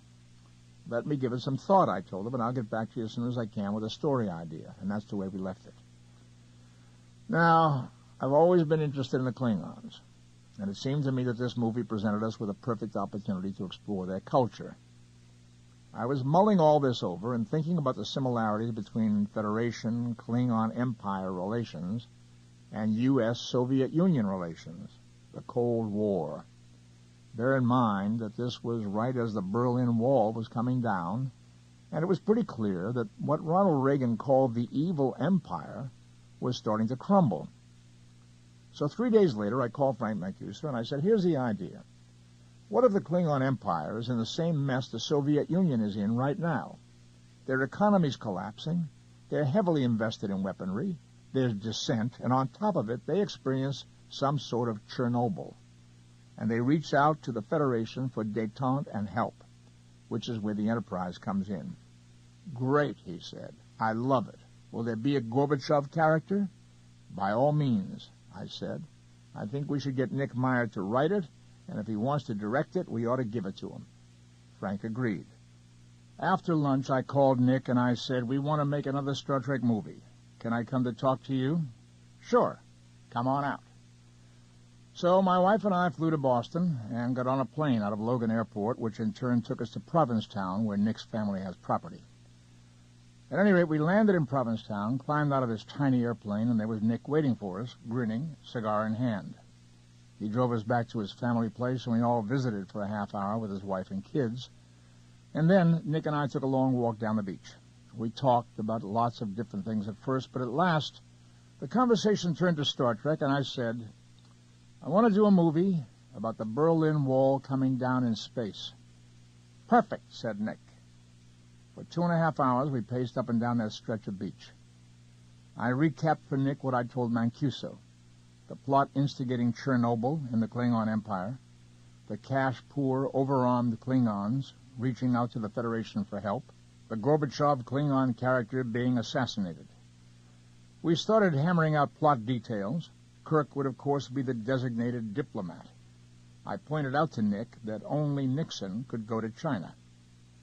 We talked about Kirk's anger at being chosen, since Klingons had murdered his son, and because of that history, Kirk would be convicted by the Klingons of the assassination, and McCoy should be involved, too. They would be imprisoned on a Klingon prison world, during which time they and Spock, aboard the Enterprise, would separately begin to unravel the conspiracy which had led to the assassination and Kirk and McCoy's wrongful arrest. The conversation was lively, spirited, creatively exciting, and before we knew it, a few hours had passed. By then, we pretty well had the basic storyline, and the script for Star Trek VI, The Undiscovered Country, was set in motion. Some time later, Nick brought in a writing partner, Denny Martin Flynn, and the two of them worked at warp speed to produce a script. After reading their first draft, I was concerned. The tone worked, and the plot worked, but the story never explored the Klingon culture the way I'd hoped we would. Basically, it was a political thriller which focused on the assassination, the mock trial, and the escape story. I was hoping for greater insight into the Klingons, which could help us understand why this warlike, honor-obsessed culture had come to be as it was. Unfortunately, Nick didn't agree, and his story, a serviceable but simplistic Manchurian candidate in outer space, was what wound up on the screen. All frustrations aside, there were some delightful moments in that movie. Two in particular were very important for me and Spock. The first centers around Spock's confrontation with his traitorous Vulcan protege, Valeris. In the scene, Valeris sneaks into the sickbay, armed with a phaser, intending to kill one of her injured co-conspirators so that he can't blab. And instead, she discovers Spock. And Spock, in a startling display of rage, slaps the weapon out of her hand. His anger is also visible in a bridge scene where he mind melds with Valeris in order to draw critical information from her. These were what I call true human-Vulcan crossover performances, because both of Spock's sides were displayed. I discussed this with Spock, and I said, "Spock, I can't help noticing that you've changed lately." And Spock said, "Indeed. In what way?" And I said, "Well, frankly, you're more emotional." And Spock said, "Not at all. I am simply choosing to display emotion at those moments where it seems most appropriate and likely to assist in achieving my objective."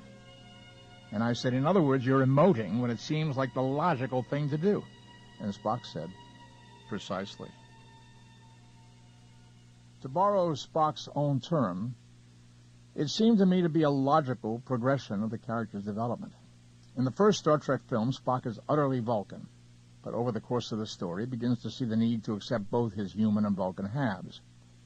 In the second movie, Spock seems at peace with himself over this issue, and in the third film, of course, he's basically absent until the story's end. Star Trek IV picks up with the Vulcan trying to relearn all that he knew before his death, including acceptance of both sides of his heritage. Clearly, he's done so by the end of that movie as he bids Sarek to tell Mother, "I feel fine." Star Trek V seems to repeat the same ground, and so by the sixth movie, it seemed time for Spock to come to grips with displaying emotion in appropriate situations. It could be argued that at the moment he angrily slaps the phaser from Valeris' hand, he suffers a loss of some of his Vulcan dignity. But knowing Spock as I do, I'm sure he felt it was worth it in order to cut to the heart of the matter.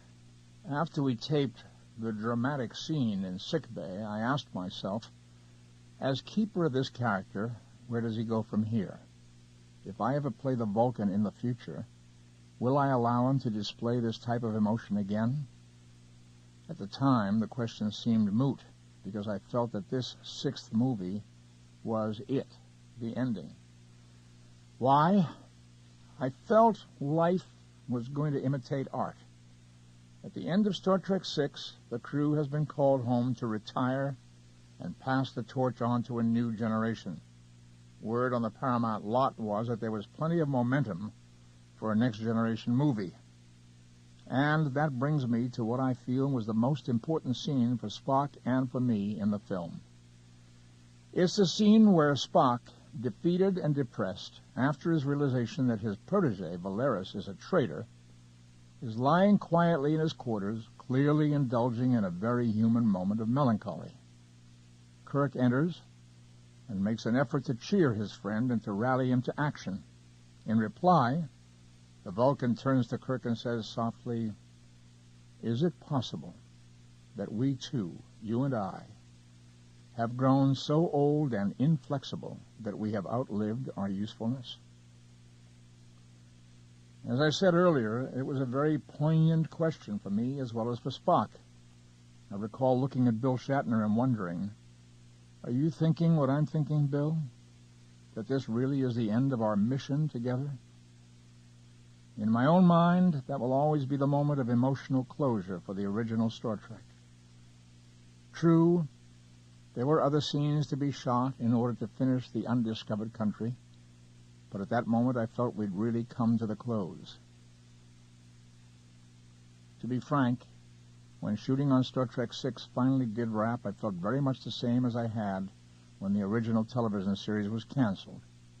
Sad that it was over, yet also relieved, because I didn't want to see the quality of the films continue to decline. But I wound up reprising the role of Spock much sooner than I ever dreamed I would, on an episode of Star Trek The Next Generation called Unification. I took the job because I was intrigued by the story idea, and it seemed like a nice opportunity to tie the two Treks together, to unite them with a common story thread. After it was filmed, but before it aired, I had a number of speaking engagements at Star Trek conventions around the country. For many years, I'd often been asked at such events whether Spock would ever appear on STTNG, as The Next Generation is called by fans. And after the deed was done, I appeared on stage at a Trek convention and was asked the same question again by a young lady in the audience.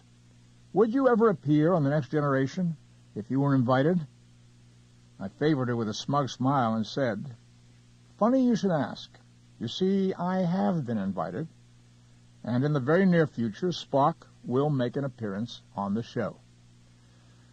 Now, I'm used to being warmly received at such conventions, but there was no way I could have been prepared for the thunderous blast of sound that emanated from the audience.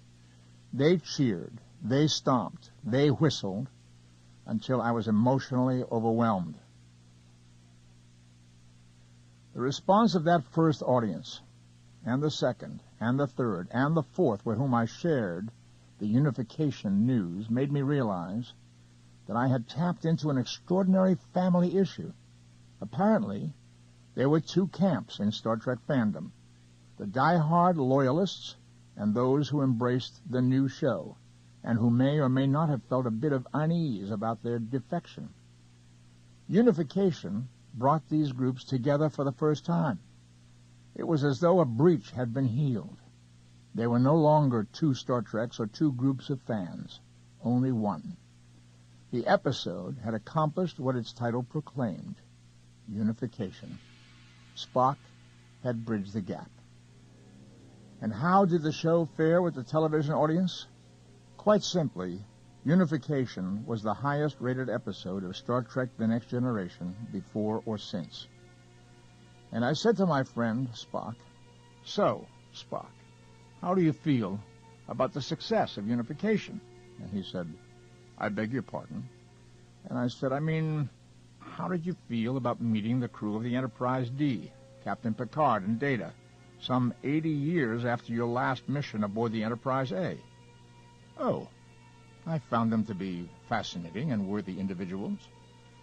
But to be candid, meeting them did remind me of one distinct disadvantage to being Vulcan."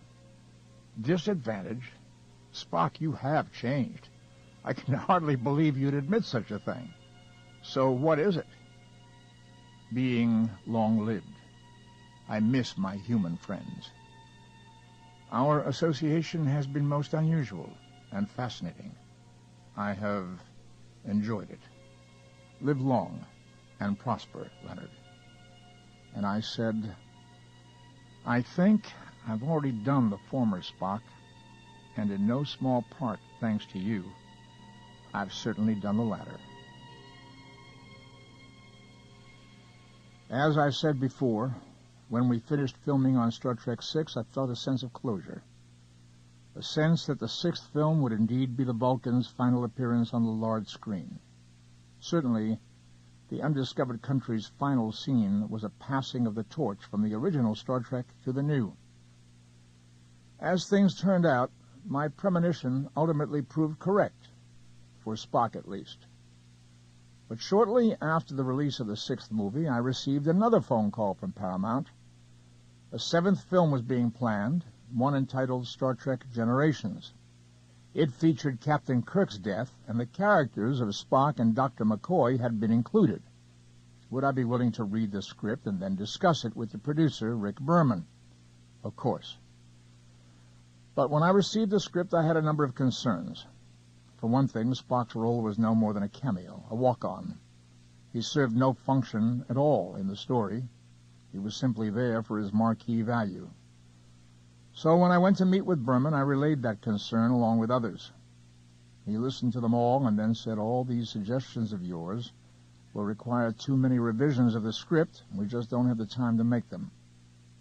I took that as a message that it was time for me to excuse myself, and so I did. Was I sorry? On one level, no. I thought it was important that Spock have an on-screen departure befitting the dignity of the character. He could not have done so with Star Trek Generations, and for that reason I have no regrets in turning the project down. But I wish those still actively involved with Star Trek long life and prosperity. On the day Generations began filming, I sent director David Carson, whom I've never met, a note which said, "Sorry I can't join you, but I wish you all the best. Bon voyage, Leonard Nimoy." These days, I'm involved in other projects. Recently, I appeared in an episode of The New Outer Limits, directed by my son, Adam. I also finished directing the first episode of Deadly Games, a new television series, which has been picked up by United Paramount Network, for which I also serve as a consultant and co-executive producer. Do I miss Spock? No, because he's a part of me. Not a day passes that I don't hear that cool, rational voice commenting on some irrational aspect of the human condition. And if I'm not listening to Spock's voice, then I'm listening to the voices of those who know the Vulcan and consider him an old friend. On a recent visit to New York, I had the opportunity to speak with several people who warmly shared with me their gratitude towards Star Trek and Spock. It always amazes and touches me to discover how deeply the series affected so many people's lives. People who chose careers in science, astronomy, space exploration, all because of one television show called Star Trek. During that New York trip, my wife and I were window shopping when I became rather uncomfortably aware that I was being stared at. I turned to see a well-dressed, obviously successful gentleman in his 30s standing beside us. He smiled sheepishly, and he said, "I'm sorry to disturb you. I hope you don't mind. I just want to look at you." I had to smile back. You see, I knew he was looking at me, but seeing Spock. I've gotten accustomed to that, and to the fact that Vulcans are renowned for their longevity. I'm only human, and I have no doubt Spock will outlive me by many years. I can only hope that once in a while, when people look at Spock's visage, they might sometimes think of me. But it doesn't matter. Because, as far as I'm concerned, we two are twins, joined at the hip. The image brings to mind an incident that happened many years ago. It took place in 1974, to be exact. I was traveling and stopped in a little market in Hickory, North Carolina, to pick up some items. The lady who waited on me recognized me at once and was extremely charming. During the course of my shopping, she insisted on introducing me to the other workers in the store. Now, as often happens, she introduced me by quizzing the others. "John, do you know who this is?" Most of the people recognized me, but there were one or two who stared at me curiously and had to admit with a bit of embarrassment that they had no clue who I was. That certainly wasn't the case for one woman, who enthusiastically replied, "Why, of course I know him. My son watches him on TV all the time. And she reached out to shake my hand and said, "You're Leonard Spock." We hope you have enjoyed our presentation of I Am Spock by Leonard Nimoy. Copyright 1995 by Leonard Nimoy and performance copyright 1995 by Brilliance Corporation. All rights reserved. Published by arrangement with Hyperion. For further information concerning this program or other Nova audiobooks, please call 1-800-222-3225. No part of this recording may be played for an audience or reproduced in any form without written permission. Address all inquiries to Brilliance Corporation, Post Office Box 887, Grand Haven, Michigan 49417.